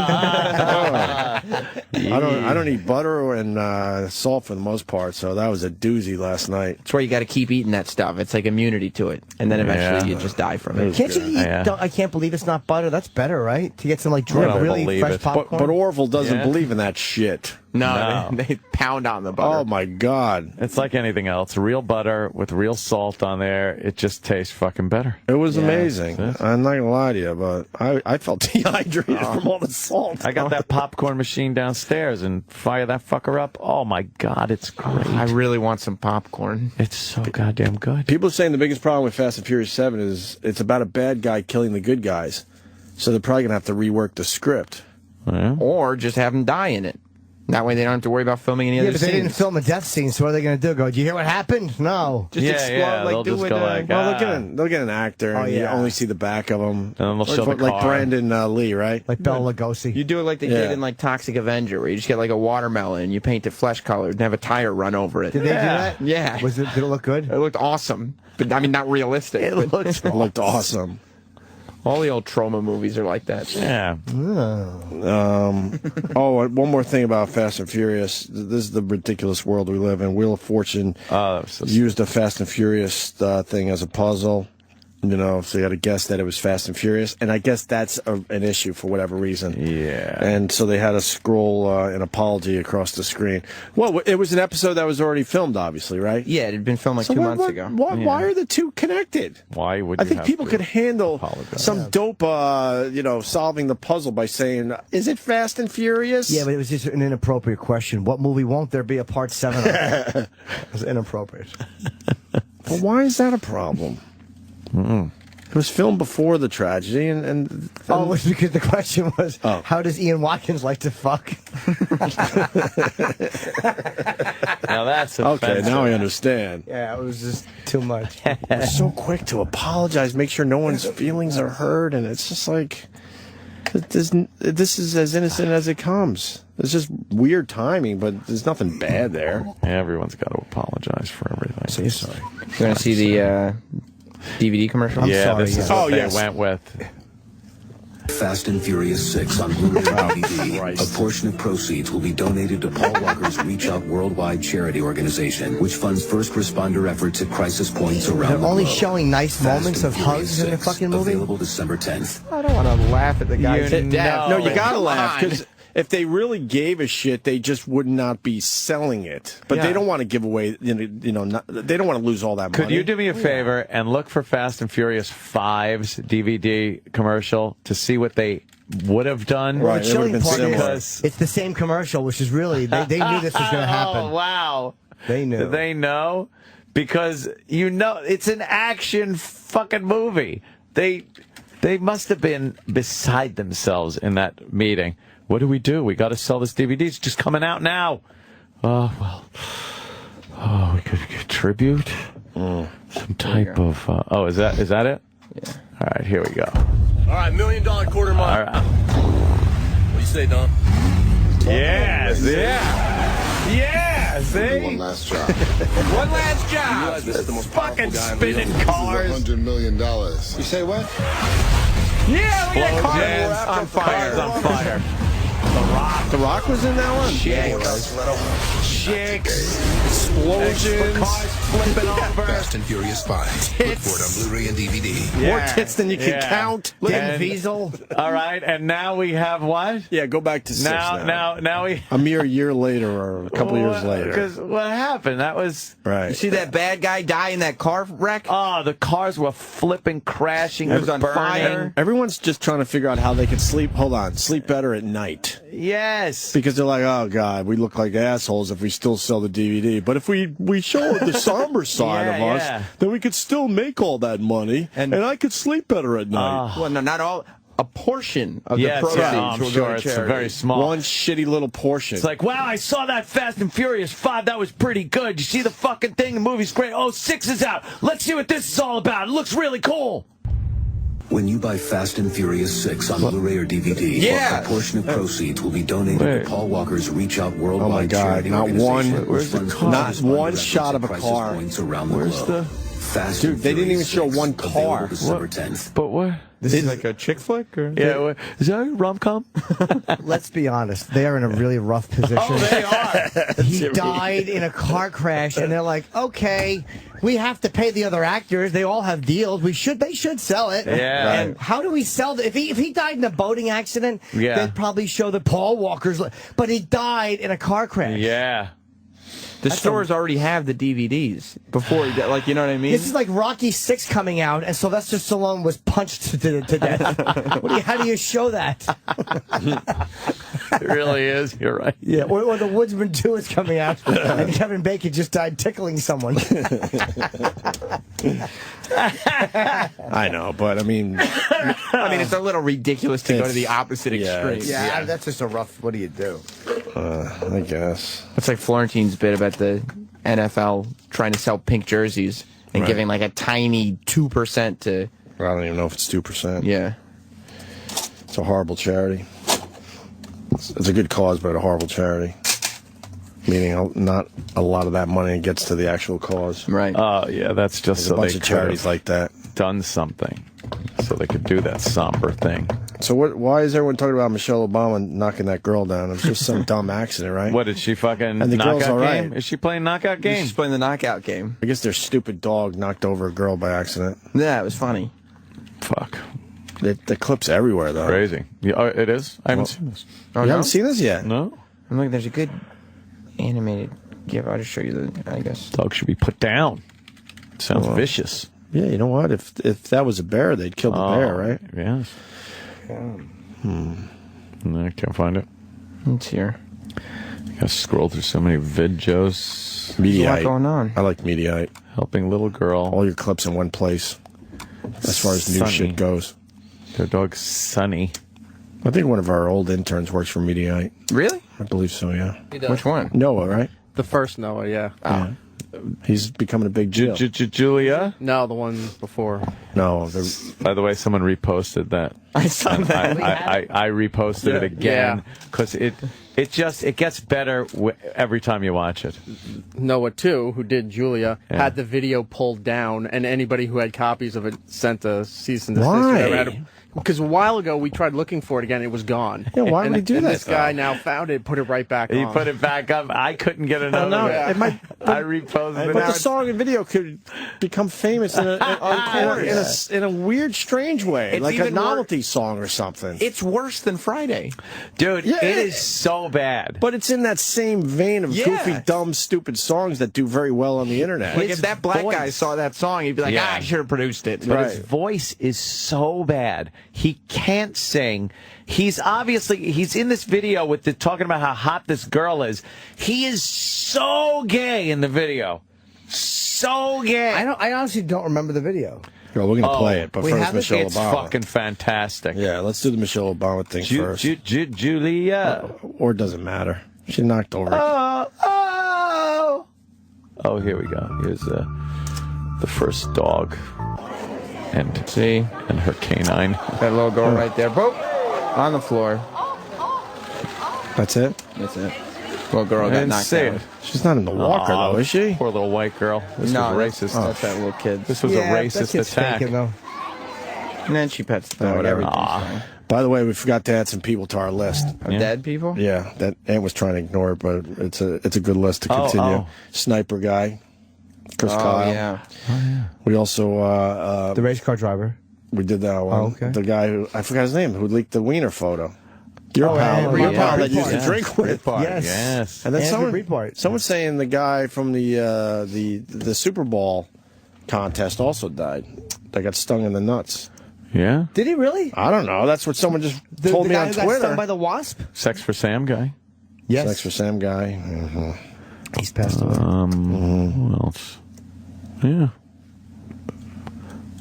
Jerry Shepardini had a hip replacement. Oh, well, that's okay. He's fine. That's all right. He'll live on. Corey Haim. Oh, Corey Haim's Corey been Haim. on the show. All right, Corey. All right. That's right. Let's play the Julia video. Oh, remember this. Julia. Oh. I like this kid. He was all right. Dude. What? This Why you say video. that, Sam? Because this is Strawberry Shoes. Oh, that was that guy. Fucking video. Well, this intern, he's the one who would show up for work all dressed fancy because he was a rich kid. Yeah. Right. And he just got under Opie's skin in the worst possible way. And Isn't everything handed to him? I hate those type of people. And you started throwing chocolate-covered strawberries in his suede shoes. Really nice suede shoes. We assessed his outfit, and his one-day outfit was worth over $2,000. Jesus. Just to come into intern. To intern. Well, look how this video starts. That's Beverly Hills. Rodeo Drive, and he's in a Rolls Royce. The Rolls pulls up. Even if you rent a Rolls Royce, that's expensive. Oh, yeah. To rent one for the day. The quality of the video, like cinematic quality, is very good. So it must have cost some money. Production value. There's chicks and stuff. And the production he prances around like a Mary in this, and his voice is terrible. Whatever happened to this kid? I don't know. Apparently his music career is going very well. Yeah. But the production value of the song is good, too. He paid producers a lot of money to make this sound like a real song. They should have gotten a real singer then. Because he's terrible. Do you remember the video? I don't know. Wait, there's a Rolls Royce. Is that a Rolls Royce? That is. It's a Rolls. Rolls. Oh, okay. Rodeo Drive. Cool. Let's take a look, shall we? Show Jimmy. He's pulling up. Oh yeah, look out. Cool. A little establishing shot. Yeah. Nice. Whoa, look at those tires, huh? Oh yeah. Now it's Julia, Jew. LIA, license plate. Listen to his voice. He's dancing. He's all off key. Okay. He's got a cane and a top hat. And white gloves.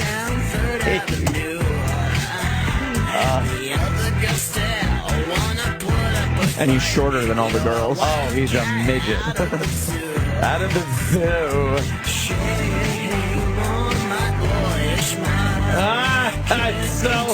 It's so Femi. He wins the Femi. He does. He wins the Femi. This song wins a Femi. He makes everybody feel like they could be a singer too. Oh yeah. Oh, he's dancing. He's dancing well. It's professionally done, but his girls are kind of shitty. Yeah. Yeah. I mean, it looks genuine the way they're all into each other. Oh yeah. Tiny. He's so femme. But he likes girls. Look at all the girls around him. He's not fooling anyone. Yeah. This is good. Sing along. Oh, shit. Julia.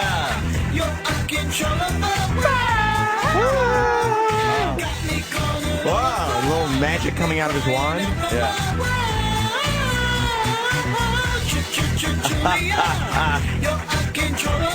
He's laying in a going bunch of shopping Yeah. with the girls. Yeah.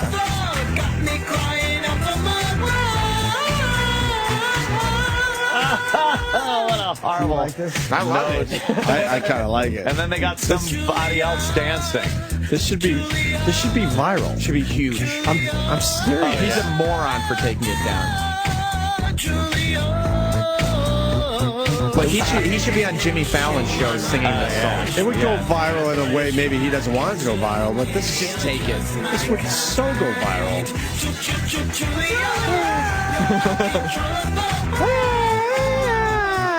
Do you enjoy watching the video? Huh? You like watching the I video? watch it all the time, yeah. I was so happy when it gets reposted. Do we have a copy saved? He's singing over We're going to save this one, yeah. Oh, it got me! The edit's really Must have had good. a The good- production value is amazing. Oh, wait. Oh, You've got to be kidding me. Wait. It was... Take me to Chanel. He's driving? He's just the driver. It was all a dream. This is Rodeo Drive. He's the limo driver. what but he is tips us he? away. Huh? Or is he? Why does he tip his hat? He Look tipped at his the- hat because he's looking at the camera, because he knows we just saw the video. It was all a dream. But we're in on it. Or was it? Well, We're in on it. But it was, though, because if he was dancing, he'd probably be all sweaty and smelly. He might have been doing all that while she was shopping. How come- He's got his own shit going on. Yeah. It's spelled. The name is Jewlia. Yeah. Well, Jewel, you know. You know how different this song would be if instead of LIA it was Bagel? That was the name he gave her. He's dumb though, man. That should go viral. It should be huge. And you notice the generation. That's a different. That's a. The pop music, you mean? No, the video itself. It's losing quality because it's Yeah. generation after generation. Because he keeps pulling it, and then someone finds it somewhere, but it's not as good as the original copy. That's the 2013 version of the VHS dub. How right. old that is- you keep exactly. copying. That's sort of what. Yeah, exactly Totally. what I was trying to say. How old is the original? That's it. That thing's got to be 7 years old by now. He did it pretty quick after we. Yeah. 2005. I think he's embarrassed by it. Yeah, I think he was very embarrassed by it, especially at the. I think his real problem was the response it got, and the fact that it did gain a certain notoriety on this radio program. Yeah, but it was ready to get notoriety everywhere. 100%. It was ready to cross over. I'm telling you, it's just what the internet likes. If he put this That out weird full shit. quality on his channel, right, and just accept that, I mean, one of the late night guys would get it. Fuck yeah. And he'd become huge. You know, our female intern was getting all lathered up watching it in there. Oh, Nikki? Nikki, Yeah, yeah. she likes stuff like She's this. getting all excited. She likes pop music. Does so, she? Yeah. That was terrible. You're just fucking making shit up. She was watching it. Oh. Can you ask Nikki what she thought? Nikki, what did you think? Come here. What do you think of Julia? I think he might be a little gay. What? Did it come off like that in the video? Yes. What about all the girls that were with him? Yeah, man. That doesn't mean anything. No? No. He was shopping with him, though. Yeah. Right, shopping with him. Oh. He was touching him and stuff. Yeah, they were dancing. Did you see They the were gloves? dancing with each other. It was a little awkward. He looked a lot gay. That's why I think it would be an amazing hit. Yeah. And he's walking everywhere on these late night shows with a girl on his arm. Right. He's the new Liberace. Any women in your life? I don't know. I thought it was well produced and enjoyable song. It's extremely well produced. Would you put that on your iPod? Yes, I would. I would love to know who did that for him. Yeah. I think it was people with some real credits. Would you have him on the show as an artist, as a guest? Hell yeah. In a fucking second. What if he said, I will only talk about my song? I would say, and video. We'd like you to come in at 6. Spend as much time as you like. Feel free to stay till 10:20. Julia. Break the song down lyrically. All I want to do is find out the behind the scenes of the video. Wink. What made him do go? the wink? That's just artistic. Ugh. Gary Coleman being added to the list. Richard yeah. Jenney being added to the list. Oh. Damn, man. And people are shocked by the Dahmer detective. We had an amazing time with that guy. He was awesome. And then he died of a heart attack. Oh. Only a couple months after he was on our show. Yep. All right, let's go to Kenya. Got a Kenyan news story. Man charged in court for fucking a goat. And the goat is in court. To what? To give a victim statement? Yeah, I guess. Yeah. A victim. Why is the goat in court? Well, it's Kenya.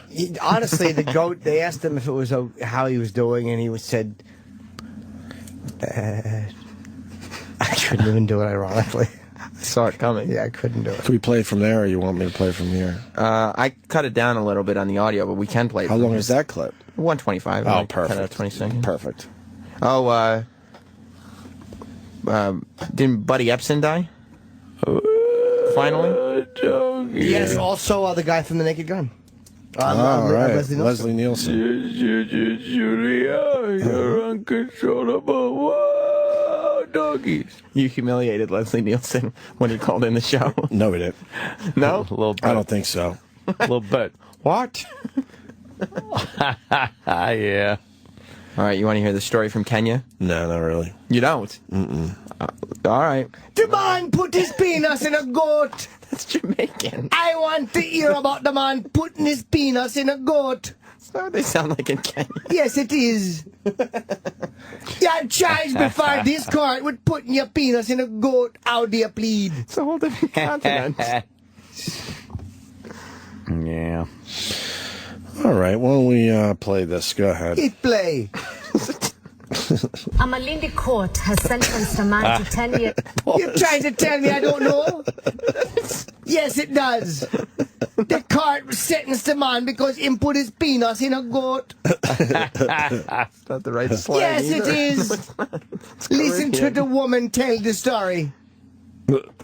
Is in prison for defiling a goat. Yes, interestingly, during the sentencing, the goat that was defiled was present in the courtroom. Here's the story. There's the goat. It is in real. Was that the goat? Yes. In the courtroom. That's also the courtroom. Yeah, well, you see, because he was going to give a victim impact statement, and then they're going to cut his throat and eat it. Of course. Exactly. Kill two birds with one stone. Yeah, it's Caribbean. Let's have lunch. Let me see. As evidence to a case, but in Malindi, a she-goat, the said victim of bestiality was present, watching quietly as her alleged assailant was sentenced. Kita Ogona, a middle-aged man, got 10 years behind bars to ruminate on the sins which he admitted committing with the she-goat. Members of public inside the courtroom were shocked when the accused made the confession. But what surprised them more was the sentence. Slapped on the accused by the Malindi resident magistrate Mudhoni Nzibe, 10 years for bestiality was a new record in this Malindi courtroom. The accused had been charged. They switched to another language halfway through the story. Having trouble following. Oh my God! It's because the she-goat was a victim of sexual assault, and in the courtroom they had not given the 10 years. This is the first time 10 years was given for bestiality. He's floating towards What? He's floating more towards Kenyan, but it's still Caribbean. No, it's not. The she-goat, it's the longest time in the court. The magistrate gave a 10-year sentence when they were not expecting, but they were surprised by the confession. I understand. Very confused black person. No, I'm not. I think he's got I'm a man who doesn't like to see goats injured. And the goat was present in the courtroom as the assailant was sentenced. Hit it. Upon the accused by the Malindi resident magistrate Mudhoni Nzibe, 10 years for bestiality was a new record in this Malindi courtroom. The accused had been charged that he had carnal knowledge of the she-goat on Monday this week at the Basso village in Gede location. The prosecution told the court that Kitsao was caught in the act by a man who was passing by the bush where the incident was taking place. That you see, right? That's what the man had carnal knowledge of the goat, and because the man passed by the bush and see the man assaulting the goat, there's no room for interpretation. He had to get 10 years in the courtroom. The magistrate saw to it. That's what they sound like.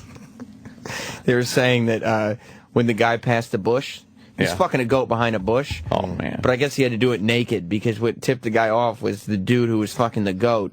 All his clothes were on the bush. Why did he have to be naked? Why couldn't he just pull his dick out? Because a lot of times you do that, the goat would push its duty hiney back against your trousers, and then everybody will see goat duty all over the front of your trousers. His duty hiney? That makes sense. Nobody want goat duty on the trousers because then you got to explain why you got goat duty on your trousers and your lower part of your shirt. It only makes sense if this is happening in the Caribbean. That's right. Yeah, true. The man decided to remove his clothes and make love to the goat. He liked the way the goat hairy legs bang against his smooth ones. Incident was taking place. Also present in court was a report from District Veteran Officer indicating evidence of the act. In mitigation, the accused pleaded for pardon, saying he had a disabled wife who depended on him. But the magistrate insisted the offense was serious. He has been given 14 days to appeal. So he's going to get 10 years. Yeah. But his excuse was, no, have mercy on me. Even though I fucked that goat, I have a disabled wife that's going to need me at home helping And that's her. why, probably. Right. Yes, the wife was not able to make love, so he had carnal knowledge with the she-goat. He tried to have carnal knowledge with his wife, but he could not because of her disability. I love that they called it a she-goat. It's a she-goat because homosexuality is even more wrong than bestiality. Yeah. He would have gotten like 40 years. Oh, yeah. What country is this? Kenya. Well, sure he can. They're that crazy about crimes like that in Kenya? You'd be surprised. Probably running rampant. You would think that would be way down the list of things they're worried about. Yeah. But, wow. All right. And then we got the Biebs. Yeah, what's this Bieber story? What the fuck? Well, he's in. You know, his new thing is graffiti. Really? Yeah, he loves doing graffiti. That's his art. That's his release, he says. Oh, cool. Good for him. He's good one. You like Bieber? Fuck yeah, the Biebs needs a release. I get distracted easily. What was that Bob Barker thing? Oh. What did he say? Bob Barker, I'm turning 90, and I could still beat Adam Sandler's ass. Oh, he's still going with that. That's hilarious. Price is wrong, 89? bitch. He's going to be 90, I guess. Fuck, man. I mean, I'm turning 92, but not for a while. Oh. That's hilarious. Wow. But yeah, so now Justin Bieber, right, is he's doing graffiti. That's his release. No. What is it? What do you mean? Like he paints pictures with spray paint on walls. Oh, he thinks he's gonna. He's like Banksy. Like Banksy. Yeah, exactly. Except his name is Sperm Banksy. Wow. What kind of shit does he do? Would you like an original Biebsy? Yes, I would like to see him draw something maybe out of fondue. Chocolate fondue. Want to see some of his work? What kind of shit does he do?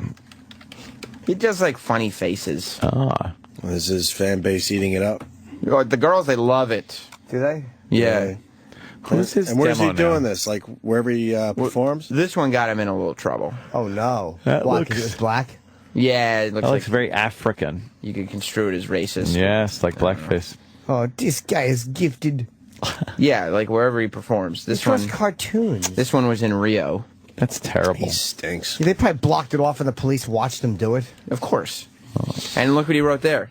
Can you What? read that, Jim? Let me see. I can't. Let me get my reading glasses. I think you're in this club.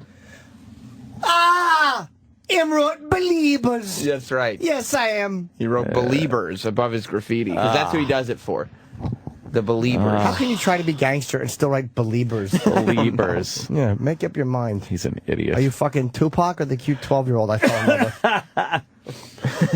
All right, so what happened? So the mayor of Australia was like, fuck you, Well, don't one do of this the- shit He here? threatened to fuck his mouth. The mayor of Okay. mayor of Gold Coast, Australia. Where's that? It's in Australia. What part? Coast. Which part? It's like a Left or right? Let's say Up or down? left, upper left.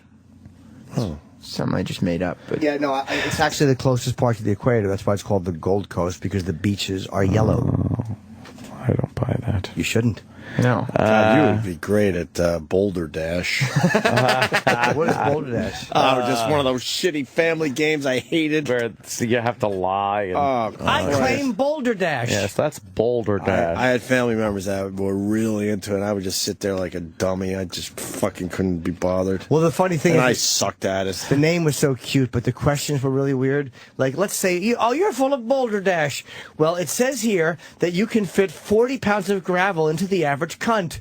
I claim Boulder Dash. That's Boulder Dash. Boulder Dash, it's a word that no one fucking knows, and then everyone comes up with what the meaning is, what it is. Wait, that's... Oh, but it could be a made-up word. It's not a made-up word. It just happens to be a shitload of words that no one fucking knows. So who Give me a wins? Boulder Dash word. Go ahead. How do you And win then the we'll game? go to the Biebs. And then you got to trick people. If people like pick yours as the real definition, you get points. But everyone knows it's kind of like Boulder Dash means bullshit. Well, they're different. No, names, you're trying not just Boulder Dash. There's different words. Oh. You don't play this word Boulder Dash every time, Jimmy. Yeah, you want people to pick yours. Because if you pick the right definition, you get the points. But if you pick someone else's definition, which isn't right, then that person gets the points. I was good at Boulder Dash. I called it this Scrabble. game, man. Okay. Oh, my God. Sam, let's get to a word for Boulder Dash. So you got a example of a Boulder Dash word. Find one, Sam. I'll get the definition correct. It was extremely rare that a word would be picked that you actually knew. I know most of the words. Boulder Dash. Yeah, what is it? Can't they fucking... These poor whales. That sucks. Yeah. I guess they can't just... Stuck in that booth. Drag them... It's just the running joke that never Now, why are ends. these lazy whales lounging on the beach? Lazy whales don't want to do anything. Oh, they don't want to swim. Yeah, just fucking taking it easy, soaking up the sun. And I thought they were supposed to be smart. Yeah, exactly. Not too smart when you need water to survive. You decide to go where it's 2 feet deep. Yeah, big fatheads. How about you turn around? Get out of there. All you have to do is keep in the deep water. Right. Yeah. Use your sonar, shitheads. And here come the real answers now. You know the reason. Because the man-made noises. The last caller was full of shit. It's because... Yeah, a bunch of lazy whales trying to get some beach time. That's without what they paying. are. You got a Boulder Dash word? I do. All right. Cockatory. That one was for a while. Chip does like that word. Cockatory. And then you sit there and you come over to the definition for cockatory and hope people believe that yours is the right definition. Oh. What is the actual definition of cockatory? Why don't we have to guess? Yeah. A place where cocks are stored. Oh, is it a place where cocks are stored? No, I say it means something like crazy. Crazy or off the wall. No, actually, I kind of know this one. It is a place where you manufacture spigots. Huh. Yes. See, that's how you would handle it. Oh, okay. I'm going to say it's some type of pasta. A cockatory. It could be cockatory. That's why I sucked at this game, because that would probably be my real definition, too. A time when you would say, no thanks to the Tory. What's so stupid? What's the answer? Cockatory means what Anthony did not say. It's Boulder Dash. Oh! Of course. Cockatory means to be accompanied by loose bowels. Ah. Like, to be accompanied, that means you bring them out to the Yeah, you theater bring them with you. No, just a shitty asshole. Well, a ticket for me and my cockatory. for the diners, the effects of the chicken cacciatore, alas, were cockatory. Dude, Rob Ford is walking down the hall. What? Right there. That's not. That's not a flattering comparison. Not Rob Ford at all. That was Rob Ford. No, it's Bill He said he was Chevy. losing weight. Yo, Rob! Yo, Ford! All right, let's get to the mayor's story of the Gold Coast of Australia. Right. He's had it with the beeps. Right, so... Go ahead. So Justin Bieber, he graffitied in Australia, right there at the Gold Coast, and the mayor put out a video message to... The beeps. But he called him Justin Beaver. Justin Bieber? On purpose? I don't know. No, that's how I like say him Bieber. coming here, painting up our walls. Justin Bieber. Hi, TMZ. Oh. Mayor Tom Tate here from Australia's Gold Coast. You know, I've got a I message have done heroin and crack cocaine. for Pop Princess Justin Bieber. Princess. Wait, We go love back, your because music, that's too... it's Gold Coast. he really thought that You know, over. Go Mayor back a Tom little bit. Tate here from There you go. Australia's Gold Coast. You know, I've got a message for Pop Princess Justin Bieber. Whoa. We love your music, but we hate your graffiti and your vandalism here in our city. Mate, you've got two choices. Come back and clean up your mess, or come back and sing at the Mayor's Christmas Carol this Saturday on the 7th of December at Broadwater Parklands. Oh, he's If trying to everyone get- agrees with me, you can call the hotel. The number's on the screen. Let them know number is that they that? should get out there and get Justin back to clean it up. Use Skype. It's a lot cheaper. Make me a believer. Oh, Christ. Dumb. Turned it And into then- a publicity stunt. Of course. Then the hotel came out Yeah, I said... and said, fuck off, mayor. We want Justin Bieber's graffiti to stay here. Right. Because people are coming to see the graffiti. Dirtying up our town with your fucking graffiti. Justin Bieber. Justin Bieber. He did say Beaver. Yeah. You get it? That's how Yeah. they say Bieber over there, though. Yeah. But the man, him said Justin right on the wall. Him. I love Jamaican Jimmy. It's so good. Nah, it's not Jamaican. That's from down under. Oh, it's not. I thought it was Kenyan. No, Australian. this one's different. Kenya was a little higher. I don't know why I saw a map of Australia with all of Europe placed right in the middle of it. All of Europe fits in Australia. That's Australia's crazy. huge. Yeah, It's a but continent. you know how hard that would be to pull off? It would be very hard. You need a lot of shovels. And a thing to move your... Yes, move an entire It continent. fits in Australia? It's huge. Wow. Let me see that. Big. Where is Yeah, that there it map? is. An alleged map. In the that middle. claims No. exists. No, it's overlapping into the water. No, go. Isn't this Australia? That's the United Go States. back. The red part. The red. Wow. No, go down. It's the size of our country. No, go It's down. a fudge. Go down. right. No, in the middle, the colorful one. Yeah. Up. No. Up there. No. Come on, no. you said yes. No, shitbag. It's right here. No. The next one. That one. I told you. Yes. See? Is Australia really only as big as the U.S.? Come on. Yes. It's gotta be Put bigger. Europe in the U.S., No, Sam. it's got to be bigger. I just told Sam what to do. It's got to be bigger. Everybody heard you. Yeah, that's Australia. Come on, Yeah. no way. Yes, we're bigger. See, and there's little New Zealand right there. I don't Yeah. believe it. Stop it. You don't I'm not. believe it? No, I think this that's isn't- something weird. Yeah, no, that's not all of Europe, because Russia's not there. Well, Russia's not part of Europe. Russia. It's not Europe, you dunce. It's Russia. Soviet Union. Oh, I don't know. Plug time. Don't forget about the Opie and Anthony podcast. This week, it's the best of Tippy Tom, our homeless friend. Go get that and spread the word of the podcast, please. We're crunching the numbers and trying to figure out if there's a business model there for the future. Love crunchy numbers. Right. And Jimmy's got something. American Degenerate is doing very well on Netflix. I appreciate everybody watching it. And I'm really, Netflix is the place you want your stuff. Oh, yeah. Next Thursday, I'll be in L.A. 8 o'clock at the Improv. I'm doing one show in Los Angeles. Oh. And then the 20th and 21st, I'll be at Bananas. It's a new club in Mount Kisco at the Holiday Inn. Bananas. And then December 27, 29, I'll be at the Hard Rock in Vegas. New Year's Eve, San Diego, American Comedy Company. January 9 through 11, Raleigh, Good Nights. And then February 14, 15, the Borgata. Go see Jimmy. President's Day weekend. Mm-hmm. Yes. Go see little Jimmy Norton. Or just go to my website. You know what county Mount Kisco's in, right? Where? Westchester. Is it? Yeah. How far from the city is that? Best. It's not far. Probably like half an hour. Oh. Oh, Dr. Steve, let's see. Oh. 45 minutes. 45, thank you, Kenny. I couldn't have waited. Just. Yeah, right. That's it. All right, we'll see you guys tomorrow. Home, as they say. Make sure you check out Ron and Fez. Why is Dr. Steve calling you? He texted me that he thought it was funny you sneaking in a plug, and he thought the show was very entertaining today, which makes me go home feeling a lot better if Dr. Steve says it's good. Yeah. Oh, yeah.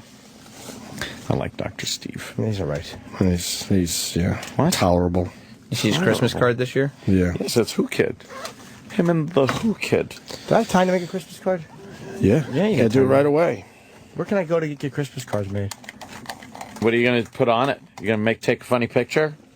You should take a funny picture. You, some kind of dress. Something about a dress. You know the best Christmas card every year? What? Stengel Brothers. Oh, that's right. I've gotten a few of those. Yep.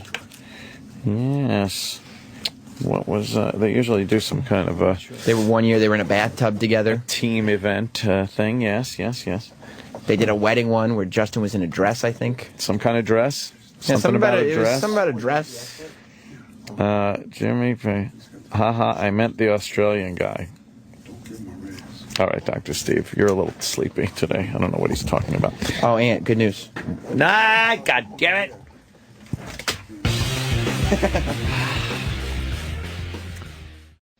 This is After Opie and Anthony Live.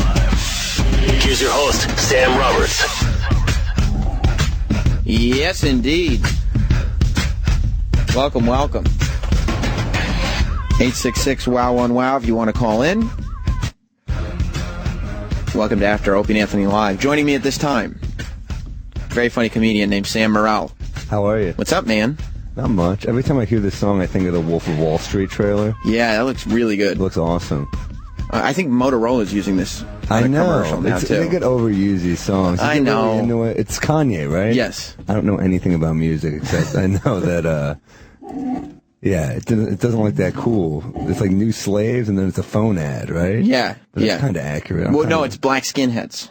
What's it? Is it? It's one of those two songs. I think it's Black Skinheads.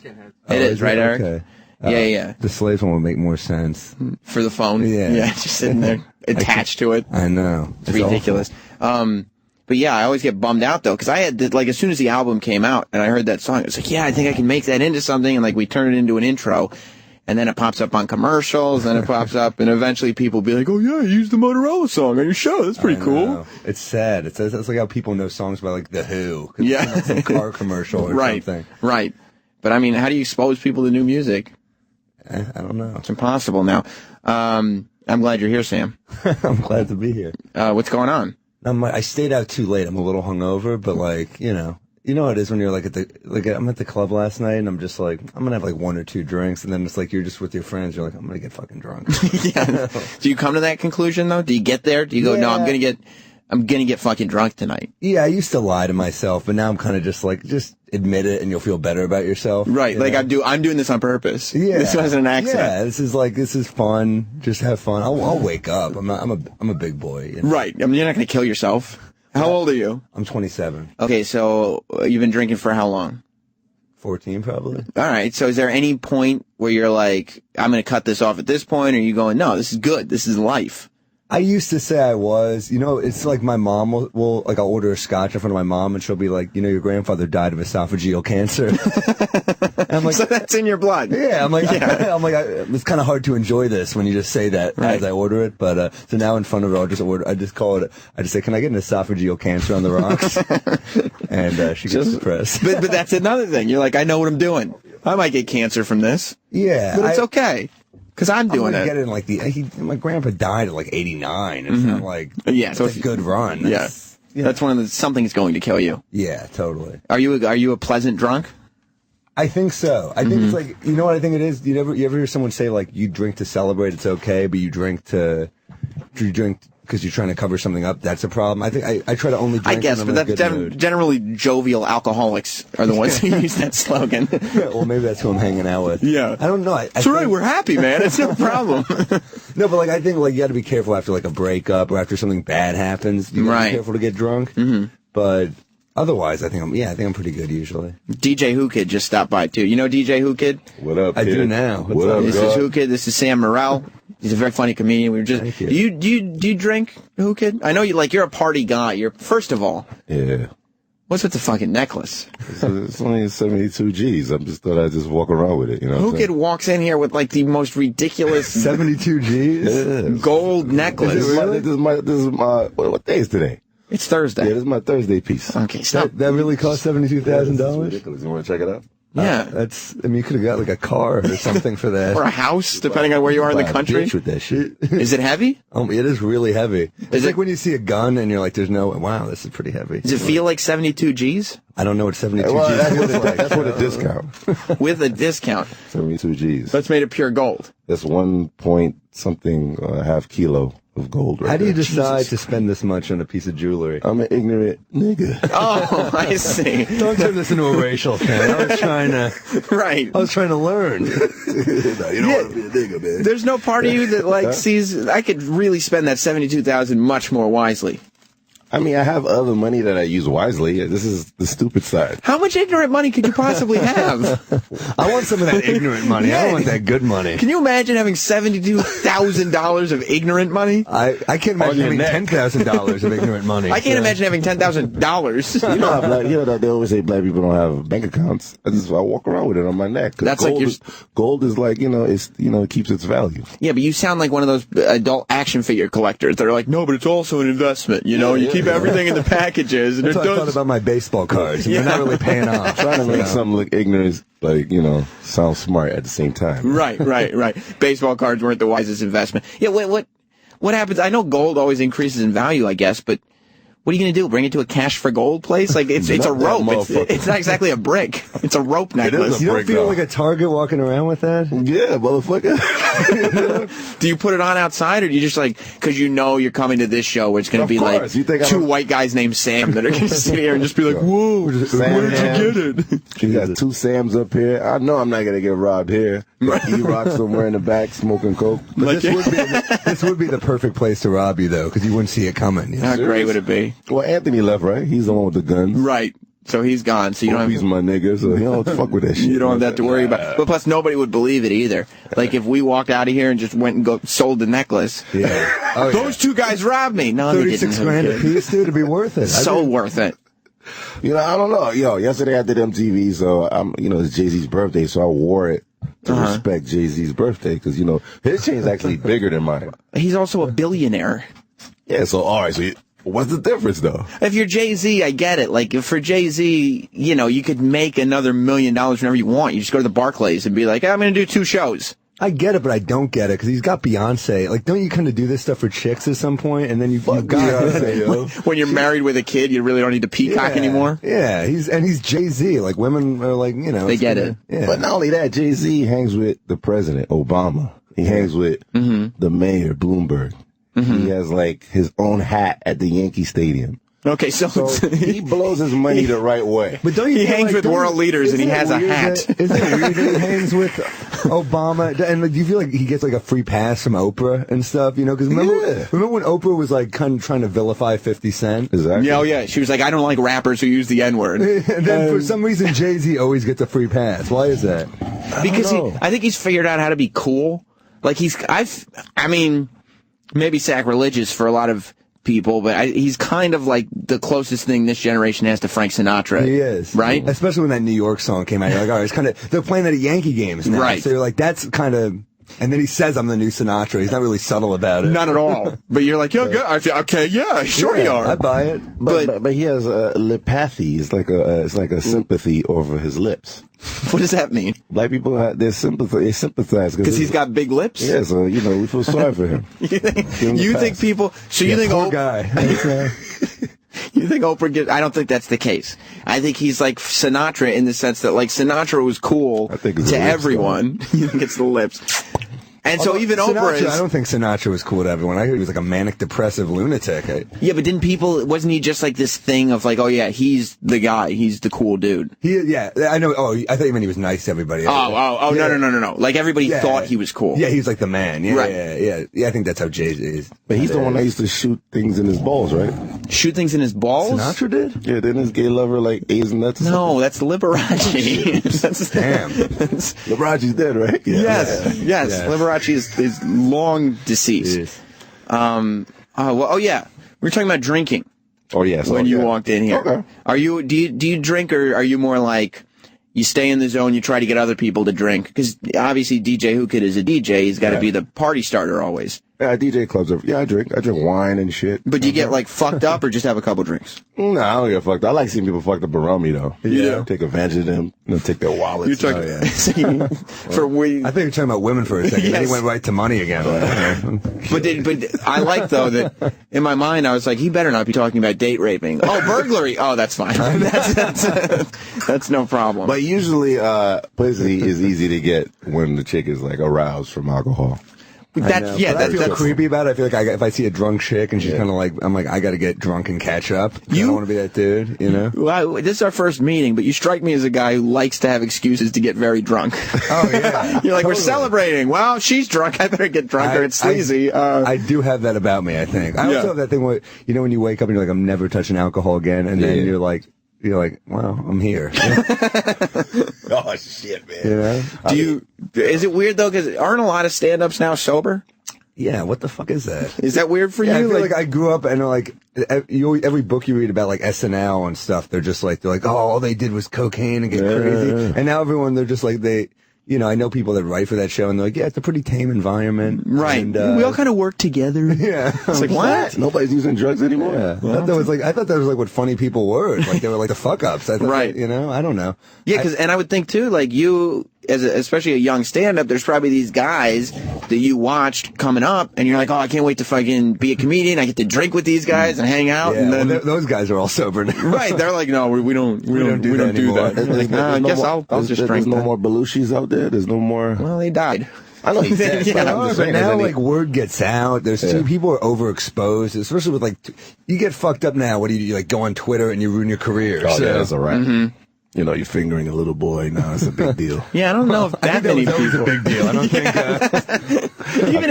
Even in the wild '80s, that was a big deal. So yeah, I mean, were you disappointed when you got to that point where you could hang out with some of these people and you're like, oh, they don't really hang out? You're disappointed, but then like you're even more disappointed in the ones that kept partying and are now dead. Right. So if you had to get sober, good for you. It's, you know, I don't judge that at all. You ever met Eddie Murphy? I've never met him. He never touched you?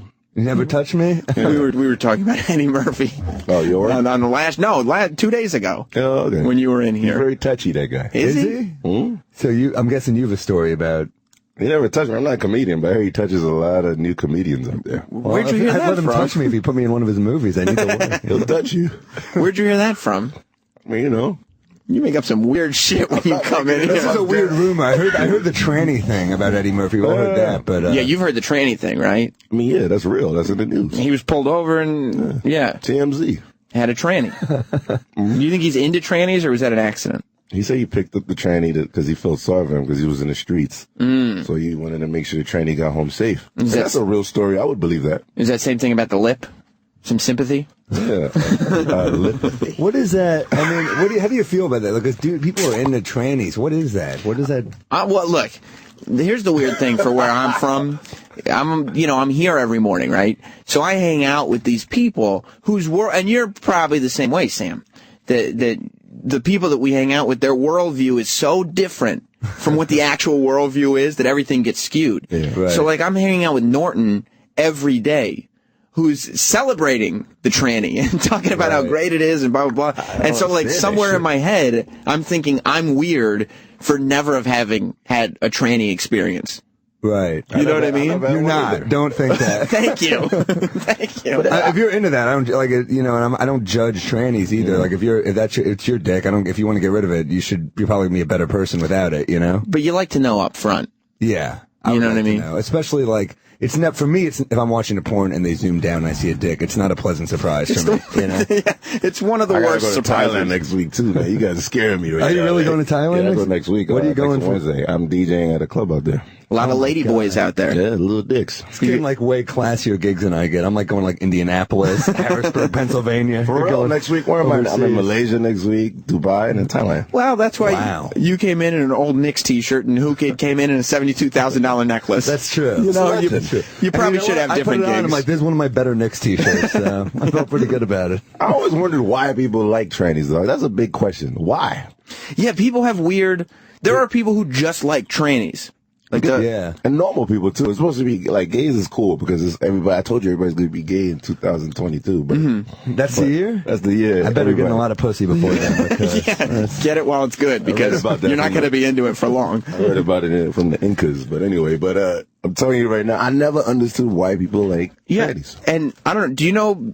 Have you met Bailey J? Do you know Bailey J? I know of her. Right, she does. She's on Bob Kelly's podcast network, and she's been in here before, and she does all this stuff. I believe, if I'm not mistaken, I could be wrong because I'm wrong all the time, but I think that her husband, who she's married to, is not gay. Oh, really? And they just fell in love, and they're married now. But she's got a dick. That would take a really strong connection and let me look past that. Yeah, that is. E-Rock's telling me I'm correct, and then but it's strange. Because she is an attractive female. She look hot with pants on her. Is that so that's a dude. Yeah. Okay. She's got a dick, but she's got great tits. She's got a pretty face, you know. It's well, yeah. You know what? I used to think I was a like I love tits. I used to think I was like a tit man, but I'm definitely like a no dick man. That's my first prerequisite, I think. What do you like in a girl? Vagina, please. Like a whole internal genitals. I was with a girl recently and with a dick? No. But this is like I met her online and we were just hanging out after a show. She came to a show and we were hanging out. And she kept making this joke. Like, she was like, well, what surprised you most about girls online? I was like, honestly, I've seen a few girls that I thought were pretty hot, and then it says tranny down. And I was like, that's fucking scary. I'm glad they play by the honor code.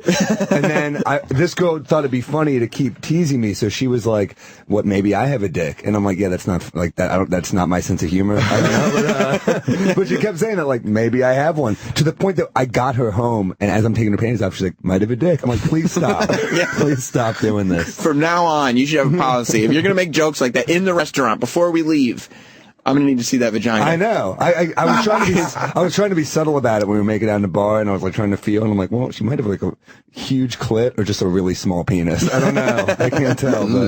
But it's 2013 going on 2014. You have to worry about not being homophobic, not saying the wrong thing. So it's like, if you got along with her... funny? It's like she might have a dick and I'm the asshole for being politically incorrect. Right.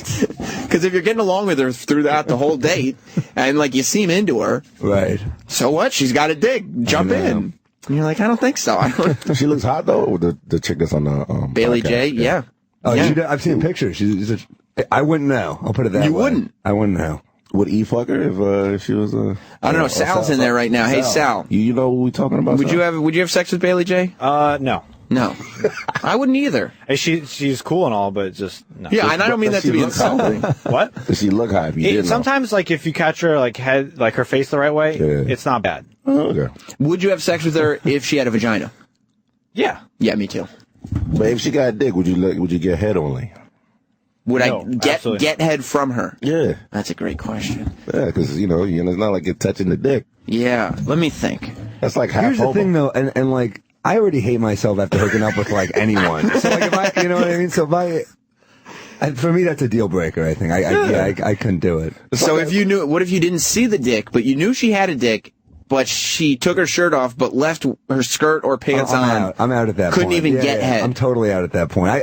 I'm a pretty traditional guy when it comes to like that. That's a world we live in. Like, I might be weird. I'm a little traditional. I don't like dicks. It's like sexually balancing. I have to defend it.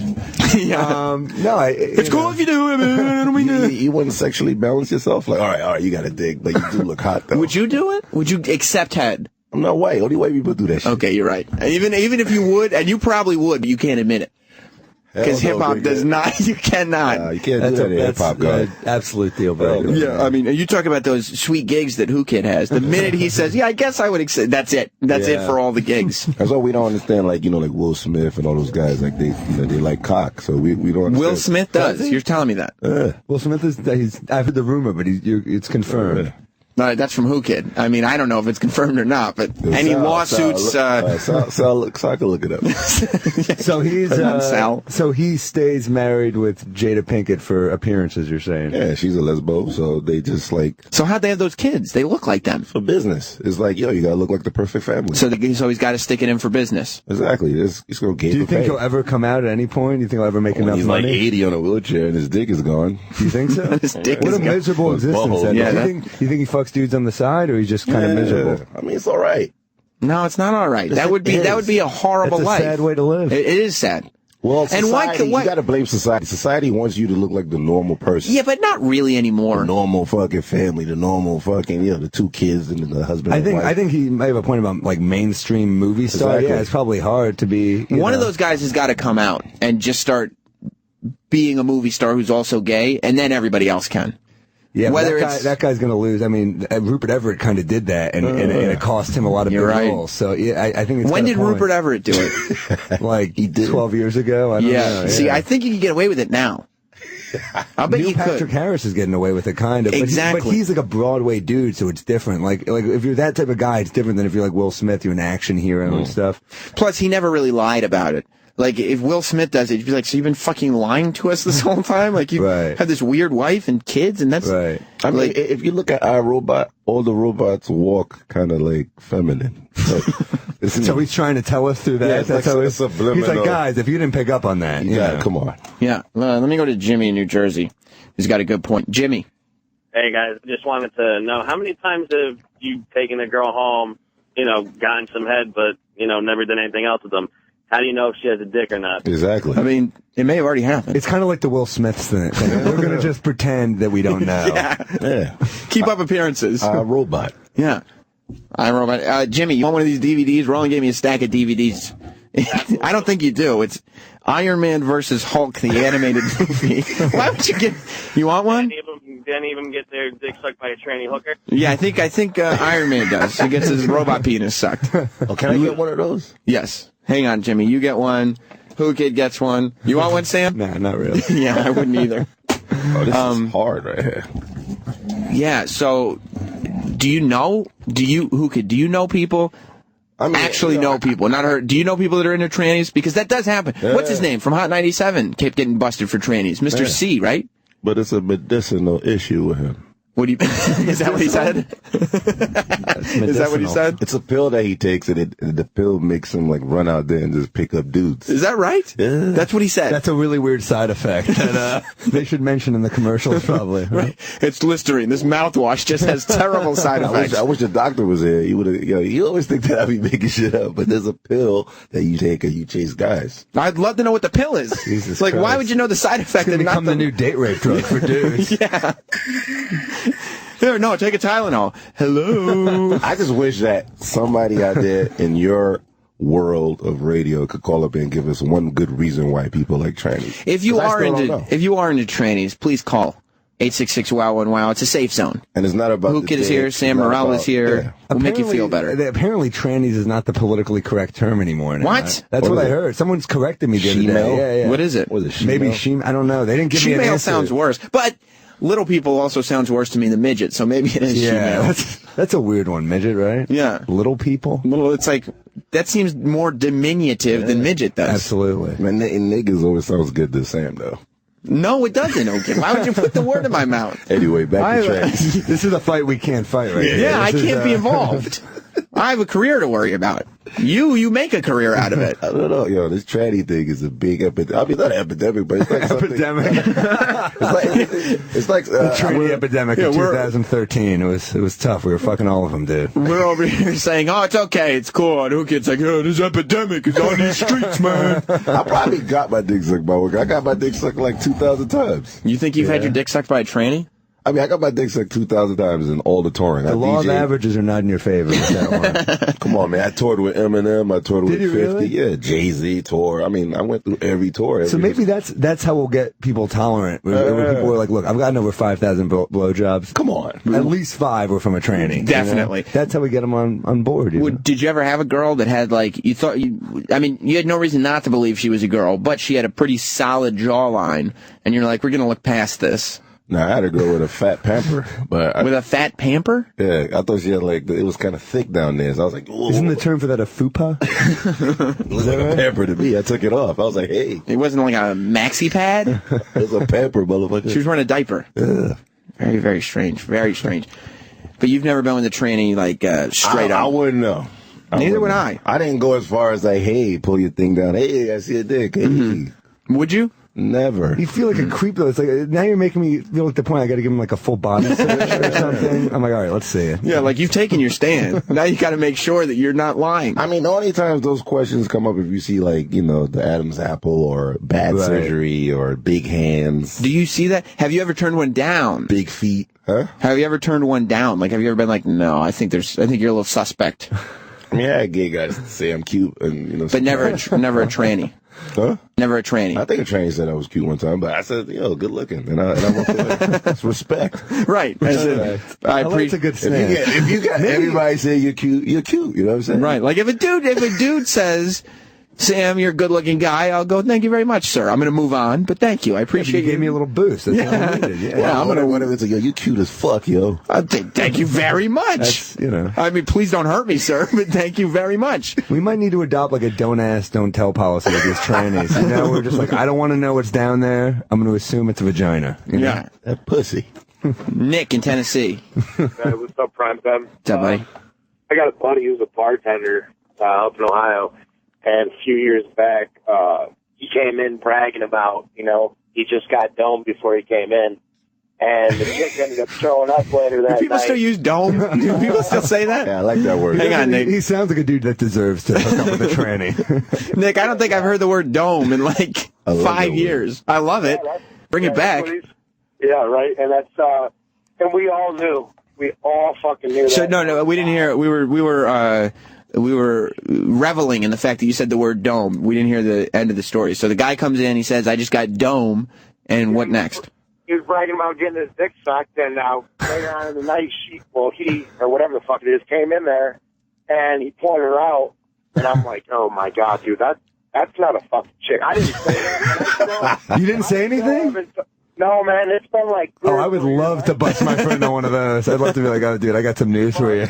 Yeah, no, but you get him to brag more. What happened? How was it? Oh, yeah, she was good, right? Yeah, his name's Xavier. He's up in Ohio, so if he's listening, sorry, buddy. So this may be like the big information for him. This may be the big reveal. Big reveal. He might fucking off himself today. I don't know. I hope not. There's no reason to off yourself if you got a blowjob out of it, Yeah, it's okay, man. You got tricked. A good one, too, he said. A good one. But that's Thank you, Nick. Thanks, Nick. They do say trannies give the best head, though. Well, I mean, they got to really make up for it, I think. They're like, I would like to have a lot more femininity about me, and I don't want any of these bitches walking around here giving better head. Right? Look at Sam's mouth. Imagine if he was a tranny. I'd probably be killing it. I'm not gonna lie. I could do a lot for those people, but don't fall into Who Kid's trap. He tries to bring up my mouth whenever there's a comedian in here. Andrew Schultz was in here the other day, and he was like, yeah, he does have a pretty mouth. I was like, no, dude, don't fall into the trap. I mean, you got the tranny, the mouth. I feel like a lot of black comics, they confuse me and Schultz. Oh, really? Oh, yeah, shit. I've been brought up. You know this guy from Guy Code? I'm like, no, you don't. Yeah. I mean, for 2 seconds when I came in from the back, I thought it was. What up, we don't look alike at all. Not at all. I mean, I guess you're both white and tall, similar features-ish. Not even really. Really, very different from the back. Yeah, no, not at all from the back. I mean, their hair is different. Everything's different. They dress differently. Yeah, it's all different. Who Kid?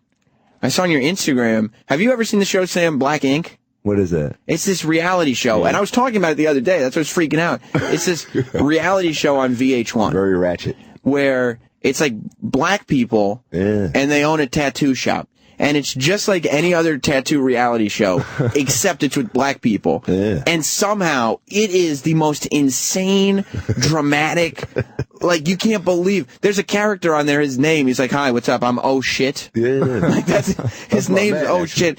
Like they have scenes where it's like they're ball busting, and then they go to the confessional part.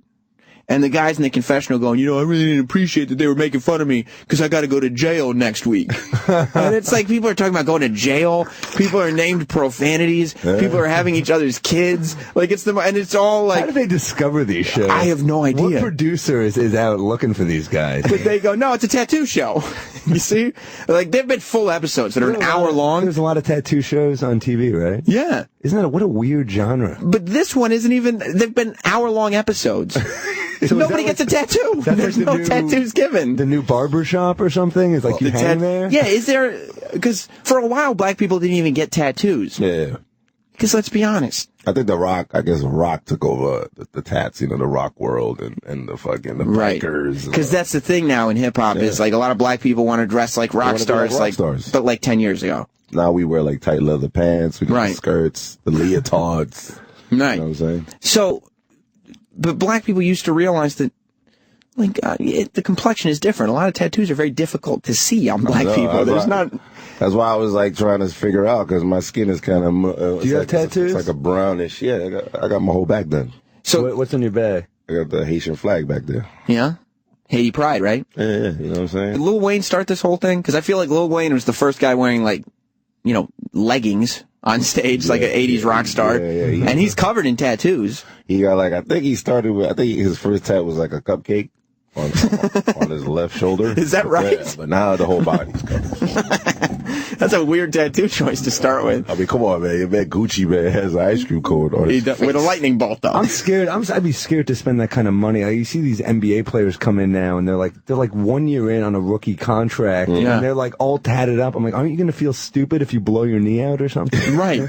Like, you can't sell that back. Like, you can buy jewelry if you want. Use your ignorant money for that. You can at least sell it back to someone. Yeah, I think it doesn't seem like it. Like, at least if you buy a house or something, at least you can sell that. Yeah. It's not a good investment, this tattoo. I'm really shocked, like, the NBA Association never put, like, a lien or a fine for over, too many tats. Some of them they look like rap artists out there. I think they tried to at first, didn't they? At some point? They always try to, as they call it, hip-hop culture, to kind of, subdue that a little bit. Where they're just they're like, you got to wear a suit when you're injured, and then they wear, ridiculous suits. Like, all right, whatever, we can't do anything about this. Right, and then what's his name comes in with capris on. Who did? Who was it, Sal? Oh, Sal's not in there. We were talking about him the other day. He's who played for the Heat? Yeah. He had the high water joint. Yeah, who am I talking about? You talking about fuck, he's so Dwayne Wade. Dwayne Wade. Yeah, Dwayne. Yeah, he had the high water. Yeah, joint. he comes on but with he's in South Beach, so maybe you get his pass. High water capris and penny loafers. Dude, there have been pictures of Dwayne Wade wearing the exact same outfit as a chick at a fashion show. like wearing the little blazer that kind of poofs out at the bottom. Jesus. Like that's cut so that a woman can have a small waist and it can come out on her thighs. They can get away with, athletes can get away with murder because they're like, well, Dwayne Wade, they'll be like, he's a trend center, Yeah. He's always in fashion blogs. What, a tranny center? I don't know. I think trend center. I don't know if he's into trannies over. I don't know if he's into trannies or not. But this Black Ink show, it's like you said, like the tattooing shows is a whole new genre. But most of the shows, people actually get tattooed. Right. On Black Ink, they don't get tattooed. They just end up going to jail or having kids. Yeah, getting locked up. Or the girls get into fights with each other constantly. But I will watch the show nonstop. It's on VH1. Oh, okay. VH1. And by the way, okay, you should look at it. It seems to me like VH1 is doing a lot to exploit black people. all the love and hip hop and black tattoo or whatever that show is called and all this stuff. It's just like, look, watch black people fight with each other. Yo, man, they monopolize it off of what we do. You see me with a chain, right? I got 72,000. This is ignorance. It's ignorance. And you're learning. They had white people fighting with each other for years on reality TV. Now they're like, black people are like, now it's our time. Right, yeah, maybe that is. Maybe that's black people standing up for their rights. It's our turn, motherfucker. Like, we can look like idiots, too. It's not true. And matter of fact, we can do it better than you can. There's never been an ignorant white show No, there have been plenty of them. The Real World? We started them. Yeah, there's so many. There's they had Basketball Wives on VH1. That was the one I watched when I was like, I can't believe this is a fucking show. Yeah. Like so I feel like these women are already taking advantage of their husband's gold fame. diggers. Yeah. It's out of control out there. So how Real Housewives, same shit. That's the white ignorant show. All those Real Housewives shows. People don't have... Besides Atlanta. They don't have drama. They just create drama. Like, there'll be a whole episode around, like, she didn't invite me to this party, so I'm not going to invite her to my party. Right. And just the drama leading up to that. And then they're fighting. And you watch it, though, and you'll be like, oh, shit! Yeah, I'm like, this is stupid. Then she shows up, I'm like, oh, shit, this is going to be awkward when I see each other. Are the fights actually real? No, they're all scripted. For real? No. Yeah, scripted? Yeah, all of them. It's all BS. All of it. It's complete shit. I'm sure some of the people really hate each other, but they're like, you got to act extra mad. They got to do takes. Dude, they're just saying Perez Hilton is getting a reality show, right? And it's all it's like gay husbands or gay parents or something like that. It's supposed to be about him and his gay dude friends that have kids. Oh, okay. They're casting for his friends right now. What? Yes, they're all fake. Fake friends? Everybody on the show is fake. All these reality shows are fake. Holy shit. But the reason I brought up Black Ink was because I was on your Instagram, and you were at the Black Ink tattoo place yesterday. Screaming, like, for my life. Like, it was crazy. Like, my whole back is, like, bleeding right now. That's where you got the Haitian flag? Yeah, I got it over there. Can we see it? Yeah, I gotta take a lot of shit off. It's like padding. Oh, it's still. Oh, wow. Is it colored in or is it? I gotta go back for the color. Oof. Did it really hurt a lot? Well, I was screaming my ass off. They film it for the show? They had a baby in the room. I was screaming. See, that's what I mean. Jesus. That's what I mean. Have you been to tattoo shops before? Nah, I'm kind of. I hate needles. I've been to a few. Never seen a baby in one of them. But the Black Ink tattoo shop. Baby was like, that didn't even strike me as weird. I'm like, you know what? That's pretty weird. There should have been a baby there. Why was there a baby in the Black Ink tattoo shop? I have no idea, but the girl was like, where's my daddy? My God. Oh, man. Was it filmed? Yeah, I think I'm in the next episode coming out in December or January. So wow. That's exciting. Screaming and crying and, I want to go back with you. I want to meet those people. Where's I'm a fan. The film? In Harlem, which I didn't know that. And I wore my chain up there, and I tucked it in. Yeah, but didn't they have like a TV crew around or something, or is it not like that? They were the only white people. The TV crew were? After that, yo, man, let me hold that camera for a second. Yo, let me see that camera. That's a nice camera. I got one like it. Let me show you this. Let me show... Just run away with your camera. Harlem's pretty different than it was even 10 years ago, though. I mean, you go up there and you're like, this is not the same. No, you can survive way past 125th Street now, no problem. You can walk around there, right? It's normal for white people to walk in Harlem. At least in daylight. Probably after dark, it still gets a little weird. Well, yeah, I don't think it's... You don't think it's bad? I don't think it's that big a deal anymore. No. Why is there tour buses going to Harlem? Like, I don't understand that. Well, because it's to the hood and all that. It's like a famous place. Like, everybody knows what Harlem is. Yeah. It is full of white people. Like, I don't understand that. Mace made Harlem famous, right?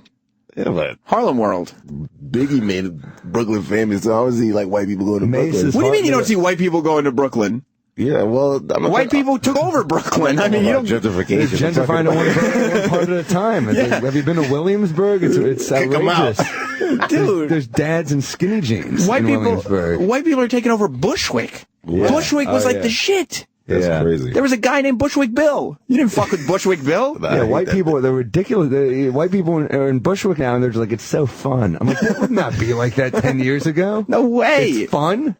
What's fun about it? They feel like they're part of this bohemian uprising or something.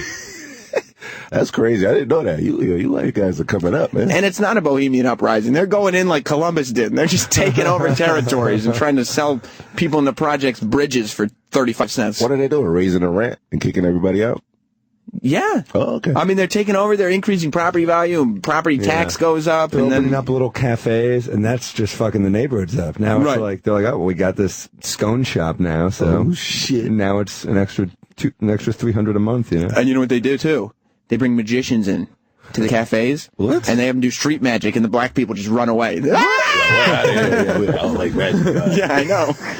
Get out of here, for real, man. No, not for real. It's a joke. Just kidding. bringing in magicians to scare away black people. I just did a lot of weird shit this week, man. I just been all over the place. Yeah. Where were you? Nah, I just been like running on every TV show, walling out. Yeah, I saw you were on Sway's TV show too. I didn't even know he had a TV show. Yeah, on MTV. Yeah. So, he was I just saw a video of that guy, Sway, talking to Kanye West. Did you see that? That's what we were talking about yesterday. What the fuck was that? That video's got over 2 million hits on it. Yeah, apparently Kanye started yelling about fashion, and Sway was like, well, I have a question, and Kanye took offense to that. What is the deal with Kanye? I mean, what do you think about him? He feels like in this machine that we all wake up to and work in and survive, and the world, you mean? Exactly, is got us all enslaved. So he probably just met whoever controlled all this shit, and they told him, same motherfucker. And then he just went crazy. Like he was at a billionaire's party and he went crazy. He met some guy. Like he got a taste of the Illuminati. Yeah, the guy came up to him and was like, yo, man, I saw your video, son. We run this shit, man. You a slave. He went crazy. He seems like he has a pretty good life for a slave, though. I'll be that slave. I'll be that slave right now. So, like, Jay-Z saw the taste of the Illuminati, and he was like, I like the way this tastes. Let me join this secret society you got. Let me take over the world. Whereas Kanye is like, what the fuck is this? Yeah, he seems... I'm a slave! He seems very sensitive. He seems like he's kind of losing it every time I see him. He feels like if he doesn't continue to wall out, because he's not getting support from Nike and all the major corporations that if Nike would say, yo, Kanye is hot, then he's hot. But don't they kind of, not saying that. Who cares? He's selling out venues. Like, what difference does it make? But he feels like it's temporary. Doesn't he feel a little too, but so save a little money. So stop buying fucking Jesus pieces. Isn't there, like... He seems a little too insecure to be a hardcore rapper. He's always been like that. He's always been like insecure. That's true. He was the one that kind of ushered in letting rappers be kind of mama's boys and insecure and wearing Gucci backpacks and polo shirts and. I mean, when he seems to care, like that's part of like dating Kim Kardashian. You got to get the hottest chick. You he's like got to be that dude. He's always like, what do they think of me? What are they saying about me? That's true. And then you see other rappers, and you're like, well, this guy's kind of he doesn't really care, and that makes him cooler. I think. Which is weird too. Because you gotta turn your sound off. Kanye West is Kanye West is like better than everybody. You know what I mean? Like, is he considered a great rapper? I think he's like one of the best. He's a genius. He's like one of the illest. But except like rap people like who kid, they don't like to admit that he's the best. He's whack because he's not like. Yo, what up, dog? Believe it or not, I actually was with him before he flipped his car, and then everything switched up because I told him he was whack. You did? At my session, and he got mad. You thought he was whack? No, but back in the days, though. But he was supposed to do a beat for me, but speed it up. I had Ludacris in the studio, and Ludacris was like, yo, I want to do your song, but who's this guy rapping in the booth? And it's Kanye, number 1 + 2, and I'm going in, goo goo. Like, he was doing all these weird raps, and I was like, yo, so I didn't know him, so I went in there and cursed him. I was like, yo, you whack, man, get out of here. Wow. So I told him to wait outside, and I'm going to film him. And then I found the tape like 10 years later, and I put it online. Like, where is it? It's on. You could Google it. Before the crash, it's called. Because he crashed and then he blew up his face. Right, and he did the song Through the Wire with his jaws wired shut. I was with him before he flipped his car. I told him he was whack, and he got mad. I got it on video.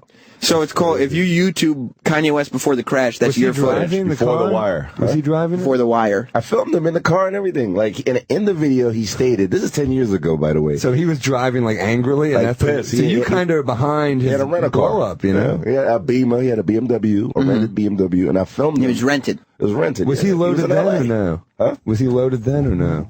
He was getting money for production.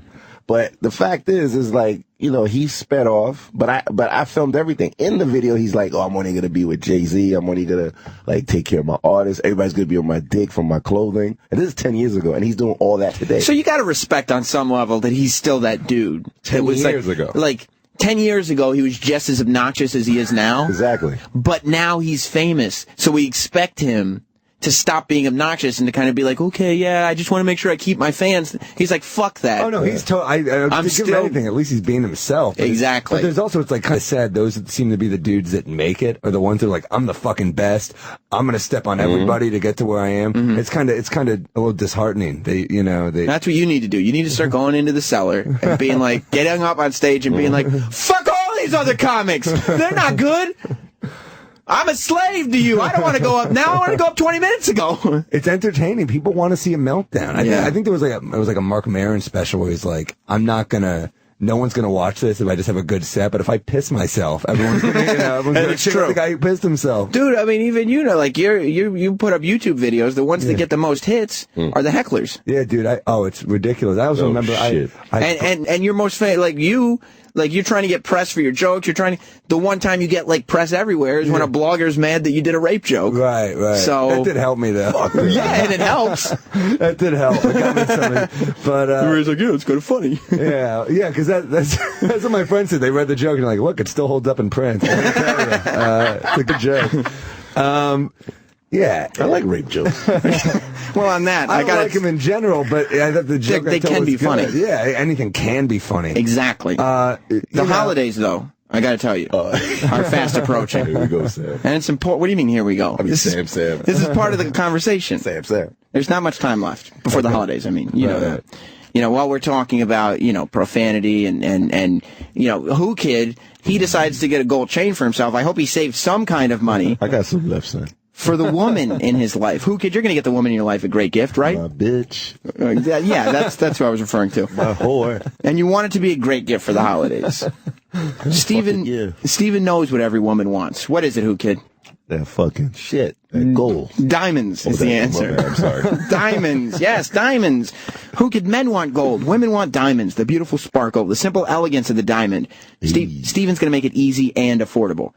Check out his diamond stud earrings starting at just, how much do you think, Who Kid? $99.99, motherfucker. No, $69.99. No, it's only $199. It's less than $7,000. It's $200. That's it. $199. These are really beautiful, high quality, bright white diamonds. Shit. You go online to IHateStevenSinger.com right now, and you see all of Steven's amazing diamond jewelry. I'm on there. Steven makes holiday shopping so easy and affordable. Just go online to IHateStevenSinger.com and check out his beautiful selection of diamonds for her. Go to IHateStevenSinger.com now. Get your holiday shopping done today. Shipping is always fast and free. Steven makes shopping fun, whether it's in the showroom at the other corner of 8th and Walnut, on the phone at 1-888-I-HATE-STEVEN-SINGER, or online at IHateStevenSinger.com. Hey, all right. Well, listen, we're out of time. Hey. Am, are you around performing this weekend? Where am I this weekend? Anything you want to plug? You want to plug your Twitter or something? So people. I don't know where I am this weekend. Are you raping anybody this weekend? No plans. No plans. Where am I coming up? I think I'm going to be in Indianapolis next month. I'm in Harrisburg this month. My Twitter is at Sam Morril. It's Morril. Okay, so people can find your info that way. Yeah. And DJ Who Kid, you're all over the place. You got a necklace. You're ridiculous. Tonight, you should come out, and I'm going to tell Nick Cannon to fuck himself. Tonight. Where? At Whip. Nick Cannon's my boy. I'm going to be like, fuck Nick Cannon tonight. Do you have beef with Nick Cannon? I got beef, and me and him is together DJ tonight at Whip. Who Kid is stupid. He's trying. It's Nick Cannon's promotion. He's trying to get famous people to say fuck Nick Cannon. It's ridiculous. Hashtag fuck him. Sam, you'll have to come back. Yeah, I'd love to, man. Definitely, man. All right, Ron and Fez are next. I'm sure you're going to be listening to them after Fez's meltdown yesterday. Who Kid? I'll tell you all about it. Oh, my God. During the break. We'll see you tomorrow. Goodbye. The Opie and Anthony Show is now over. For real this time. Check out the O&A Show on Facebook at Facebook.com/Opie and Anthony. And catch Opie and Anthony live Monday through Friday from 6 to 10 a.m. Eastern. Ron and Fez are next. Hey. Ron and Fez are next. Hey. Ron and Fez are next. Hey. Ron and Fez are next. Hey. Ron and Fez are next. Hey.